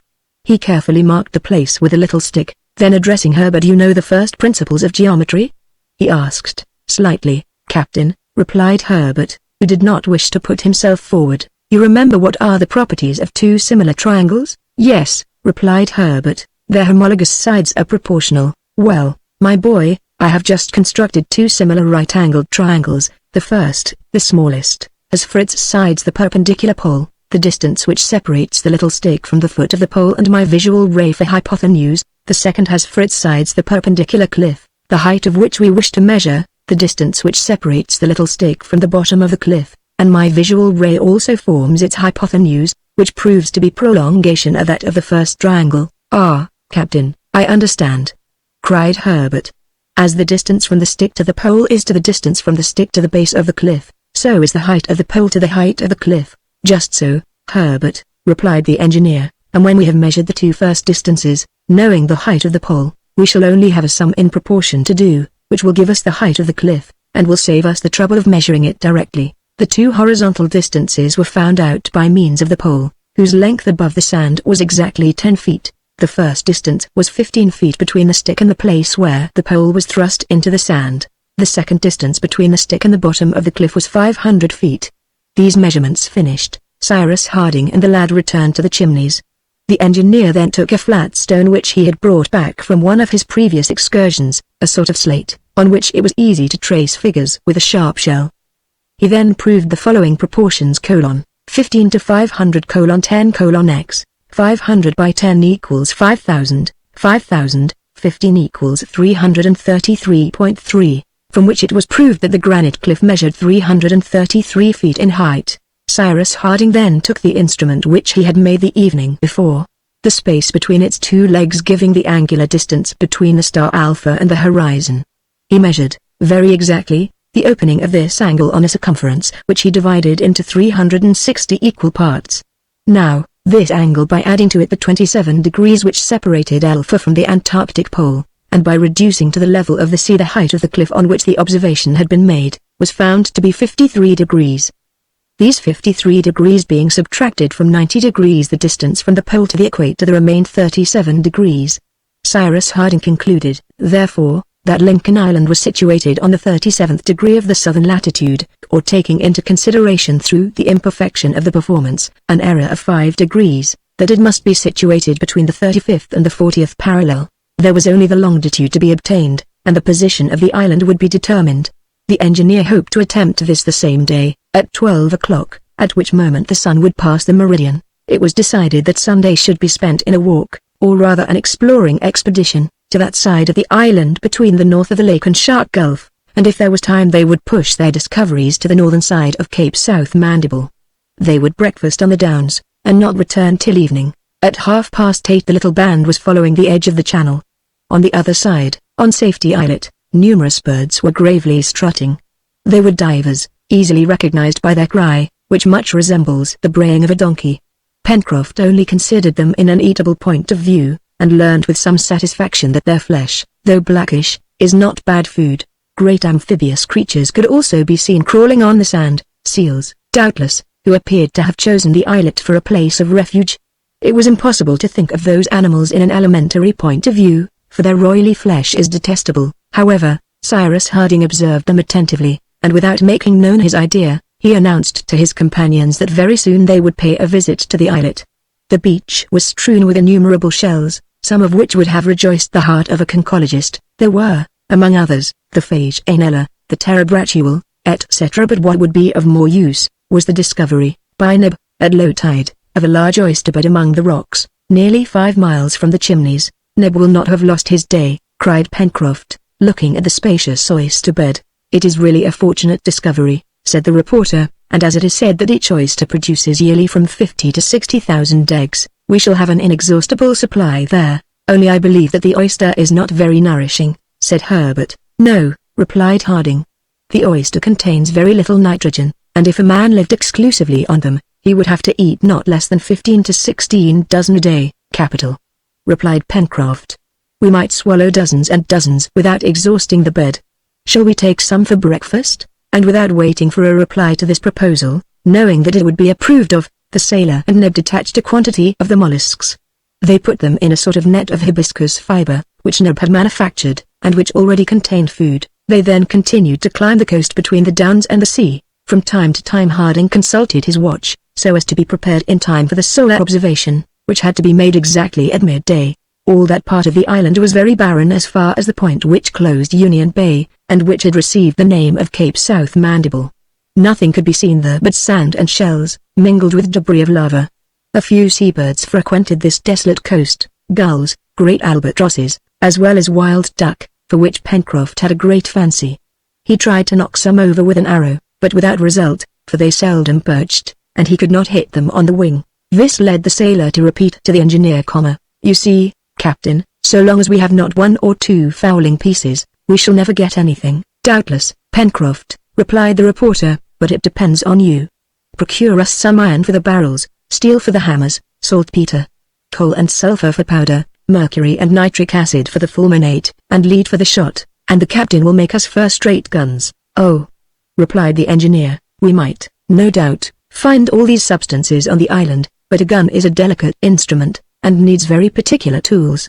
However, we shall see later." "Why," cried Pencroft, "were we obliged to throw overboard all the weapons we had with us in the car, all our implements, even our pocket knives, but if we had not thrown them away, Pencroft, the balloon would have thrown us to the bottom of the sea," said Herbert. "What you say is true, my boy," replied the sailor. Then passing to another idea, "Think," said he, "how astounded Jonathan Forster and his companions must have been when, next morning, they found the place empty, and the machine flown away." "I am utterly indifferent about knowing what they may have thought," said the reporter. "It was all my idea, that," said Pencroft, with a satisfied air. "A splendid idea, Pencroft," replied Gideon Spilett, laughing, "and which has placed us where we are." "I would rather be here than in the hands of the Southerners," cried the sailor, "especially since the captain has been kind enough to come and join us again." "So would I, truly," replied the reporter. "Besides, what do we want?" "Nothing, if that is not everything," replied Pencroft, laughing and shrugging his shoulders. "But, some day or other, we shall find means of going away, sooner, perhaps, than you imagine." "My friends," remarked the engineer, "if Lincoln Island is but a medium distance from an inhabited island, or from a continent, we shall know in an hour. I have not a map of the Pacific, but my memory has preserved a very clear recollection of its southern part. The latitude which I obtained yesterday placed New Zealand to the west of Lincoln Island, and the coast of Chile to the east. But between these two countries, there is a distance of at least 6,000 miles. It has, therefore, to be determined what point in this great space the island occupies, and this the longitude will give us presently, with a sufficient approximation, I hope. "Is not the archipelago of the Paumotus the nearest point to us in latitude?" asked Herbert. "Yes," replied the engineer, but the distance which separates us from it is more than 1,200 miles. And that way? Asked Neb, who followed the conversation with extreme interest, pointing to the south. That way, nothing, replied Pencroft. Nothing, indeed, added the engineer. Well, Cyrus, asked the reporter, if Lincoln Island is not more than 2,000 or 3,000 miles from New Zealand or Chile? Well, replied the engineer, instead of building a house we will build a boat, and Master Pencroft shall be put in command. Well then, cried the sailor, I am quite ready to be captain as soon as you can make a craft that's able to keep at sea. We shall do it, if it is necessary, replied Cyrus Harding. But while these men, who really hesitated at nothing, were talking, the hour approached at which the observation was to be made. What Cyrus Harding was to do to ascertain the passage of the sun at the meridian of the island, without an instrument of any sort, Herbert could not guess. The observers were then about 6 miles from the Chimneys, not far from that part of the downs in which the engineer had been found after his enigmatical preservation. They halted at this place and prepared for breakfast, for it was 11:30. Herbert went for some fresh water from a stream which ran near, and brought it back in a jug, which Neb had provided. During these preparations Harding arranged everything for his astronomical observation. He chose a clear place on the shore, which the ebbing tide had left perfectly level. This bed of fine sand was as smooth as ice, not a grain out of place. It was of little importance whether it was horizontal or not, and it did not matter much whether the stick 6 feet high, which was planted there, rose perpendicularly. On the contrary, the engineer inclined it towards the south, that is to say, in the direction of the coast opposite to the sun, for it must not be forgotten that the settlers in Lincoln Island, as the island was situated in the southern hemisphere, saw the radiant planet describe its diurnal arc above the northern, and not above the southern horizon. Herbert now understood how the engineer was going to proceed to ascertain the culmination of the sun, that is to say its passing the meridian of the island or, in other words, determine due south. It was by means of the shadow cast on the sand by the stick, a way which, for want of an instrument, would give him a suitable approach to the result which he wished to obtain. In fact, the moment when this shadow would reach its minimum of length would be exactly 12 o'clock, and it would be enough to watch the extremity of the shadow, so as to ascertain the instant when, after having successively diminished, it began to lengthen. By inclining his stick to the side opposite to the sun, Cyrus Harding made the shadow longer, and consequently its modifications would be more easily ascertained. In fact, the longer the needle of a dial is, the more easily can the movement of its point be followed. The shadow of the stick was nothing but the needle of a dial. The moment had come, and Cyrus Harding knelt on the sand, and with little wooden pegs, which he stuck into the sand, he began to mark the successive diminutions of the stick's shadow. His companions, bending over him, watched the operation with extreme interest. The reporter held his chronometer in his hand, ready to tell the hour which it marked when the shadow would be at its shortest. Moreover, as Cyrus Harding was working on the 16th of April, the day on which the true and the average time are identical, the hour given by Gideon Spilett would be the true hour then at Washington, which would simplify the calculation. Meanwhile, as the sun slowly advanced, the shadow slowly diminished, and when it appeared to Cyrus Harding that it was beginning to increase, he asked, "What o'clock is it?" 1 minute past 5, replied Gideon Spilett directly. They had now only to calculate the operation. Nothing could be easier. It could be seen that there existed, in round numbers, a difference of 5 hours between the meridian of Washington and that of Lincoln Island, that is to say, it was midday in Lincoln Island when it was already 5 o'clock in the evening in Washington. Now the sun, in its apparent movement round the earth, traverses 1 degree in 4 minutes, or 15 degrees an hour. 15 degrees multiplied by 5 hours gives 75 degrees. Then, since Washington is 77.311 inches, as much as to say 77 degrees counted from the meridian of Greenwich, which the Americans take for their starting point for longitudes concurrently with the English, it followed that the island must be situated 77 and 75 degrees west of the meridian of Greenwich, that is to say, on the 152nd degree of west longitude. Cyrus Harding announced this result to his companions, and taking into consideration errors of observation, as he had done for the latitude, he believed he could positively affirm that the position of Lincoln Island was between the 35th and the 37th parallel, and between the 150th and the 155th meridian to the west of the meridian of Greenwich. The possible fault which he attributed to errors in the observation was, it may be seen, of 5 degrees on both sides, which, at 60 miles to a degree, would give an error of 300 miles in latitude and longitude for the exact position. But this error would not influence the determination which it was necessary to take. It was very evident that Lincoln Island was at such a distance from every country or island that it would be too hazardous to attempt to reach one in a frail boat. In fact, this calculation placed it at least 1,200 miles from Tahiti and the islands of the archipelago of the Paumotus, more than 1,800 miles from New Zealand, and more than 4,500 miles from the American coast. And when Cyrus Harding consulted his memory, he could not remember in any way that such an island occupied, in that part of the Pacific, the situation assigned to Lincoln Island. Chapter 15. The next day, the 17th of April, the sailor's first words were addressed to Gideon Spilett. "Well, sir," he asked, "what shall we do today?" "What the captain pleases," replied the reporter. Till then the engineer's companions had been brickmakers and potters, now they were to become metallurgists. The day before, after breakfast, they had explored as far as the point of Mandible Cape, 7 miles distant from the Chimneys. There, the long series of downs ended, and the soil had a volcanic appearance. There were no longer high cliffs as at Prospect Heights, but a strange and capricious border which surrounded the narrow gulf between the two capes, formed of mineral matter, thrown up by the volcano. Arrived at this point the settlers retraced their steps, and at nightfall entered the Chimneys, but they did not sleep before the question of knowing whether they could think of leaving Lincoln Island or not was definitely settled. The 1,200 miles which separated the island from the Paumotus Island was a considerable distance. A boat could not cross it, especially at the approach of the bad season. Pencroft had expressly declared this. Now, to construct a simple boat even with the necessary tools, was a difficult work, and the colonists not having tools they must begin by making hammers, axes, adzes, saws, augers, planes, etc., which would take some time. It was decided, therefore, that they would winter at Lincoln Island, and that they would look for a more comfortable dwelling than the Chimneys, in which to pass the winter months.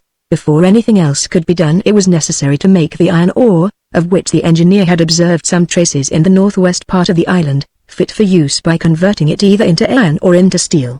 Metals are not generally found in the ground in a pure state. For the most part they are combined with oxygen or sulfur.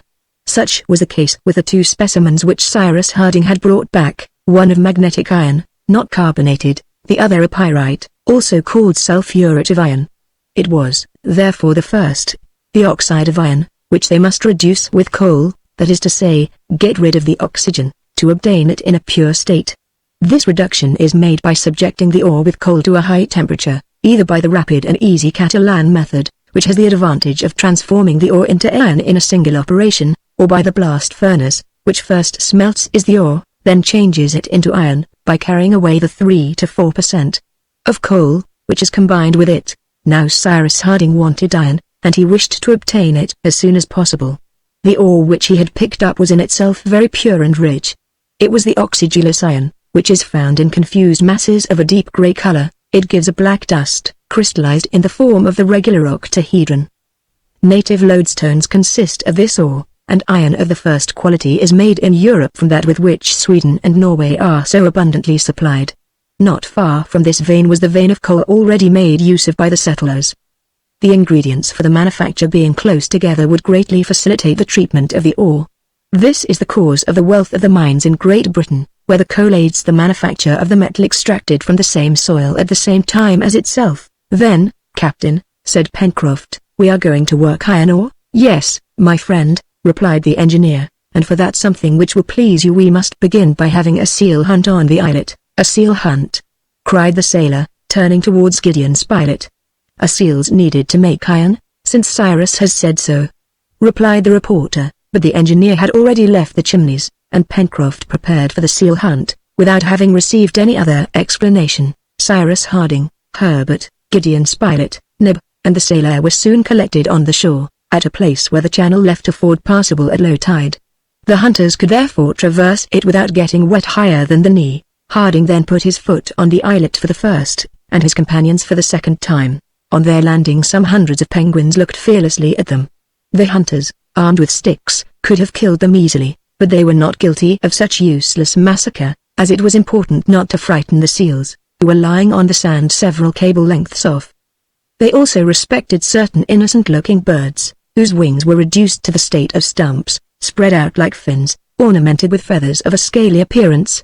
The settlers, therefore, prudently advanced towards the north point, walking over ground riddled with little holes, which formed nests for the seabirds. Towards the extremity of the islet appeared great black heads floating just above the water, having exactly the appearance of rocks in motion. These were the seals which were to be captured. It was necessary, however, first to allow them to land, for with their close, short hair, and their fusiform conformation, being excellent swimmers, it is difficult to catch them in the sea, while on land their short, webbed feet prevent their having more than a slow, waddling movement. Pencroft knew the habits of these creatures, and he advised waiting till they were stretched on the sand, when the sun, before long, would send them to sleep. They must then manage to cut off their retreat and knock them on the head. The hunters, having concealed themselves behind the rocks, waited silently. An hour passed before the seals came to play on the sand. They could count half a dozen. Pencroft and Herbert then went round the point of the islet, so as to take them in the rear, and cut off their retreat. During this time Cyrus Harding, Spilett, and Neb, crawling behind the rocks, glided towards the future scene of combat. All at once the tall figure of the sailor appeared. Pencroft shouted. The engineer and his two companions threw themselves between the sea and the seals. Two of the animals soon lay dead on the sand, but the rest regained the sea in safety. "Here are the seals required, Captain," said the sailor, advancing towards the engineer. "Capital," replied Harding. "We will make bellows of them." "Bellows!" cried Pencroft. "Well, these are lucky seals." It was, in fact, a blowing machine, necessary for the treatment of the ore that the engineer wished to manufacture with the skins of the amphibious creatures. They were of a medium size, for their length did not exceed 6 feet. They resembled a dog about the head, as it was useless to burden themselves with the weight of both the animals. Neb and Pencroft resolved to skin them on the spot, while Cyrus Harding and the reporter continued to explore the islet. The sailor and the negro cleverly performed the operation, and 3 hours afterwards Cyrus Harding had at his disposal 2 seals' skins, which he intended to use in this state, without subjecting them to any tanning process. The settlers waited till the tide was again low, and crossing the channel they entered the Chimneys. The skins had then to be stretched on a frame of wood and sewn by means of fibers so as to preserve the air without allowing too much to escape. Cyrus Harding had nothing but the 2 steel blades from Top's collar, and yet he was so clever, and his companions aided him with so much intelligence, that 3 days afterwards the little colony's stock of tools was augmented by a blowing machine, destined to inject the air into the midst of the ore when it should be subjected to heat, an indispensable condition to the success of the operation. On the morning of the 20th of April began the metallic period, as the reporter called it in his notes. The engineer had decided, as has been said, to operate near the veins both of coal and ore. Now, according to his observations, these veins were situated at the foot of the northeast spurs of Mount Franklin, that is to say, a distance of 6 miles from their home. It was impossible, therefore, to return every day to the Chimneys, and it was agreed that the little colony should camp under a hut of branches, so that the important operation could be followed night and day. This settled, they set out in the morning. Neb and Pencroft dragged the bellows on a hurdle, also a quantity of vegetables and animals, which they besides could renew on the way. The road led through Jacamar Wood, which they traversed obliquely from southeast to northwest, and in the thickest part. It was necessary to beat a path, which would in the future form the most direct road to Prospect Heights and Mount Franklin. The trees, belonging to the species already discovered, were magnificent. Herbert found some new ones, among others some which Pencroft called shamleeks, for, in spite of their size, they were of the same liliaceous family as the onion, chive, shallot, or asparagus. These trees produce ligneous roots which, when cooked, are excellent. From them, by fermentation, a very agreeable liquor is made. They therefore made a good store of the roots. The journey through the wood was long, it lasted the whole day, and so allowed plenty of time for examining the flora and fauna. Top, who took special charge of the fauna, ran through the grass and brushwood, putting up all sorts of game. Herbert and Gideon Spilett killed 2 kangaroos with bows and arrows, and also an animal which strongly resembled both a hedgehog and an anteater. It was like the first because it rolled itself into a ball, and bristled with spines, and the second because it had sharp claws, a long slender snout which terminated in a bird's beak, and an extendable tongue, covered with little thorns which served to hold the insects. "And when it is in the pot," asked Pencroft naturally, "what will it be like?" "An excellent piece of beef," replied Herbert. "We will not ask more from it," replied the sailor. During this excursion they saw several wild boars, which however, did not offer to attack the little band, and it appeared as if they would not meet with any dangerous beasts, when, in a thick part of the wood, the reporter thought he saw, some paces from him, among the lower branches of a tree, an animal which he took for a bear, and which he very tranquilly began to draw. Happily for Gideon Spilett, the animal in question did not belong to the redoubtable family of the plantigrades. It was only a koala, better known under the name of the sloth, being about the size of a large dog, and having stiff hair of a dirty color, the paws armed with strong claws, which enabled it to climb trees and feed on the leaves. Having identified the animal, which they did not disturb, Gideon Spilett erased bear from the title of his sketch, putting koala in its place, and the journey was resumed. At 5 o'clock in the evening, Cyrus Harding gave the signal to halt. They were now outside the forest, at the beginning of the powerful spurs which supported Mount Franklin towards the west. At a distance of some 100 feet flowed the Red Creek, and consequently plenty of fresh water was within their reach. The camp was soon organized. In less than an hour, on the edge of the forest, among the trees, a hut of branches interlaced with creepers, and pasted over with clay, offered a tolerable shelter. Their geological researches were put off till the next day. Supper was prepared, a good fire blazed before the hut, the roast turned, and at 8 o'clock, while one of the settlers watched to keep up the fire, in case any wild beasts should prowl in the neighborhood, the others slept soundly. The next day, the 21st of April, Cyrus Harding, accompanied by Herbert, went to look for the soil of ancient formation, on which he had already discovered a specimen of ore. They found the vein above ground, near the source of the creek, at the foot of one of the northeastern spurs. This ore, very rich in iron, enclosed in its fusible veinstone, was perfectly suited to the mode of reduction which the engineer intended to employ, that is, the Catalan method, but simplified, as it is used in Corsica. In fact, the Catalan method, properly so called, requires the construction of kilns and crucibles, in which the ore and the coal, placed in alternate layers, are transformed and reduced, but Cyrus Harding intended to economize these constructions, and wished simply to form, with the ore and the coal, a cubic mass, to the center of which he would direct the wind from his bellows. Doubtless, it was the proceeding employed by Tubalcain, and the first metallurgists of the inhabited world. Now that which had succeeded with the grandson of Adam, and which still yielded good results in countries which in ore and fuel, could not but succeed with the settlers in Lincoln Island. The coal, as well as the ore, was collected without trouble on the surface of the ground. They first broke the ore into little pieces, and cleansed them with the hand from the impurities which soiled their surface. Then coal and ore were arranged in heaps and in successive layers, as the charcoal burner does with the wood which he wishes to carbonize. In this way, under the influence of the air projected by the blowing machine, the coal would be transformed into carbonic acid, then into oxide of carbon, its use being to reduce the oxide of iron, that is to say, to rid it of the oxygen. Thus the engineer proceeded. The bellows of sealskin, furnished at its extremity with a nozzle of clay, which had been previously fabricated in the pottery kiln, was established near the heap of ore. Using the mechanism which consisted of a frame, cords of fiber and counterpoise, he threw into the mass an abundance of air, which by raising the temperature also concurred with the chemical transformation to produce in time pure iron. The operation was difficult.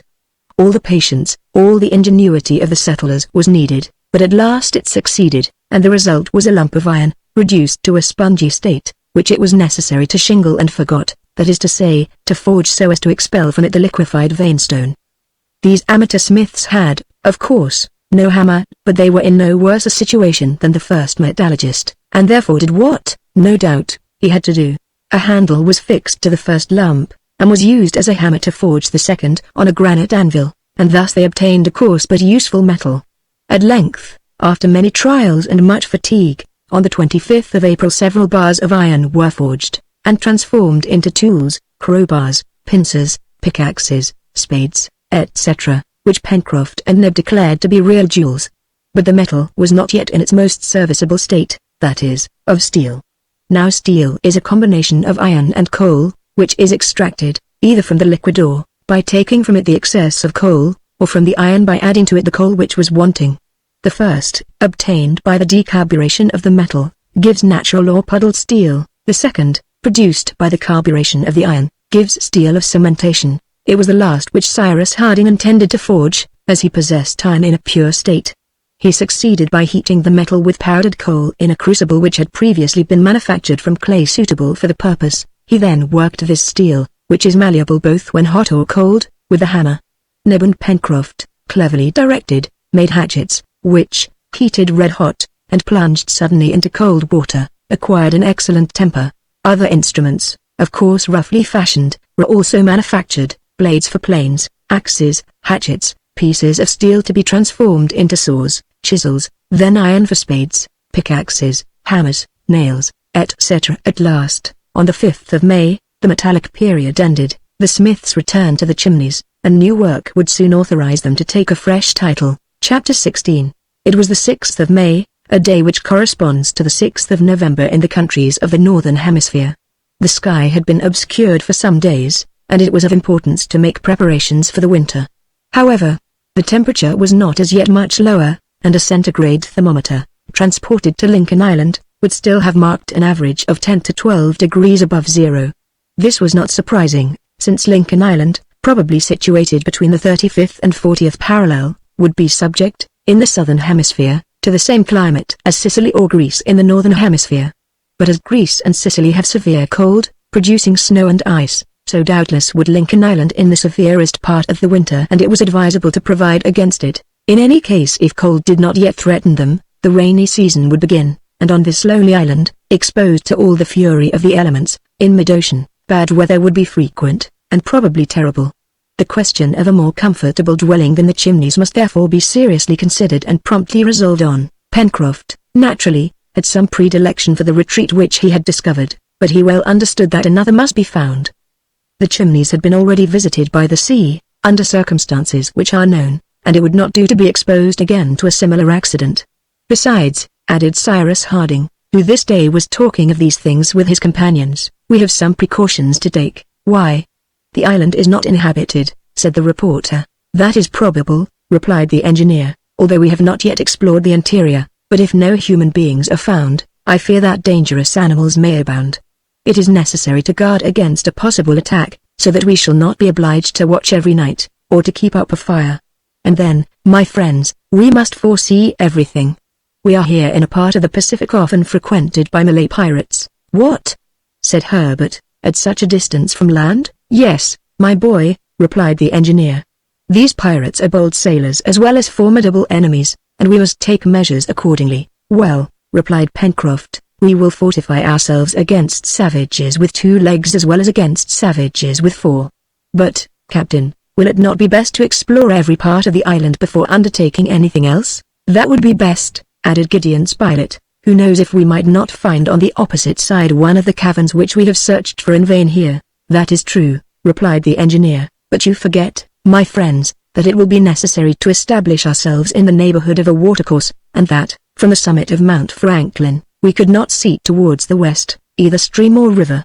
Here, on the contrary, we are placed between the Mercy and Lake Grant, an advantage which must not be neglected. And, besides, this side, looking towards the east, is not exposed as the other is to the trade winds, which in this hemisphere blow from the northwest. Then, Captain, replied the sailor, let us build a house on the edge of the lake. Neither bricks nor tools are wanting now. After having been brickmakers, potters, smelters, and smiths, we shall surely know how to be masons. Yes, my friend, but before coming to any decision we must consider the matter thoroughly.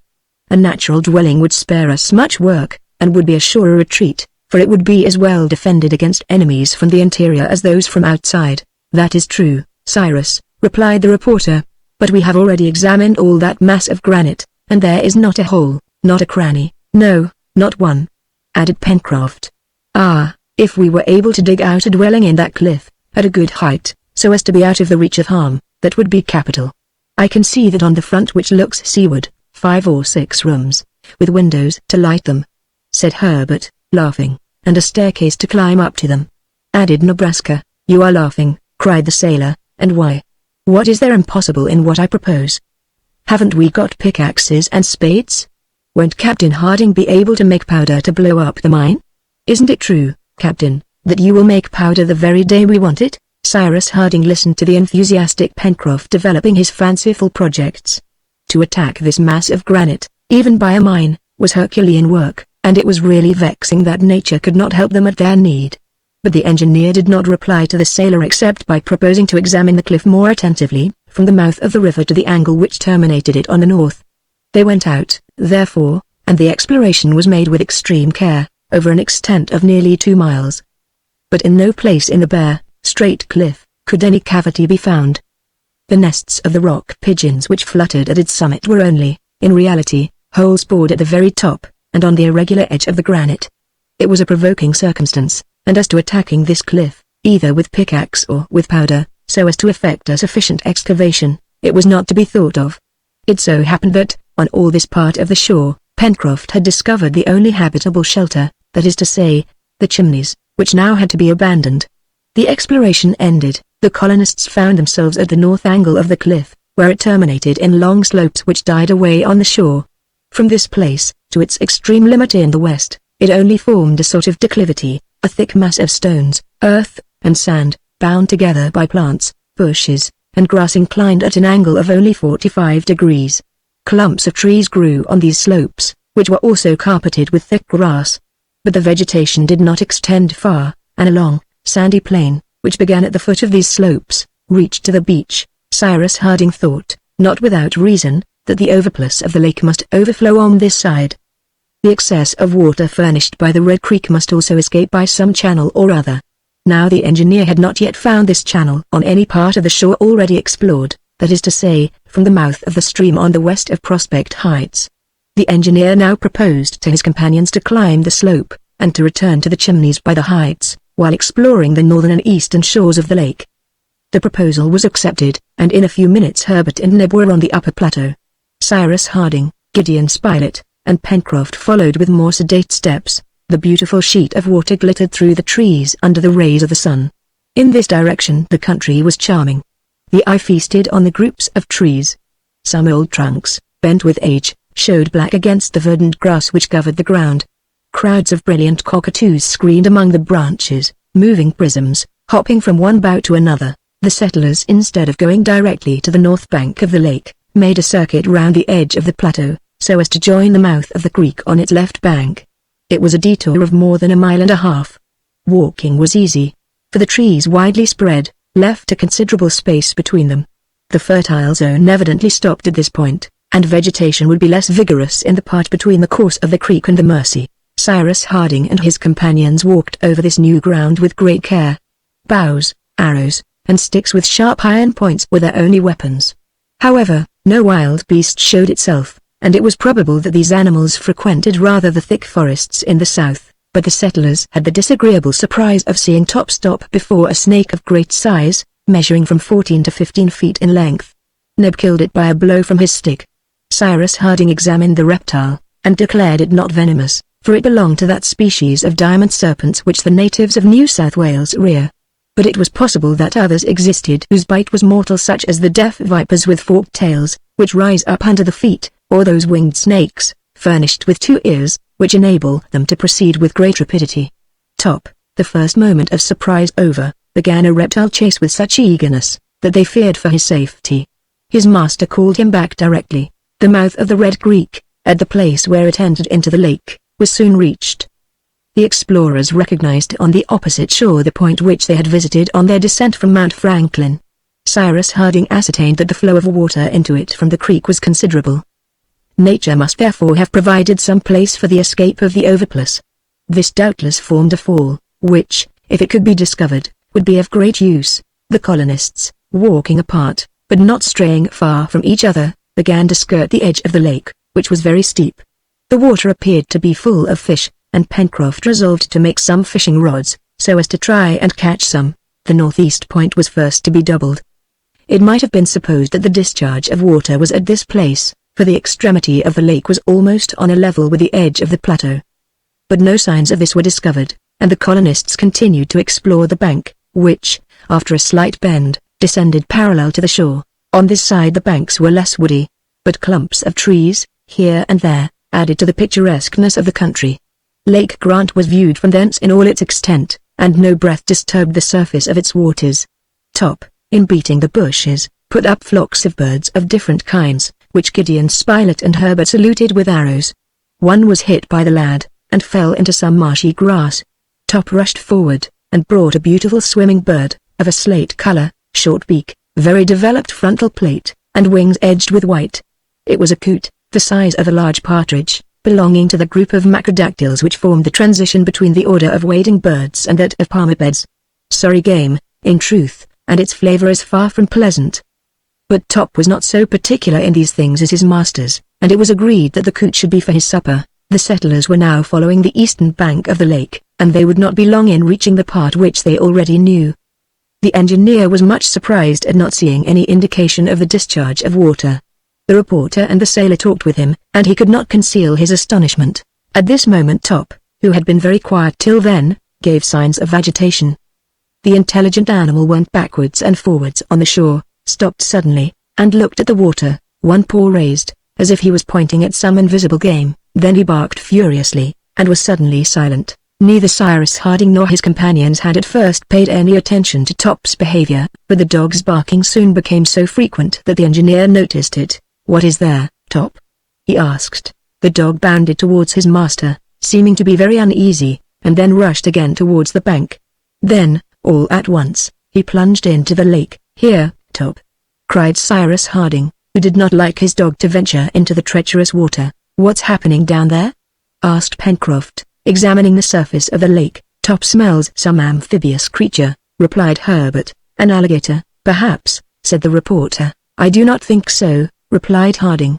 "Alligators are only met with in regions less elevated in latitude." Meanwhile Top had returned at his master's call, and had regained the shore, but he could not stay quiet. He plunged in among the tall grass, and guided by instinct, he appeared to follow some invisible being which was slipping along under the surface of the water. However, the water was calm, not a ripple disturbed its surface. Several times the settlers stopped on the bank, and observed it attentively. Nothing appeared. There was some mystery there. The engineer was puzzled. "Let us pursue this exploration to the end," said he. Half an hour after they had all arrived at the southeast angle of the lake, on Prospect Heights. At this point the examination of the banks of the lake was considered finished, and yet the engineer had not been able to discover how and where the waters were discharged. "There is no doubt this overflow exists," he repeated, "and since it is not visible it must go through the granite cliff at the west." "But what importance do you attach to knowing that, my dear Cyrus?"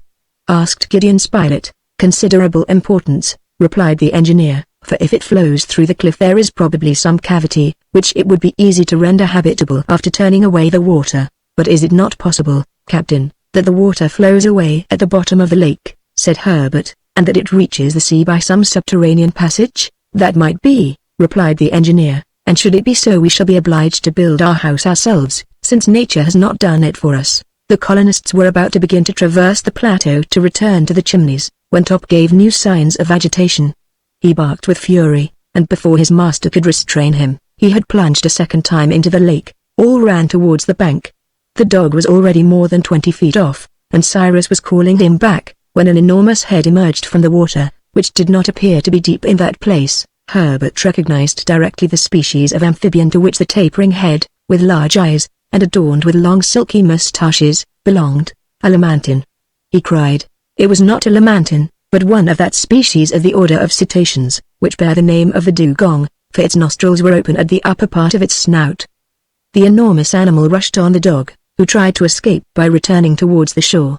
His master could do nothing to save him, and before Gideon Spilett or Herbert thought of bending their bows, Top, seized by the dugong, had disappeared beneath the water. Neb, his iron-tipped spear in his hand, wished to go to Trop's help, and attack the dangerous animal in its own element. "No, Neb," said the engineer, restraining his courageous servant. Meanwhile, a struggle was going on beneath the water, an inexplicable struggle, for in his situation Top could not possibly resist. And judging by the bubbling of the surface it must be also a terrible struggle, and could not but terminate in the death of the dog. But suddenly, in the middle of a foaming circle, Top reappeared. Thrown in the air by some unknown power, he rose 10 feet above the surface of the lake, fell again into the midst of the agitated waters, and then soon gained the shore, without any severe wounds, miraculously saved. Cyrus Harding and his companions could not understand it. What was not less inexplicable was that the struggle still appeared to be going on. Doubtless, the dugong, attacked by some powerful animal, after having released the dog, was fighting on its own account. But it did not last long. The water became red with blood, and the body of the dugong, emerging from the sheet of scarlet which spread round, soon stranded on a little beach at the south angle of the lake. The colonists ran towards it. The dugong was dead.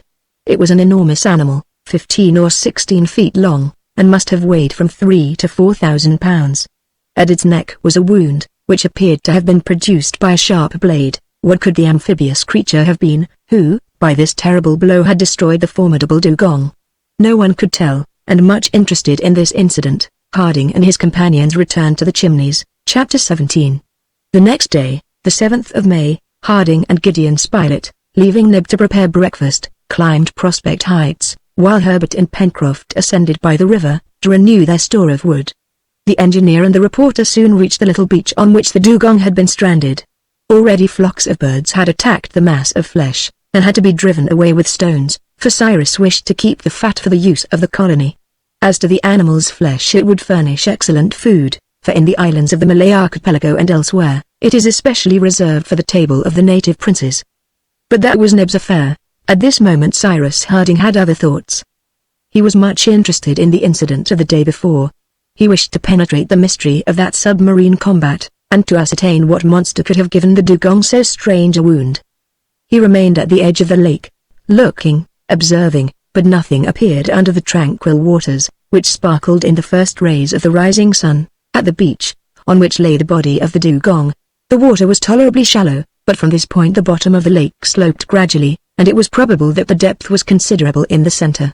The lake might be considered as a large center basin, which was filled by the water from the Red Creek. "Well, Cyrus," said the reporter, "there seems to be nothing suspicious in this water." "No, my dear Spilett," replied the engineer, "and I really do not know how to account for the incident of yesterday." "I acknowledge," returned Spilett, "that the wound given this creature is, at least, very strange, and I cannot explain either how Top was so vigorously cast up out of the water.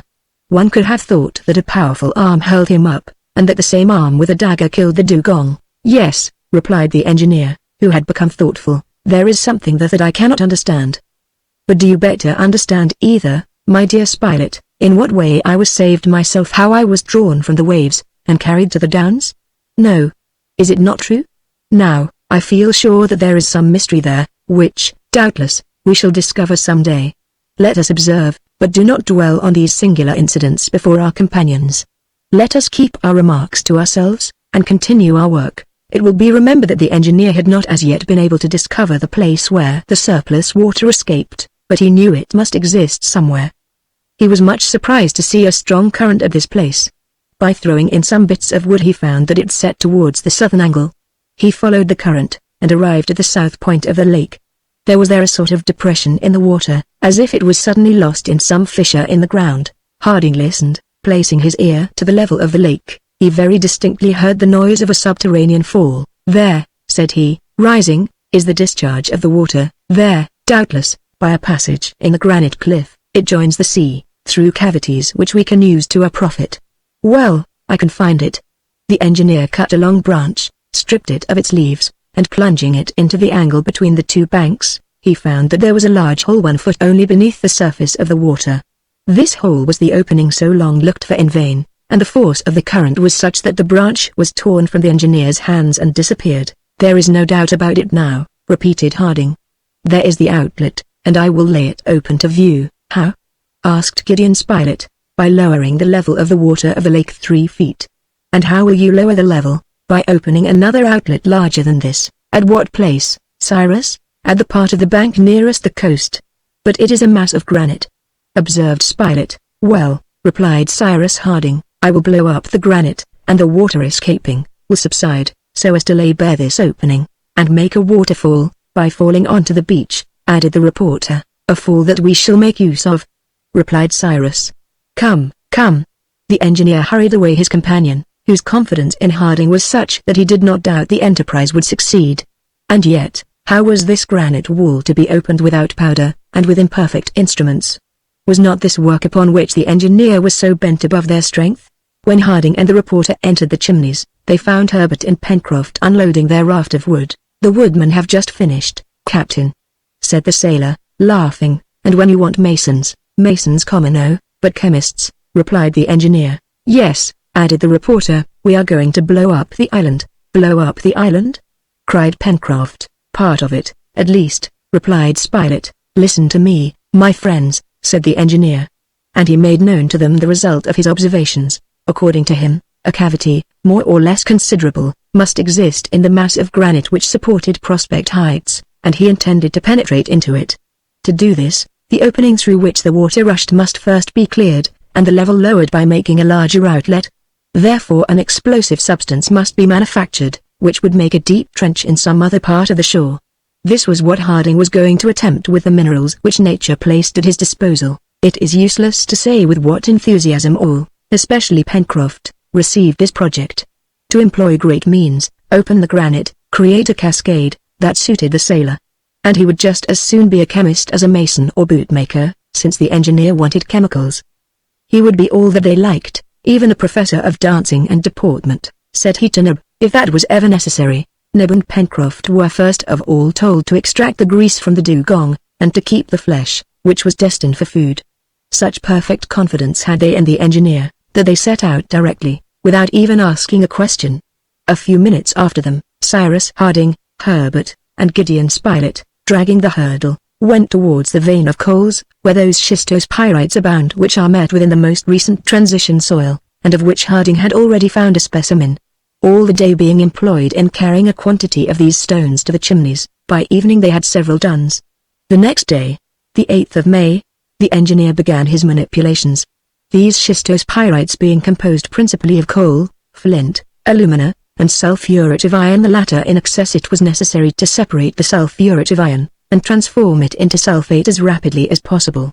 The sulfate obtained, the sulfuric acid could then be extracted. This was the object to be attained. Sulfuric acid is one of the agents the most frequently employed, and the manufacturing importance of a nation can be measured by the consumption which is made of it. This acid would later be of great use to the settlers, in the manufacturing of candles, tanning skins, etc., but this time the engineer reserved it for another use. Cyrus Harding chose, behind the chimneys, a site where the ground was perfectly level. On this ground he placed a layer of branches and chopped wood, on which were piled some pieces of schistose pyrites, buttressed one against the other, the whole being covered with a thin layer of pyrites, previously reduced to the size of a nut. This done, they set fire to the wood. The heat was communicated to the schist, which soon kindled, since it contains coal and sulfur. Then new layers of bruised pyrites were arranged so as to form an immense heap, the exterior of which was covered with earth and grass, several air holes being left, as if it was a stack of wood which was to be carbonized to make charcoal. They then left the transformation to complete itself, and it would not take less than 10 or 12 days for the sulphuret of iron to be changed to sulfate of iron and the alumina into sulfate of alumina, two equally soluble substances, the others, flint, burnt coal, and cinders, not being so. While this chemical work was going on, Cyrus Harding proceeded with other operations, which were pursued with more than zeal, it was eagerness. Neb and Pencroft had taken away the fat from the dugong, and placed it in large earthen pots. It was then necessary to separate the glycerin from the fat by saponifying it. Now, to obtain this result, it had to be treated either with soda or lime. In fact, one or other of these substances, after having attacked the fat, would form a soap by separating the glycerin, and it was just this glycerin which the engineer wished to obtain. There was no want of lime, only treatment by lime would give calcareous soap, insoluble, and consequently useless, while treatment by soda would furnish, on the contrary, a soluble soap, which could be put to domestic use. Now, a practical man, like Cyrus Harding, would rather try to obtain soda. Was this difficult? No, for marine plants abounded on the shore, glasswort, ficoides, and all those fucaceae which form wrack. A large quantity of these plants was collected, first dried, then burned in holes in the open air.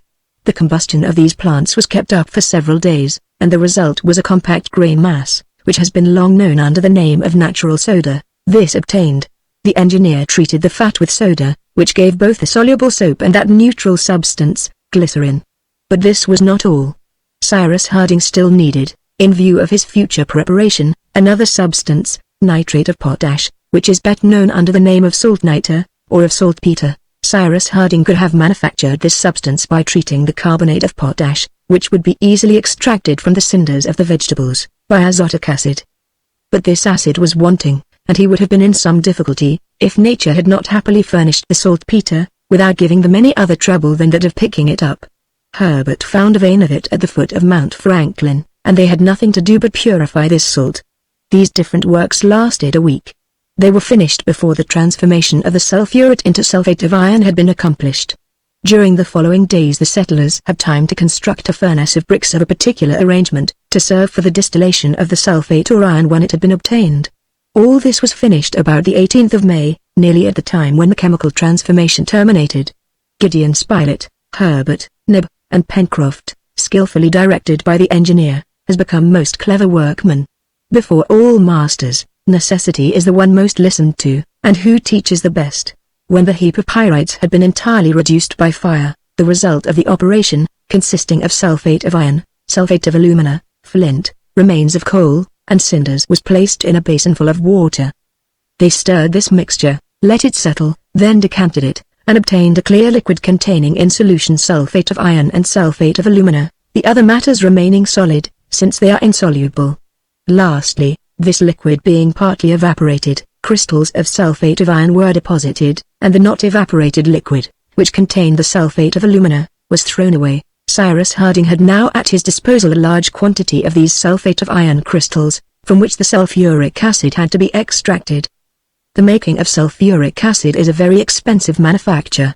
Considerable works are necessary, a special set of tools, an apparatus of platina, leaden chambers, unassailable by the acid, and in which the transformation is performed, etc. The engineer had none of these at his disposal, but he knew that, in Bohemia especially, sulfuric acid is manufactured by very simple means, which have also the advantage of producing it to a superior degree of concentration. It is thus that the acid known under the name of Nordhausen acid is made. To obtain sulfuric acid, Cyrus Harding had only one operation to make, to calcine the sulfate of iron crystals in a closed vase, so that the sulfuric acid should distill in vapor, which vapor, by condensation, would produce the acid. The crystals were placed in pots, and the heat from the furnace would distill the sulfuric acid. The operation was successfully completed, and on the 20th of May, 12 days after commencing it, the engineer was the possessor of the agent which later he hoped to use in so many different ways. Now, why did he wish for this agent? Simply to produce azotic acid, and that was easy, since saltpeter, attacked by sulfuric acid, gives azotic, or nitric, acid by distillation. But, after all, how was he going to employ this azotic acid? His companions were still ignorant of this, for he had not informed them of the result at which he aimed. However, the engineer had nearly accomplished his purpose, and by a last operation he would procure a substance which had given so much trouble. Taking some azotic acid, he mixed it with glycerin, which had been previously concentrated by evaporation, subjected to the water bath, and he obtained, without even employing a refrigerant mixture, several pints of an oily yellow mixture. This last operation Cyrus Harding had made alone, in a retired place, at a distance from the chimneys, for he feared the danger of an explosion, and when he showed a bottle of this liquid to his friends, he contented himself with saying, "Here is nitroglycerin." It was really this terrible production, of which the explosive power is perhaps tenfold that of ordinary powder, and which has already caused so many accidents. However, since a way has been found to transform it into dynamite, that is to say, to mix with it some solid substance, clay or sugar, porous enough to hold it, the dangerous liquid has been used with some security. But dynamite was not yet known at the time when the settlers worked on Lincoln Island. "And is it that liquid that is going to blow up our rocks?" said Pencroft incredulously. "Yes, my friend," replied the engineer, "and this nitroglycerin will produce so much the more effect, as the granite is extremely hard, and will oppose a greater resistance to the explosion." "And when shall we see this, Captain?" "Tomorrow, as soon as we have dug a hole for the mine," replied the engineer. The next day, the 21st of May, at daybreak, the miners went to the point which formed the eastern shore of Lake Grant, and was only 500 feet from the coast. At this place, the plateau inclined downwards from the waters, which were only restrained by their granite case. Therefore, if this case was broken, the water would escape by the opening and form a stream, which, flowing over the inclined surface of the plateau, would rush onto the beach. Consequently, the level of the lake would be greatly lowered, and the opening where the water escaped would be exposed, which was their fine aim. Under the engineer's directions, Pencroft, armed with a pickaxe, which he handled skillfully and vigorously, attacked the granite.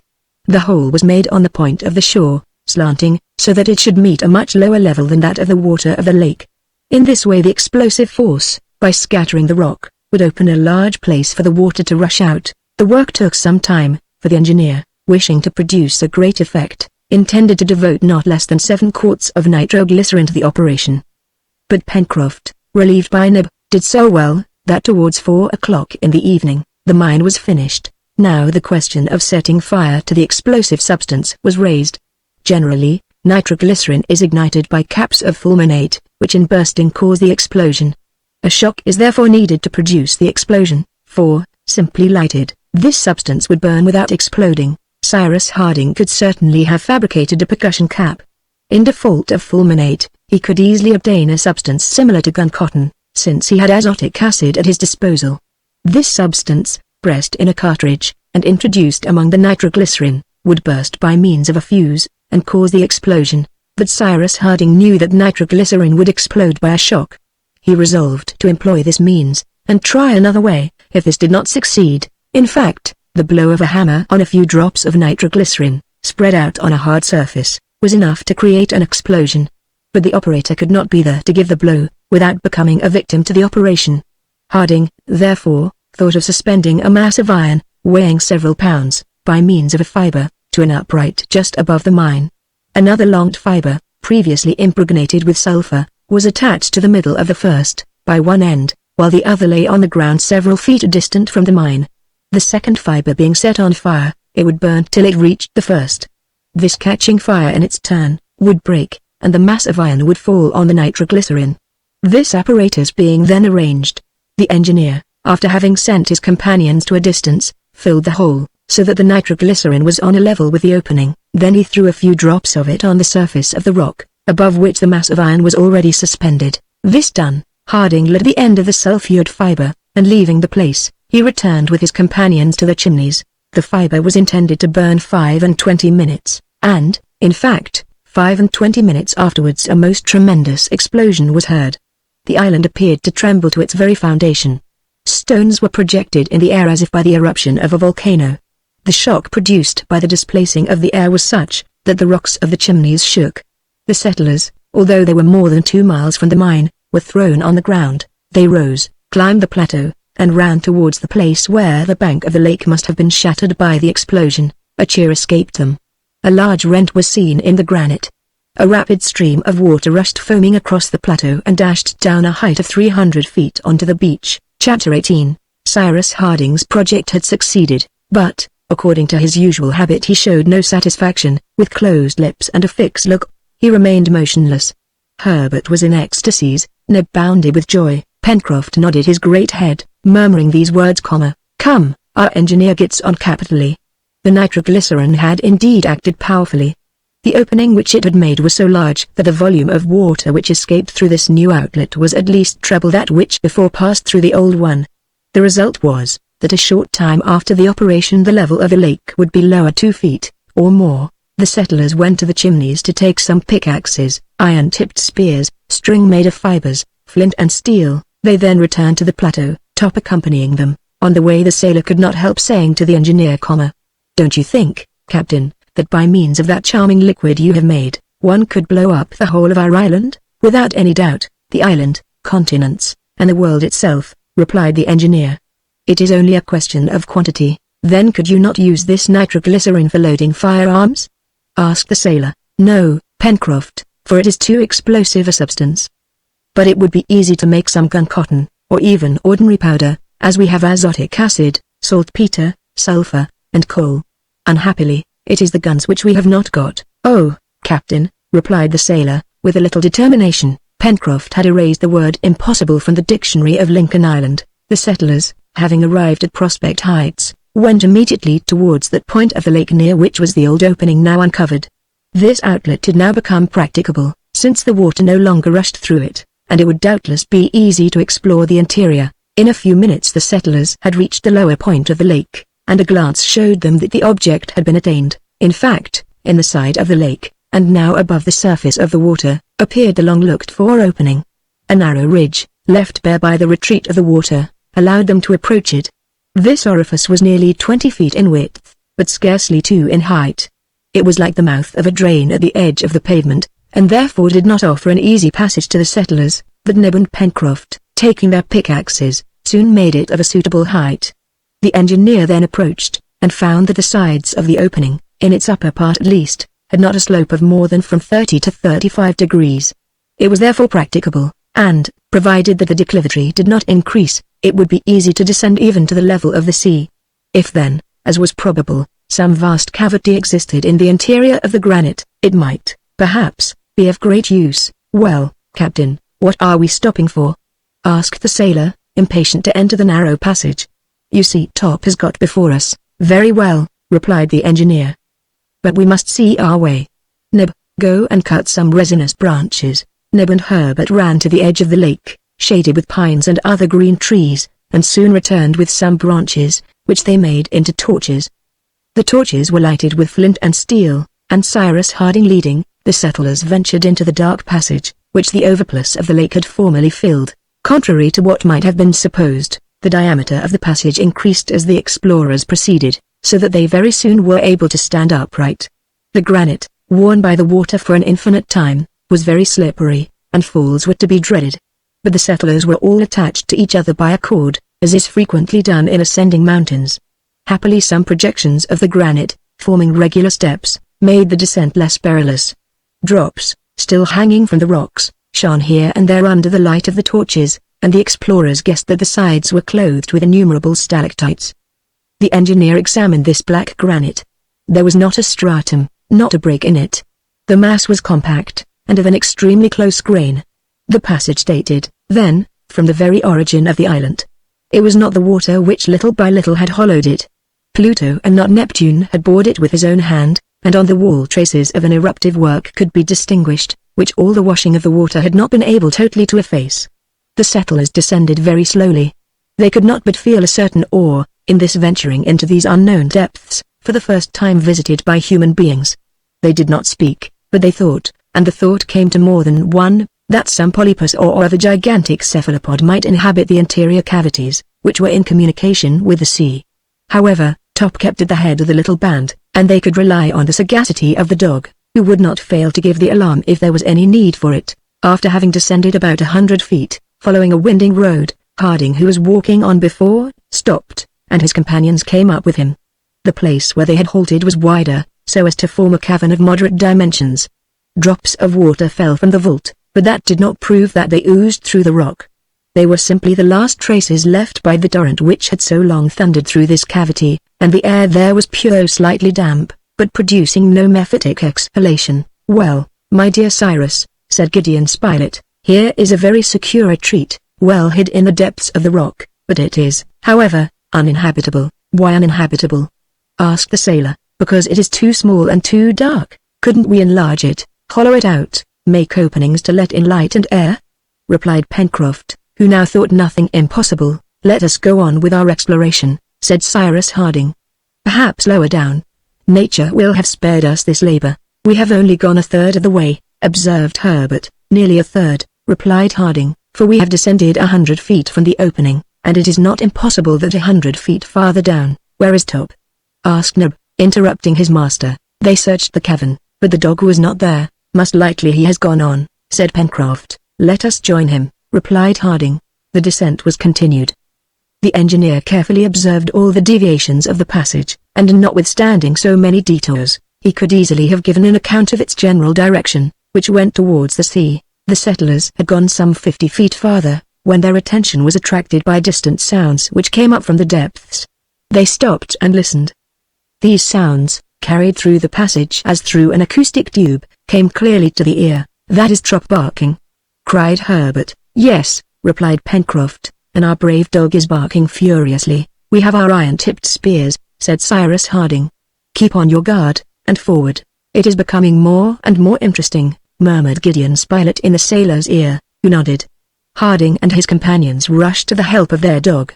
Top's barking became more and more perceptible, and it seemed strangely fierce.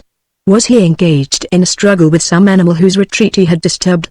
Without thinking of the danger to which they might be exposed, the explorers were now impelled by an irresistible curiosity, and in a few minutes, 16 feet lower they rejoined Top. There the passage ended in a vast and magnificent cavern. Top was running backwards and forwards, barking furiously. Pencroft and Neb, waving their torches, threw the light into every crevice, and at the same time, Harding, Gideon Spilett, and Herbert, their spears raised, were ready for any emergency which might arise. The enormous cavern was empty. The settlers explored it in every direction. There was nothing there, not an animal, not a human being, and yet Top continued to bark. Neither caresses nor threats could make him be silent. There must be a place somewhere, by which the waters of the lake reached the sea, said the engineer. Of course, replied Pencroft, and we must take care not to tumble into a hole. Go, Top, go, cried Harding. The dog, excited by his master's words, ran towards the extremity of the cavern, and there redoubled his barking. They followed him, and by the light of the torches, perceived the mouth of a regular well in the granite. It was by this that the water escaped, and this time it was not an oblique and practicable passage, but a perpendicular well, into which it was impossible to venture. The torches were held over the opening. Nothing could be seen. Harding took a lighted branch, and threw it into the abyss. The blazing resin, whose illuminating power increased still more by the rapidity of its fall, lighted up the interior of the well, but yet nothing appeared. The flame then went out with a slight hiss, which showed that it had reached the water, that is to say, the level of the sea. The engineer, calculating the time employed in its fall, was able to calculate the depth of the well, which was found to be about 90 feet. The floor of the cavern must thus be situated 90 feet above the level of the sea. Here is our dwelling, said Cyrus Harding. But it was occupied by some creature, replied Gideon Spilett, whose curiosity was not yet satisfied. Well, the creature, amphibious or otherwise, has made off through this opening, replied the engineer, and has left the place for us. Never mind, added the sailor, I should like very much to be Top just for a quarter of an hour, for he doesn't bark for nothing. Cyrus Harding looked at his dog, and those of his companions who were near him might have heard him murmur these words, Yes, I believe that Top knows more than we do about a great many things. However, the wishes of the settlers were for the most part satisfied. Chance, aided by the marvelous sagacity of their leader, had done them great service. They had now at their disposal a vast cavern, the size of which could not be properly calculated by the feeble light of their torches, but it would certainly be easy to divide it into rooms, by means of brick partitions, or to use it, if not as a house, at least as a spacious apartment. The water which had left it could not return. The place was free. Two difficulties remained. Firstly, the possibility of lighting this excavation in the midst of solid rock. Secondly, the necessity of rendering the means of access more easy. It was useless to think of lighting it from above, because of the enormous thickness of the granite which composed the ceiling, but perhaps the outer wall next the sea might be pierced. Cyrus Harding, during the descent, had roughly calculated its obliqueness, and consequently the length of the passage, and was therefore led to believe that the outer wall could not be very thick. If light was thus obtained, so would a means of access, for it would be as easy to pierce a door as windows, and to establish an exterior ladder. Harding made known his ideas to his companions. Then, Captain, let us set to work, replied Pencroft. I have my pickaxe, and I shall soon make my way through this wall. Where shall I strike? Here, replied the engineer, showing the sturdy sailor a considerable recess in the side, which would much diminish the thickness. Pencroft attacked the granite, and for half an hour, by the light of the torches, he made the splinters fly around him. Neb relieved him, then Spilett took Neb's place. This work had lasted 2 hours, and they began to fear that at this spot the wall would not yield to the pickaxe, when at a last blow given by Gideon Spilett, the instrument, passing through the rock, fell outside. Hurrah! Hurrah! Cried Pencroft. The wall only measured 3 feet in thickness. Harding applied his eye to the aperture, which overlooked the ground from a height of 80 feet. Before him was extended the sea coast, the islet, and beyond the open sea. Floods of light entered by this hole, inundating the splendid cavern and producing a magic effect. On its left side it did not measure more than 30 feet in height and breadth, but on the right it was enormous, and its vaulted roof rose to a height of more than 80 feet. In some places granite pillars, irregularly disposed, supported the vaulted roof, as those in the nave of a cathedral, here forming lateral piers, their elliptical arches, adorned with pointed mouldings, losing themselves in dark bays, amid the fantastic arches of which glimpses could be caught in the shade, covered with a profusion of projections formed like so many pendants. This cavern was a picturesque mixture of all the styles of Byzantine, Roman, or Gothic architecture ever produced by the hand of man. And yet this was only the work of nature. She alone had hollowed this fairy Alhambra in a mass of granite. The settlers were overwhelmed with admiration. Where they had only expected to find a narrow cavity, they had found a sort of marvelous palace, and Neb had taken off his hat, as if he had been transported into a temple. Cries of admiration issued from every mouth. Hurrahs resounded, and the echo was repeated again and again till it died away in the dark naves. Ah, my friends!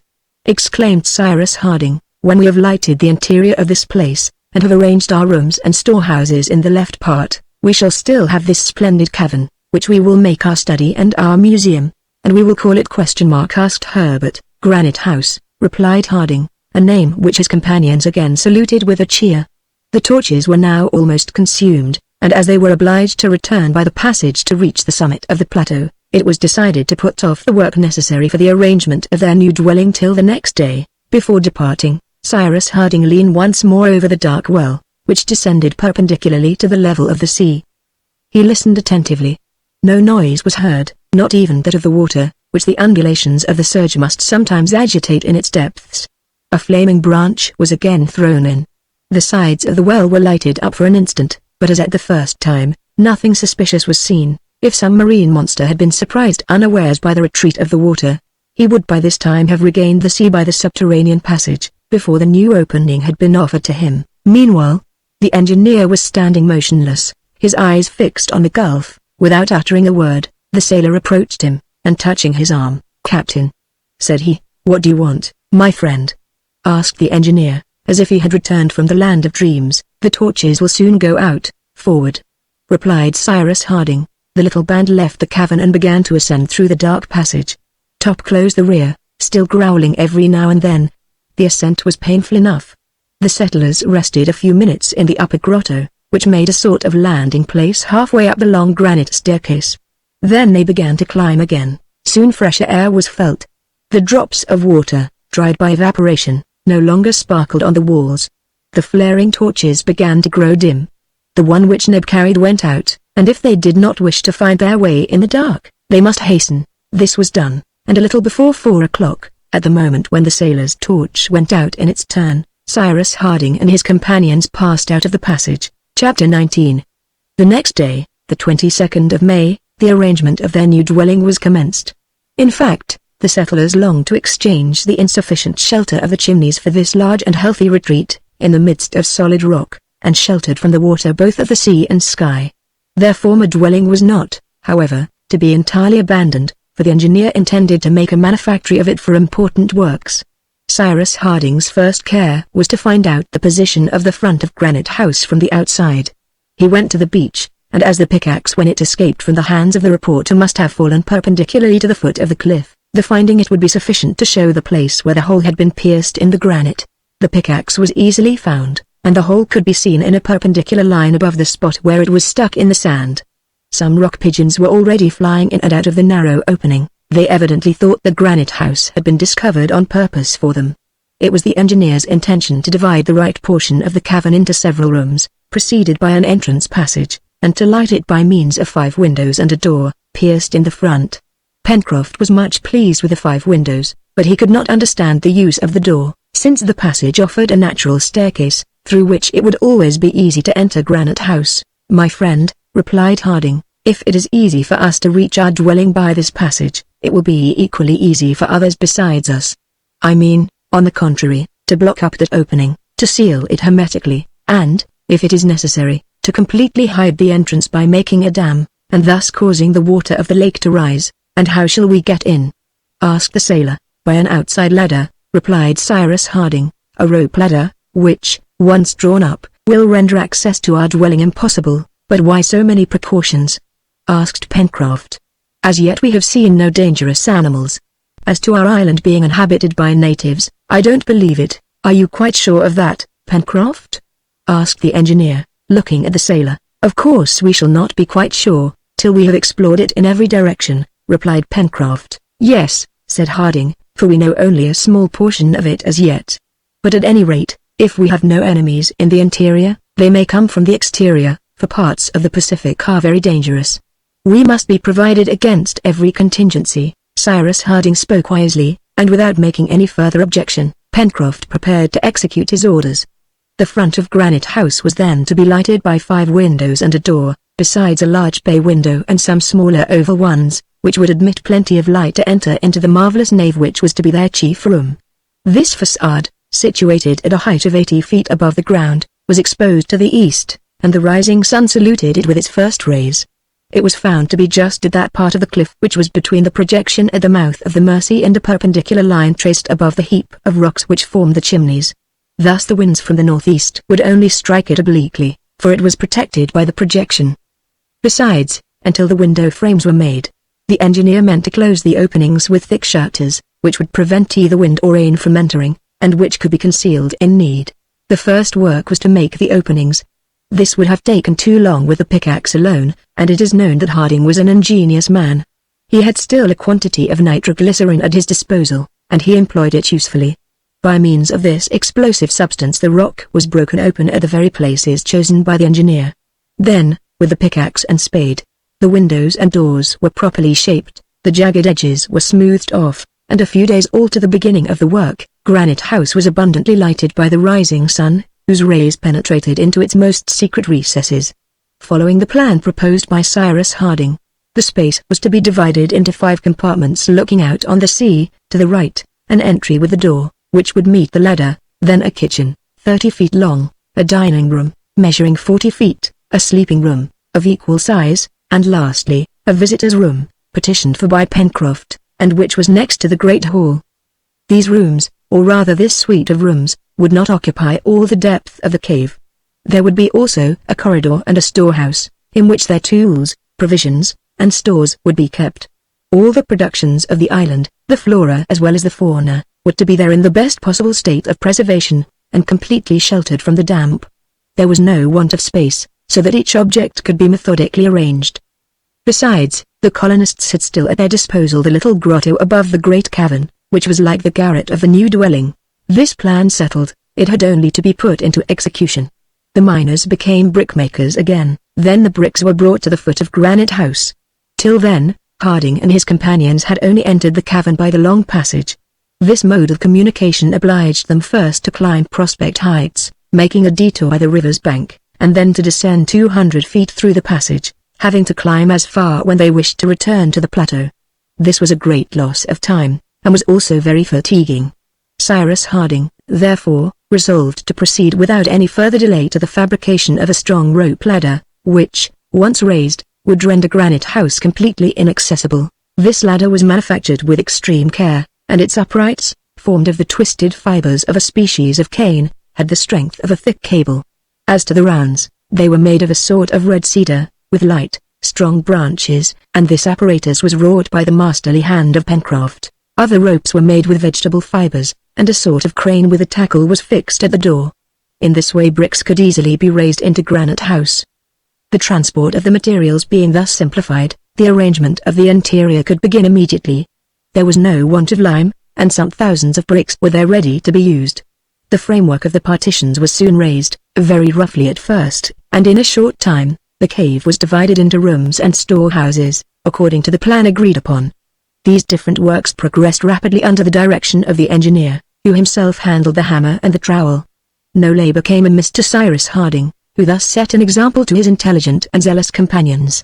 They worked with confidence, even gaily, Pencroft always having some joke to crack, sometimes carpenter, sometimes rope maker, sometimes mason, while he communicated his good humor to all the members of their little world.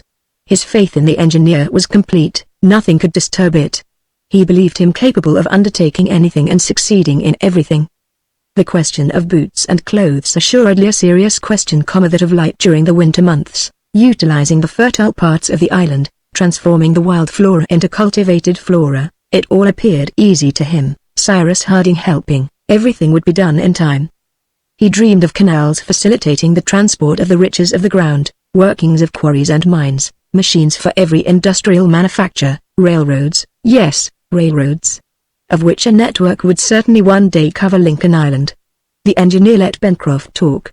He did not put down the aspirations of this brave heart. He knew how communicable confidence is, he even smiled to hear him speak, and said nothing of the uneasiness for the future which he felt. In fact, in that part of the Pacific, out of the course of vessels, it was to be feared that no help would ever come to them. It was on themselves alone, that the settlers must depend, for the distance of Lincoln Island from all other land was such, that to hazard themselves in a boat, of a necessarily inferior construction, would be a serious and perilous thing. But, as the sailor said, they quite took the wind out of the sails of the Robinsons, for whom everything was done by a miracle. In fact, they were energetic. An energetic man will succeed where an indolent one would vegetate and inevitably perish.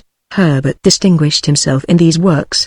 He was intelligent and active, understanding quickly. He performed well, and Cyrus Harding became more and more attached to the boy. Herbert had a lively and reverent love for the engineer.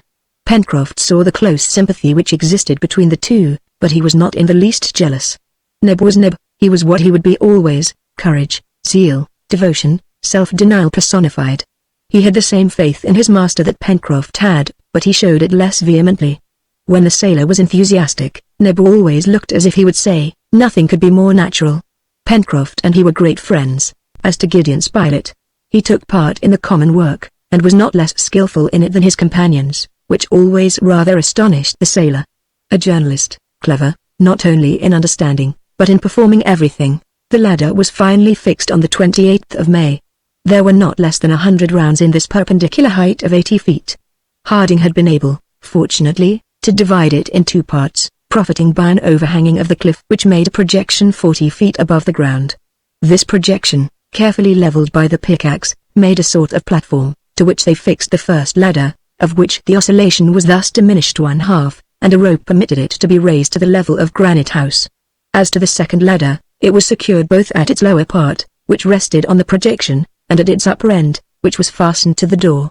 In short, the ascent had been made much easier. Besides, Cyrus Harding hoped later to establish an hydraulic apparatus, which would avoid all fatigue and loss of time, for the inhabitants of Granite House. The settlers soon became habituated to the use of this ladder. They were light and active, and Pencroft, as a sailor, accustomed to run up the masts and shrouds, was able to give them lessons. But it was also necessary to give them to Top. The poor dog, with his 4 paws, was not formed for this sort of exercise. But Pencroft was such a zealous master, that Top ended by properly performing his ascents, and soon mounted the ladder as readily as his brethren in the circus. It need not be said that the sailor was proud of his pupil.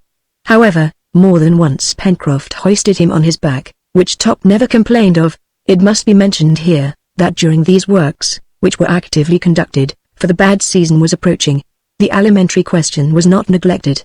Every day, the reporter and Herbert, who had been voted purveyors to the colony, devoted some hours to the chase.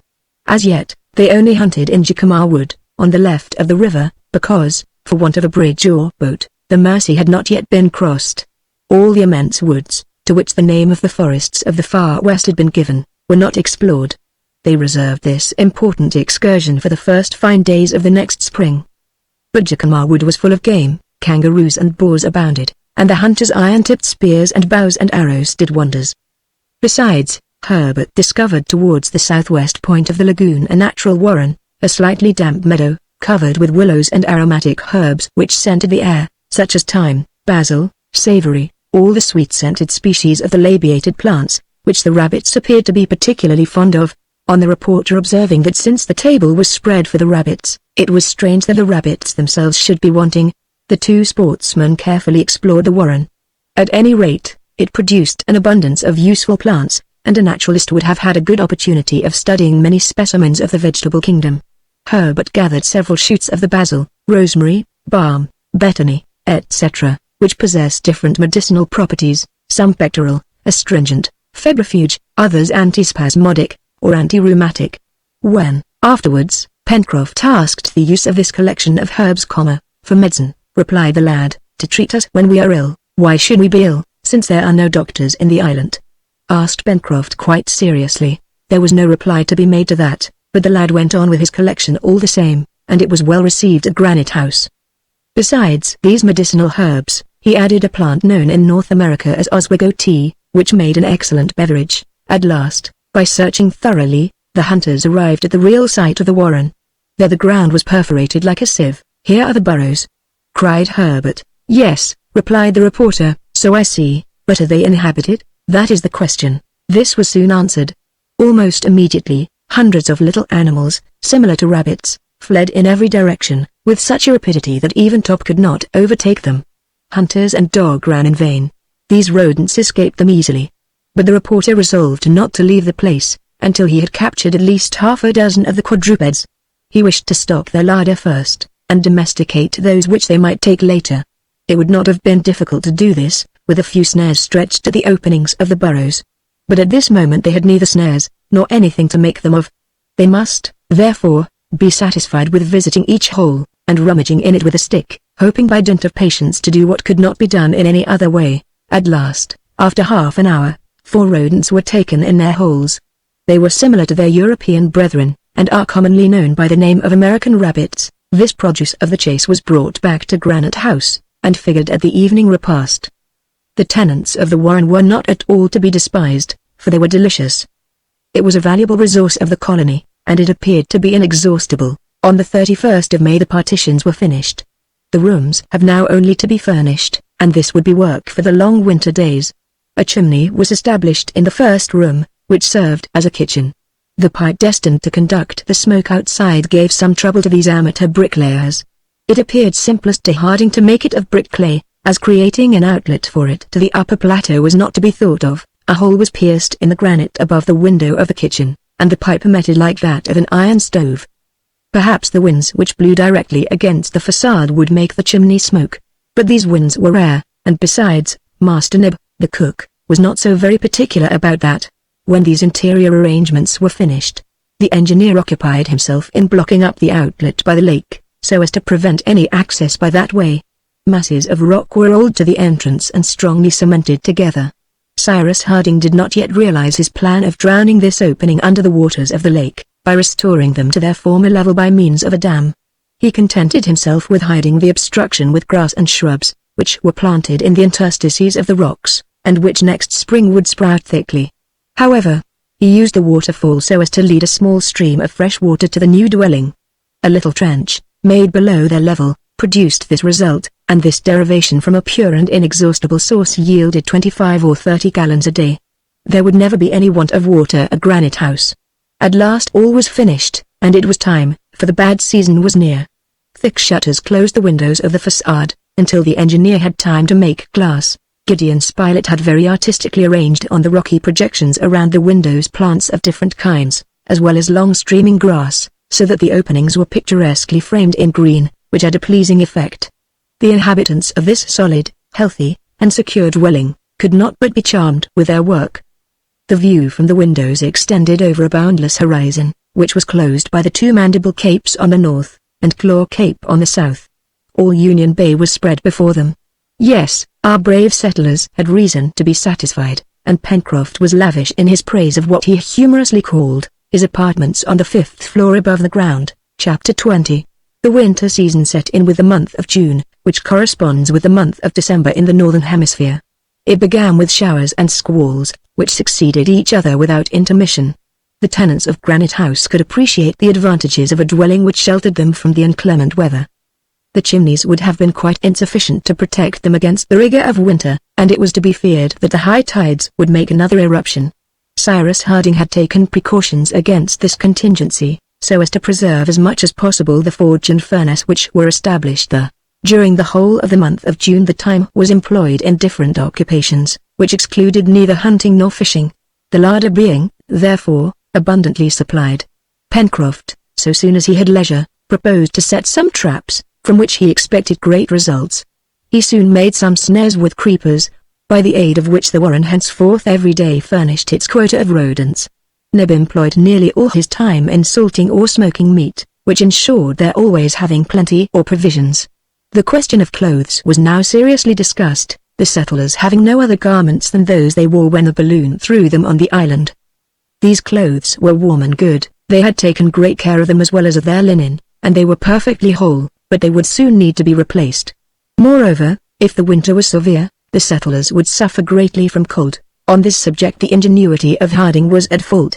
They must provide for their most pressing wants, settle their dwelling, and lay in a store of food, thus the cold might come upon them before the question of clothes had been settled. They must therefore make up their minds to pass this first winter without additional clothing.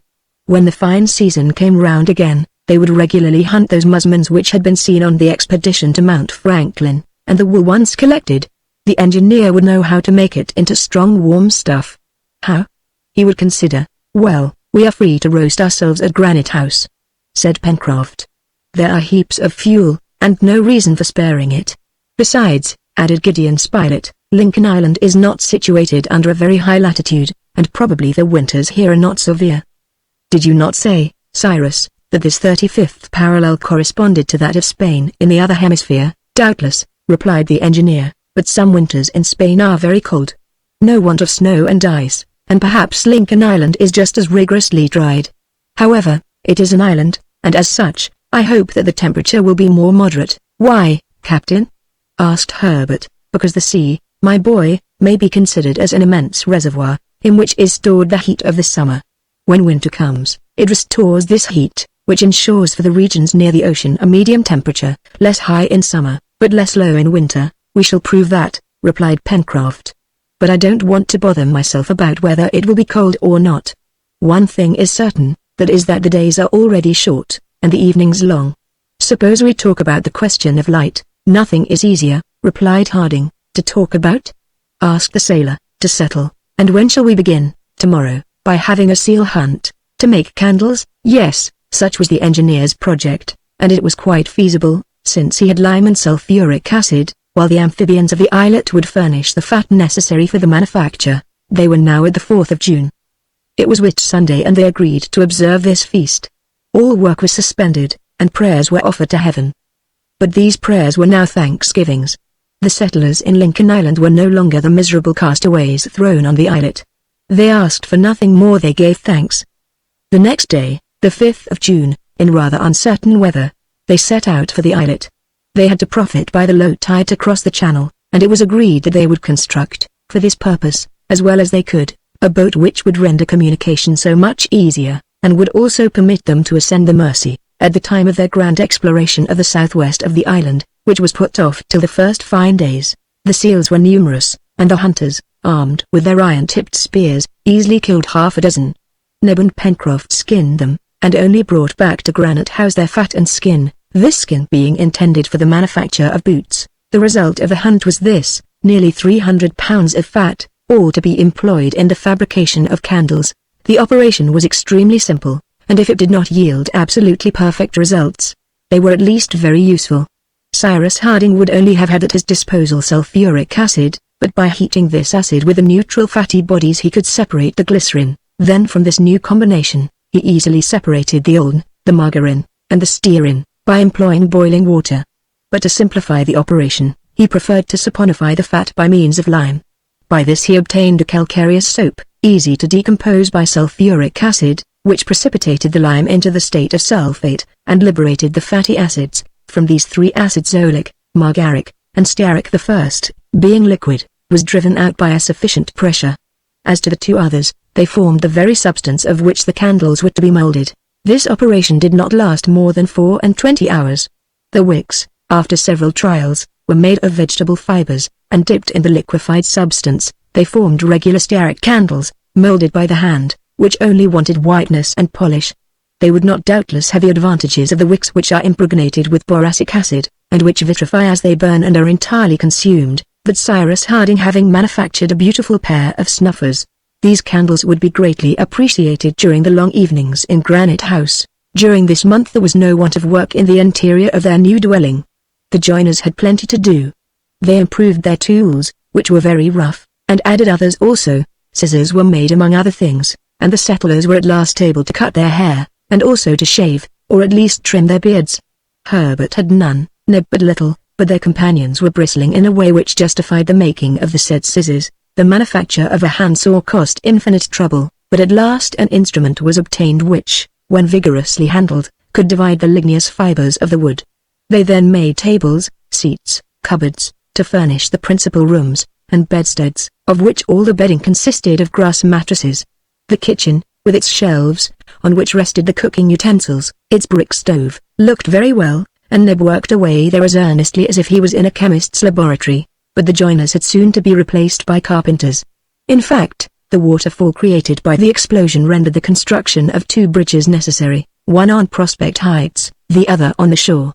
Now the plateau and the shore were transversely divided by a watercourse, which had to be crossed to reach the northern part of the island. To avoid it the colonists had been obliged to make a considerable detour, by climbing up to the source of the Red Creek.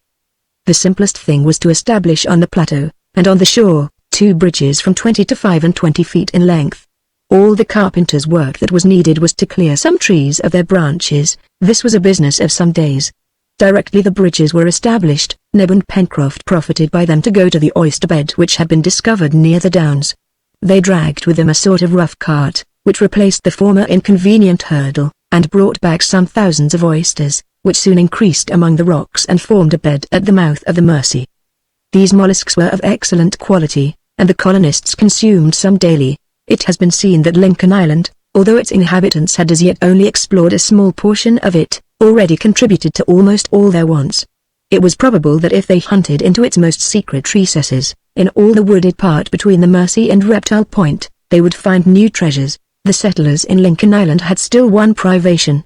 There was no want of meat, nor of vegetable products. Those ligneous roots which they had found, when subjected to fermentation, gave them an acid drink, which was preferable to cold water. They also made sugar, without canes or beetroots, by collecting the liquor which distills from the Acis acerinum, a son of maple tree, which flourishes in all the temperate zones, and of which the island possessed a great number. They made a very agreeable tea by employing the herbs brought from the warren. Lastly, they had an abundance of salt, the only mineral which is used in food. But bread was wanting. Perhaps in time the settlers could replace this want by some equivalent. It was possible that they might find the sago or the breadfruit tree among the forests of the south, but they had not as yet met with these precious trees.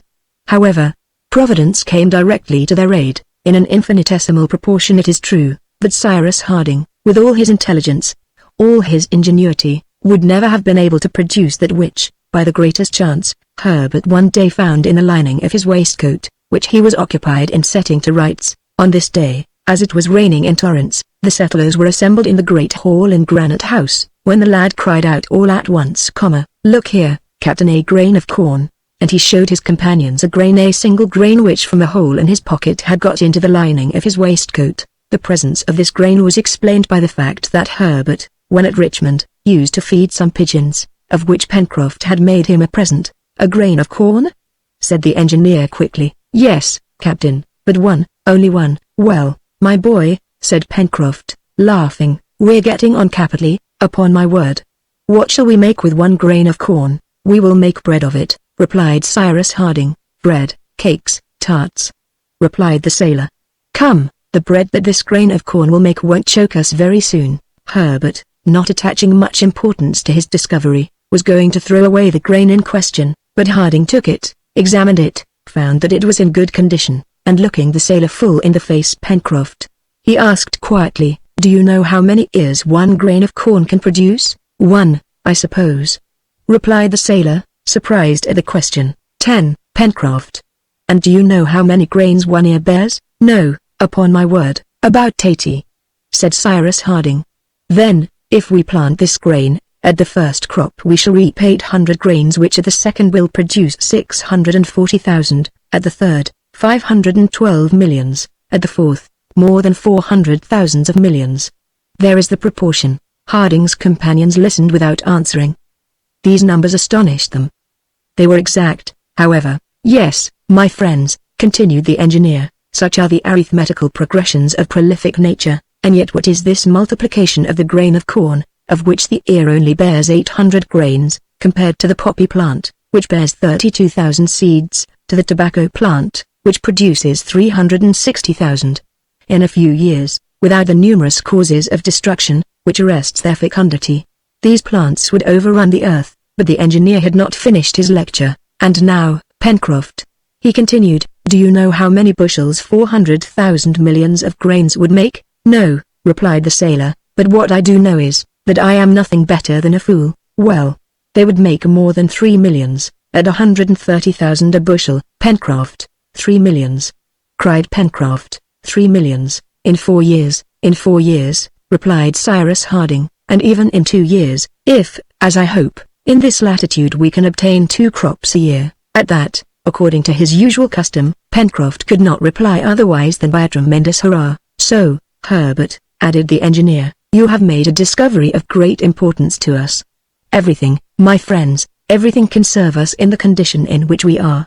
Do not forget that, I beg of you." "No, Captain, no, we shan't forget it," replied Pencroft, "and if ever I find one of those tobacco seeds, which multiply by 360,000, I assure you I won't throw it away."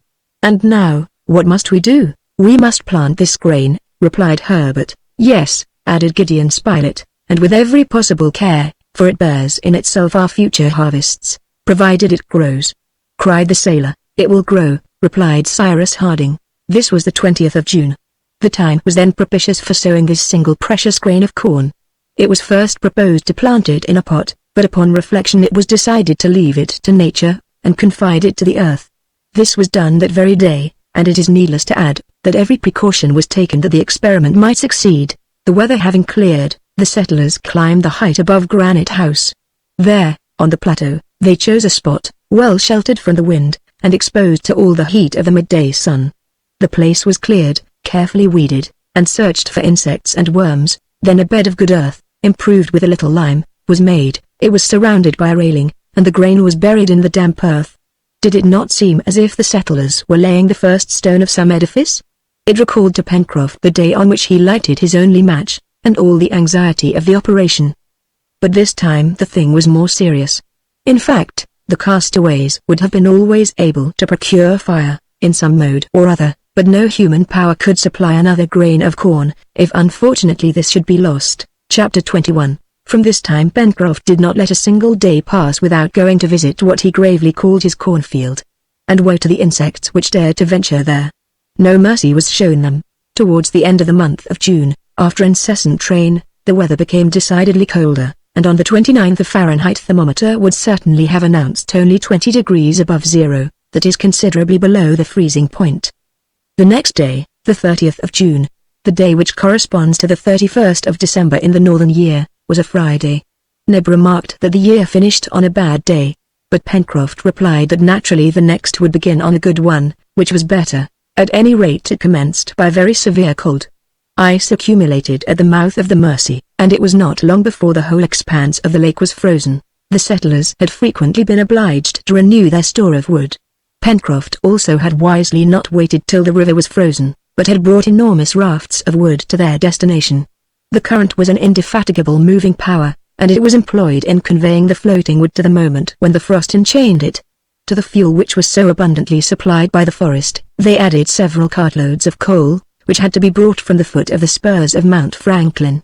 The powerful heat of the coal was greatly appreciated in the low temperature, which on the 4th of July fell to 8 degrees of Fahrenheit, that is, 13 degrees below zero. A second fireplace had been established in the dining room, where they all worked together at their different avocations. During this period of cold, Cyrus Harding had great cause to congratulate himself on having brought to Granite House the little stream of water from Lake Grant. Taken below the frozen surface, and conducted through the passage, it preserved its fluidity, and arrived at an interior reservoir which had been hollowed out at the back part of the storeroom, while the overflow ran through the well to the sea. About this time, the weather being extremely dry, the colonists, clothed as warmly as possible, resolved to devote a day to the exploration of that part of the island between the Mersey and Claw Cape. It was a wide extent of marshy land, and they would probably find good sport, for water birds ought to swarm there. They reckoned that it would be about 8 or 9 miles to go there, and as much to return, so that the whole of the day would be occupied. As an unknown part of the island was about to be explored, the whole colony took part in the expedition. Accordingly, on the 5th of July, at 6 o'clock in the morning, when day had scarcely broken, Cyrus Harding, Gideon Spilett, Herbert, Neb, and Pencroft, armed with spears, snares, bows and arrows, and provided with provisions, left Granite House, preceded by Top, who bounded before them. Their shortest way was to cross the Mersey on the ice, which then covered it, but, as the engineer justly observed, that could not take the place of a regular bridge.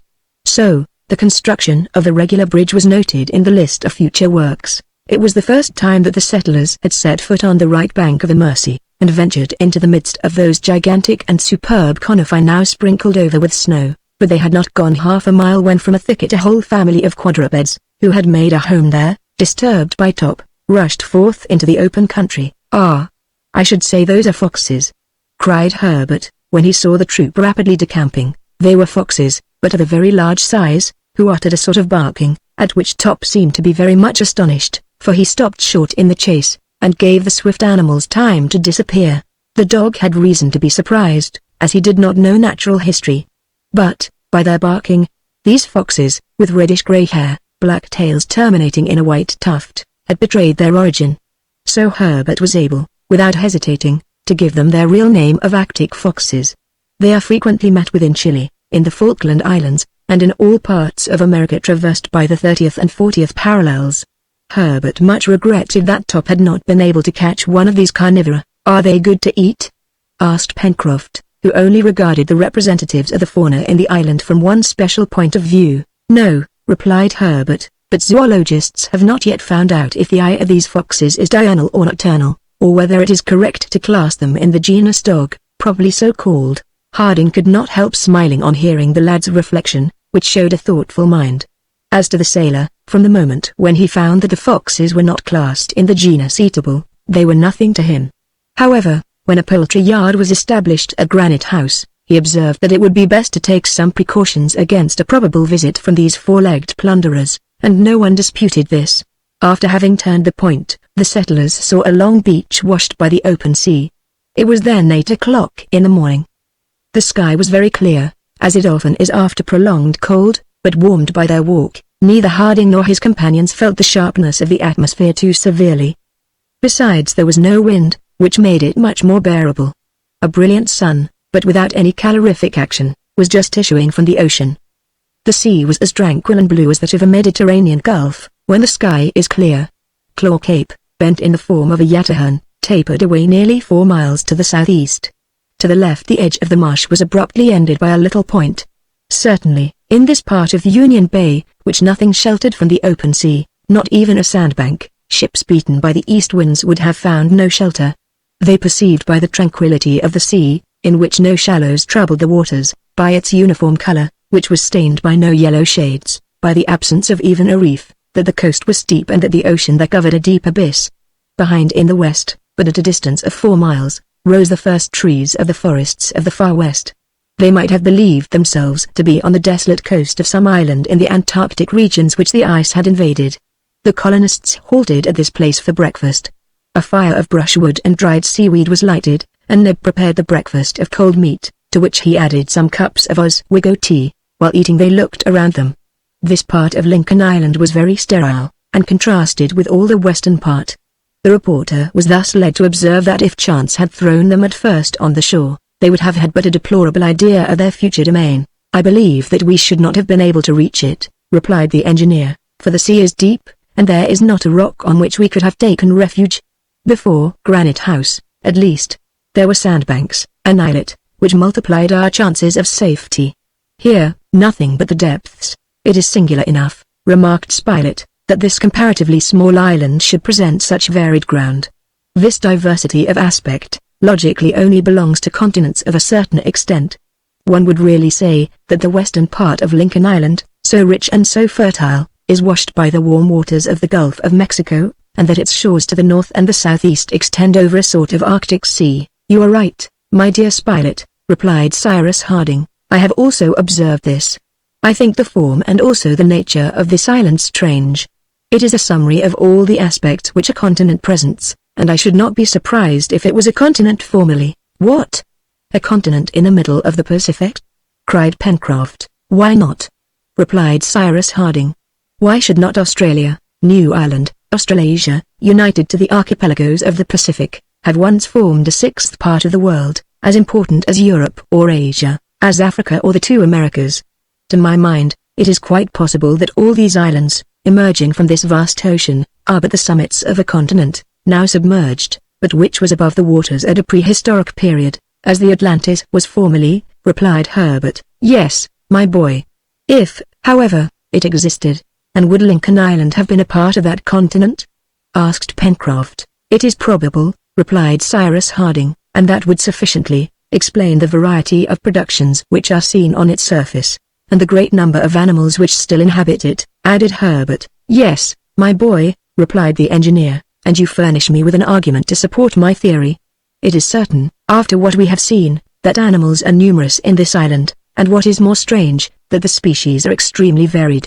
There is a reason for that, and to me it is that Lincoln Island may have formerly been a part of some vast continent which had gradually sunk below the Pacific. Then, some fine day," said Pencroft, who did not appear to be entirely convinced, "the rest of this ancient continent may disappear in its turn, and there will be nothing between America and Asia." "Yes," replied Harding, "there will be new continents which millions and millions of animalculae are building at this moment." "And what are these masons?" asked Pencroft. Coral insects, replied Cyrus Harding. By constant work they made the island of Clermontana, and numerous other coral islands in the Pacific Ocean. 47 millions of these insects are needed to weigh a grain, and yet, with the sea salt they absorb, the solid elements of water which they assimilate, these animalculae produce limestone, and this limestone forms enormous submarine erections, of which the hardness and solidity equal granite. Formerly, at the first periods of creation, nature employing fire, heaved up the land, but now she entrusts to these microscopic creatures the task of replacing this agent, of which the dynamic power in the interior of the globe has evidently diminished, which is proved by the number of volcanoes on the surface of the earth, now actually extinct. And I believe that centuries succeeding to centuries, and insects to insects, this Pacific may one day be changed into a vast continent, which new generations will inhabit and civilize in their turn. That will take a long time, said Pencroft. Nature has time for it, replied the engineer. But what would be the use of new continents? Asked Herbert.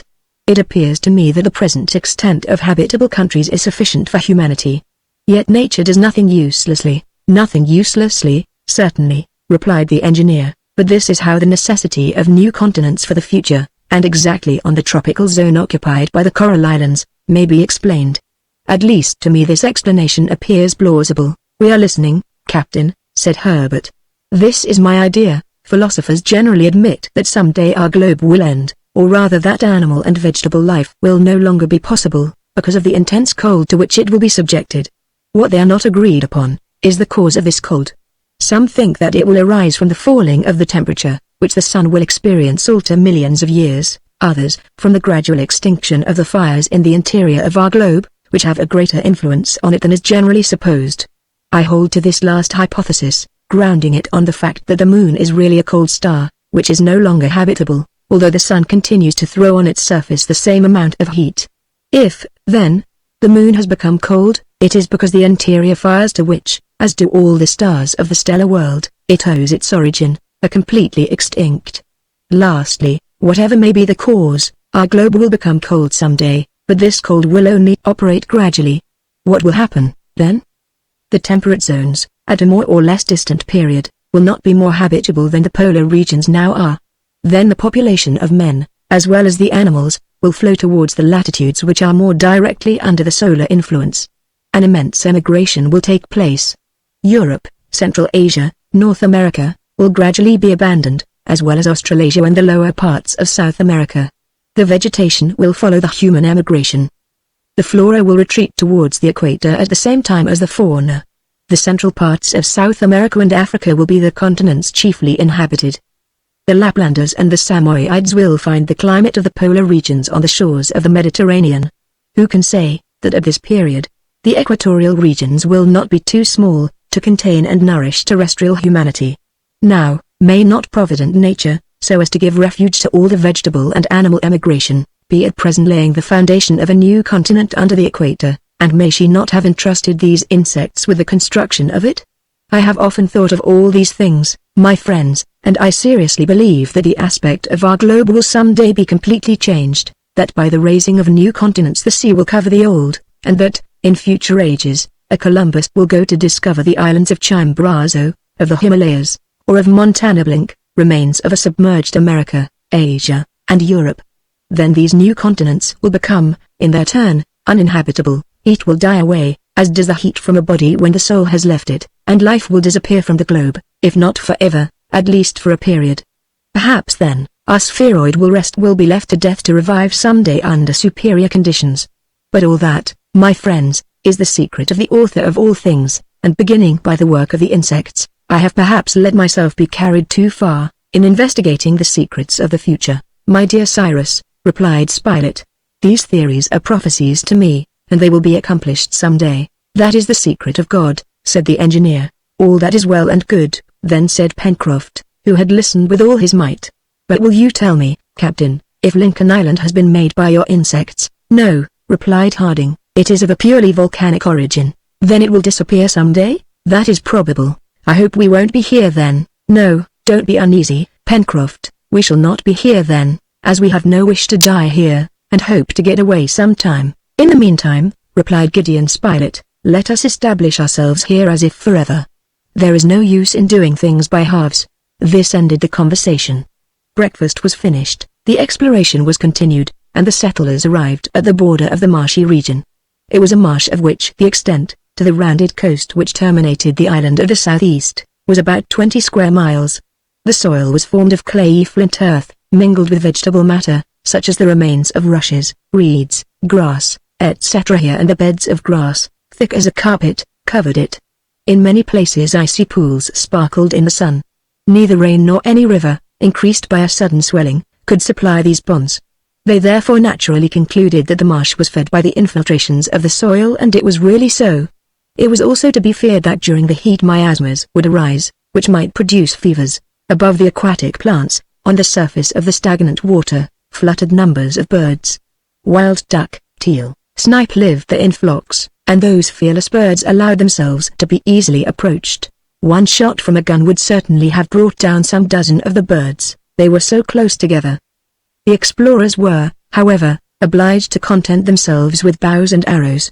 The result was less, but the silent arrow had the advantage of not frightening the birds, while the noise of firearms would have dispersed them to all parts of the marsh. The hunters were satisfied, for this time, with a dozen ducks, which had white bodies with a band of cinnamon, a green head, wings black, white, and red, and flattened beak. Herbert called them tadorns. Top helped in the capture of these birds, whose name was given to this marshy part of the island. The settlers had here an abundant reserve of aquatic game. At some future time they meant to explore it more carefully, and it was probable that some of the birds there might be domesticated, or at least brought to the shores of the lake, so that they would be more within their reach. About 5 o'clock in the evening Cyrus Harding and his companions retraced their steps to their dwelling by traversing Tadorn's fens, and crossed the Mersey on the ice bridge. At 8 in the evening they all entered Granite House. Chapter 22. This intense cold lasted till the 15th of August, without, however, passing the degree of Fahrenheit already mentioned. When the atmosphere was calm, the low temperature was easily borne, but when the wind blew, the poor settlers, insufficiently clothed, felt it severely. Pencroft regretted that Lincoln Island was not the home of a few families of bears rather than of so many foxes and seals. Bears, said he, are generally very well dressed, and I ask no more than to borrow for the winter the warm cloaks which they have on their backs. But, replied Neb, laughing, perhaps the bears would not consent to give you their cloaks, Pencroft. These beasts are not St. Martins. We would make them do it, Neb. We would make them, replied Pencroft, in quite an authoritative tone. But these formidable carnivora did not exist in the island, or at any rate they had not yet shown themselves. In the meanwhile, Herbert, Pencroft, and the reporter occupied themselves with making traps on Prospect Heights and at the border of the forest. According to the sailor, any animal, whatever it was, would be a lawful prize, and the rodents or carnivora which might get into the new snares would be well received at Granite House. The traps were besides extremely simple, being pits dug in the ground, a platform of branches and grass above, which concealed the opening, and at the bottom some bait, the scent of which would attract animals. It must be mentioned also, that they had not been dug at random, but at certain places where numerous footprints showed that quadrupeds frequented the ground. They were visited every day, and at 3 different times. During the first days, specimens of those Antarctic foxes which they had already seen on the right bank of the Mersey were found in them. "Why, there are nothing but foxes in this country," cried Pencroft, when for the 3rd time he drew one of the animals out of the pit. Looking at it in great disgust, he added, "Beasts which are good for nothing." "Yes," said Gideon Spilett, "they are good for something, and what is that? To make bait to attract other creatures." The reporter was right, and the traps were henceforward baited with the foxes' carcasses. The sailor had also made snares from the long tough fibers of a certain plant, and they were even more successful than the traps. Rarely a day passed without some rabbits from the warren being caught. It was always rabbit, but Neb knew how to vary his sources and the settlers did not think of complaining. However, once or twice in the 2nd week of August, the traps supplied the hunters with other animals more useful than foxes, namely, several of those small wild boars which had already been seen to the north of the lake. Pencroft had no need to ask if these beasts were eatable. He could see that by their resemblance to the pig of America and Europe. "But these are not pigs," said Herbert to him. "I warn you of that, Pencroft, my boy," replied the sailor, bending over the trap and drawing out one of these representatives of the family of sus by the little appendage which served it as a tail. "Let me believe that these are pigs." "Why, because that pleases me." "Are you very fond of pig then, Pencroft?" "I am very fond of pig," replied the sailor, particularly of its feet, and if it had 8 instead of 4, I should like it twice as much. As to the animals in question, they were peccaries belonging to one of the 4 species which are included in the family, and they were also of the species of tajiku, recognizable by their deep color and the absence of those long teeth with which the mouths of their congeners are armed. These peccaries generally live in herds, and it was probable that they abounded in the woody parts of the island. At any rate, they were eatable from head to foot, and Pencroft did not ask more from them. Towards the 15th of August, the state of the atmosphere was suddenly moderated by the wind shifting to the northwest. The temperature rose some degrees, and the accumulated vapor in the air was not long in resolving into snow. All the island was covered with a sheet of white, and showed itself to its inhabitants under a new aspect. The snow fell abundantly for several days, and it soon reached a thickness of 2 feet. The wind also blew with great violence, and at the height of Granite House the sea could be heard thundering against the reefs. In some places, the wind, eddying round the corners, formed the snow into tall whirling columns, resembling those waterspouts which turn round on their base, and which vessels attack with a shot from a gun. However, the storm, coming from the northwest, blew across the island, and the position of Granite House preserved it from a direct attack. But in the midst of this snowstorm, as terrible as if it had been produced in some polar country, neither Cyrus Harding nor his companions could, notwithstanding their wish for it, venture forth, and they remained shut up for 5 days, from the 20th to the 25th of August. They could hear the tempest raging in Jacamar Wood, which would surely suffer from it. Many of the trees would no doubt be torn up by the roots, but Pencroft consoled himself by thinking that he would not have the trouble of cutting them down. The wind is turning, Woodman, let it alone, he repeated. Besides, there was no way of stopping it, if they had wished to do so. How grateful the inhabitants of Granite House then were to heaven for having prepared for them this solid and immovable retreat. Cyrus Harding had also his legitimate share of thanks, but after all, it was nature who had hollowed out this vast cavern, and he had only discovered it. There all were in safety, and the tempest could not reach them. If they had constructed a house of bricks and wood on Prospect Heights, it certainly would not have resisted the fury of this storm. As to the chimneys, it must have been absolutely uninhabitable, for the sea, passing over the islet, would beat furiously against it. But here, in Granite House, in the middle of a solid mass, over which neither the sea nor air had any influence, there was nothing to fear. During these days of seclusion the settlers did not remain inactive. There was no want of wood, cut up into planks, in the storeroom, and little by little they completed their furnishing, constructing the most solid of tables and chairs, for material was not spared. Neb and Pencroft were very proud of this rather heavy furniture, which they would not have changed on any account. Then the carpenters became basket makers, and they did not succeed badly in this new manufacture. At the point of the lake which projected to the north, they had discovered an osier bed in which grew a large number of purple osiers.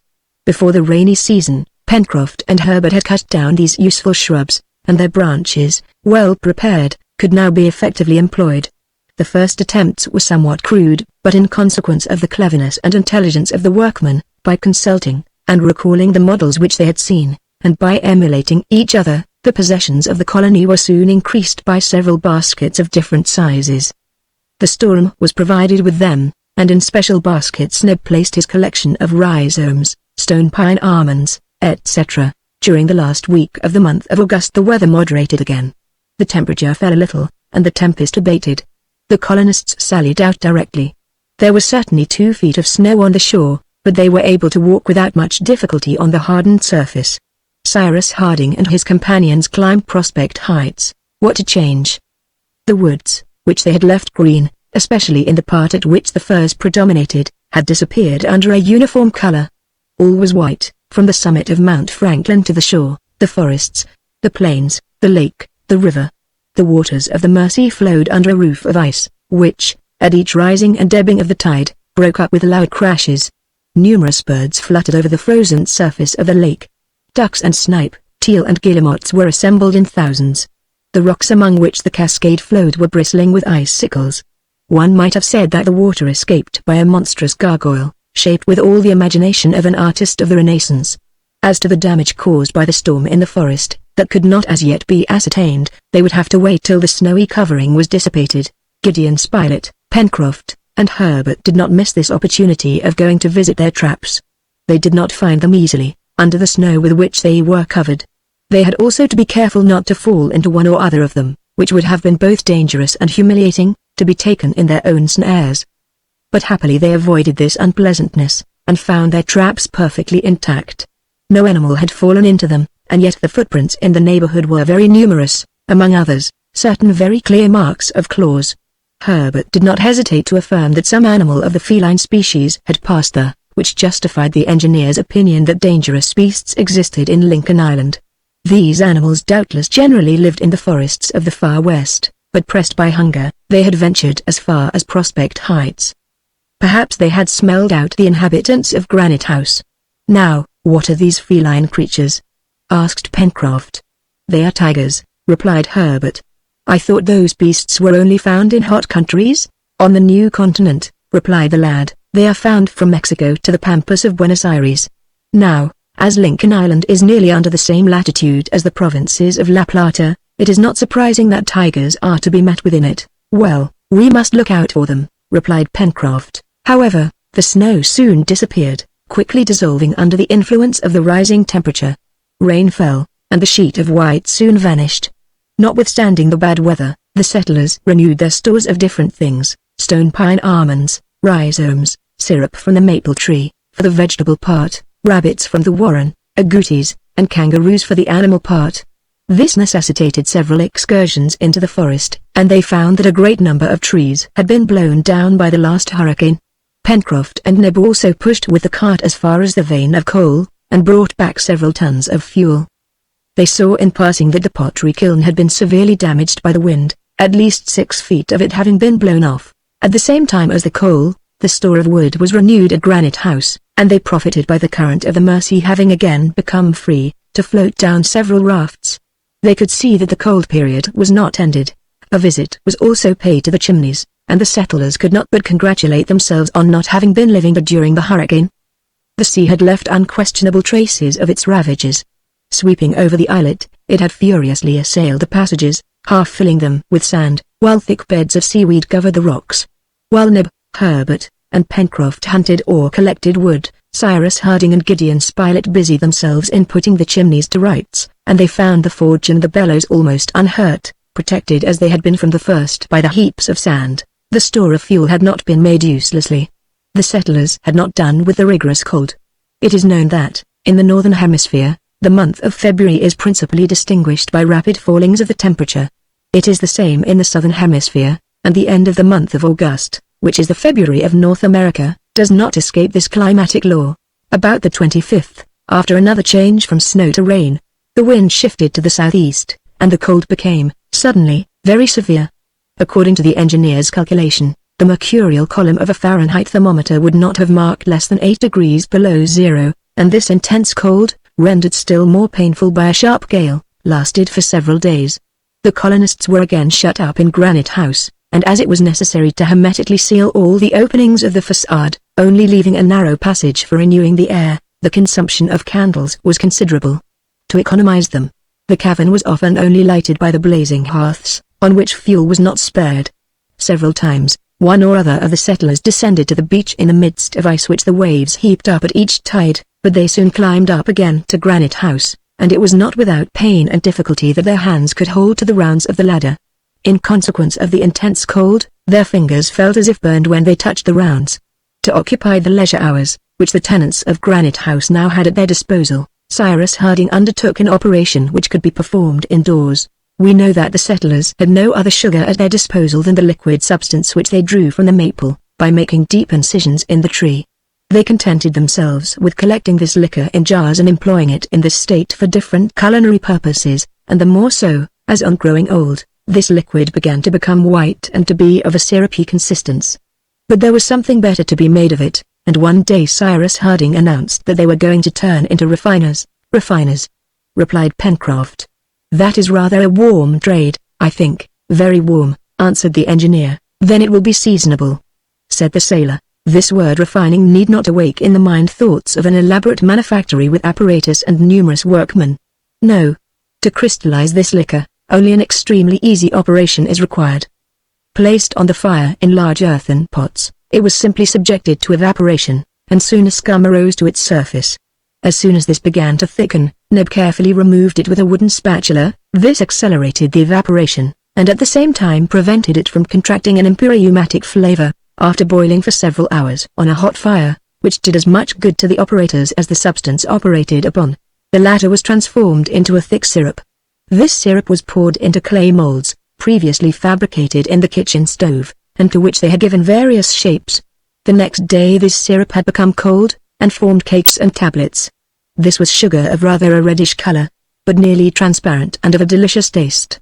The cold continued to the middle of September, and the prisoners in Granite House began to find their captivity rather tedious. Nearly every day they attempted sorties which they could not prolong. They constantly worked at the improvement of their dwelling. They talked while working. Harding instructed his companions in many things, principally explaining to them the practical applications of science.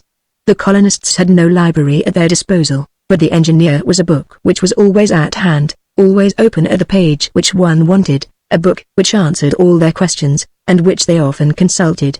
The time thus passed away pleasantly, these brave men not appearing to have any fears for the future. However, all were anxious to see, if not the fine season, at least the cessation of the insupportable cold. If only they had been clothed in a way to meet it, how many excursions they would have attempted, either to the downs or to Taydorn's fence. Game would have been easily approached, and the chase would certainly have been most productive. But Cyrus Harding considered it of importance that no one should injure his health, for he had need of all his hands, and his advice was followed. But it must be said, that the one who was most impatient of this imprisonment, after Pencroft perhaps, was Top. The faithful dog found Granite House very narrow. He ran backwards and forwards from one room to another, showing in his way how weary he was of being shut up. Harding often remarked that when he approached the dark well which communicated with the sea, and of which the orifice opened at the back of the storeroom, Top uttered singular growlings. He ran round and round this hole, which had been covered with a wooden lid. Sometimes even he tried to put his paws under the lid, as if he wished to raise it. He then yelped in a peculiar way, which showed at once anger and uneasiness. The engineer observed this maneuver several times. What could there be in this abyss to make such an impression on the intelligent animal? The well led to the sea, that was certain. Could narrow passages spread from it through the foundations of the island? Did some marine monster come from time to time, to breathe at the bottom of this well? The engineer did not know what to think, and could not refrain from dreaming of many strange improbabilities. Accustomed to go far into the regions of scientific reality, he would not allow himself to be drawn into the regions of the strange and almost of the supernatural. But yet how to explain White Top, one of those sensible dogs who never waste their time in barking at the moon, should persist in trying with scent and hearing to fathom this abyss, if there was nothing there to cause his uneasiness? Top's conduct puzzled Cyrus Harding even more than he cared to acknowledge to himself. At all events, the engineer only communicated his impressions to Gideon Spilett, for he thought it useless to explain to his companions the suspicions which arose from what perhaps was only Top's fancy. At last the cold ceased. There had been rain, squalls mingled with snow, hailstorms, gusts of wind, but these inclemencies did not last. The ice melted, the snow disappeared, the shore, the plateau, the banks of the Mersey, the forest, again became practicable. This return of spring delighted the tenants of Granite House, and they soon only passed it in the hours necessary for eating and sleeping. They hunted much in the second part of September, which led Pencroft to again entreat for the firearms, which he asserted had been promised by Cyrus Harding. The latter, knowing well that without special tools it would be nearly impossible for him to manufacture a gun which would be of any use, still drew back and put off the operation to some future time, observing in his usual dry way, that Herbert and Spilett had become very skillful archers, so that many sorts of excellent animals, agoutis, kangaroos, capybaras, pigeons, bustards, wild ducks, snipes, in short, game both with fur and feathers, fell victims to their arrows, and that, consequently, they could wait. But the obstinate sailor would listen to nothing of this, and he would give the engineer no peace till he promised to satisfy his desire. Gideon Spilett, however, supported Pencroft. If, which may be doubted, said he, the island is inhabited by wild beasts, we must think how to fight with and exterminate them. A time may come when this will be our first duty, but at this period, it was not the question of firearms which occupied Harding, but that of clothes. Those which the settlers wore had passed this winter, but they would not last until next winter. Skins of carnivora or the wool of ruminants must be procured at any price, and since there were plenty of musmons, it was agreed to consult on the means of forming a flock which might be brought up for the use of the colony. An enclosure for the domestic animals, a poultry yard for the birds, In a word, to establish a sort of farm in the island. Such were the two important projects for the fine season. In consequence and in view of these future establishments, it became of much importance that they should penetrate into all the yet unknown parts of Lincoln Island, that is to say, through that thick forest which extended on the right bank of the Mersey, from its mouth to the extremity of the Serpentine Peninsula, as well as on the whole of its western side. But this needed settled weather, and a month must pass before this exploration could be profitably undertaken. They therefore waited with some impatience, when an incident occurred which increased the desire the settlers had to visit the whole of their domain. It was the 24th of October. On this day, Pencroft had gone to visit his traps, which he always kept properly baited. In one of them he found 3 animals which would be very welcome for the larder. They were a female peccary and her 2 young ones. Pencroft then returned to Granite House, enchanted with his capture, and, as usual, he made a great show of his game. "Come, we shall have a grand feast, Captain," he exclaimed. "And you too, Mr. Spilett, you will eat some." "I shall be very happy," replied the reporter, "but what is it that I am going to eat?" "Suckling pig." "Oh, indeed, suckling pig, Pencroft? To hear you, I thought that you were bringing back a young partridge stuffed with truffles." "What?" cried Pencroft. "Do you mean to say that you turn up your nose at suckling pig?" "No," replied Gideon Spilett, without showing any enthusiasm, "provided one doesn't eat too much." That's right," returned the sailor, who was not pleased whenever he heard his chase made light of. "You like to make objections. 7 months ago, when we landed on the island, you would have been only too glad to have met with such game." Well, replied the reporter, "man is never perfect, nor contented." "Now," said Pencroft, "I hope that Neb will distinguish himself. Look here. These 2 little peccaries are not more than 3 months old. They will be as tender as quails. Come along, Neb, come. I will look after the cooking myself." And the sailor, followed by Neb, entered the kitchen, where they were soon absorbed in their culinary labors. They were allowed to do it in their own way. Neb, therefore, prepared a magnificent repast: the 2 little peccaries, kangaroo soup, a smoked ham, stone pine almonds, Oswego tea, in fact, all the best that they had. But among all the dishes figured in the first rank the savory peccaries. At 5 o'clock dinner was served in the dining room of Granite House. The kangaroo soup was smoking on the table. They found it excellent. To the soup succeeded the peccaries, which Pencroft insisted on carving himself, and of which he served out monstrous portions to each of the guests. These suckling pigs were really delicious, and Pencroft was devouring his share with great gusto, when all at once a cry and an oath escaped him. "What's the matter?" asked Cyrus Harding. "The matter? The matter is that I have just broken a tooth," replied the sailor. "What, are there pebbles in your peccaries?" said Gideon Spilett. "I suppose so," replied Pencroft, drawing from his lips the object which had cost him a grinder! It was not a pebble, it was a leaden bullet.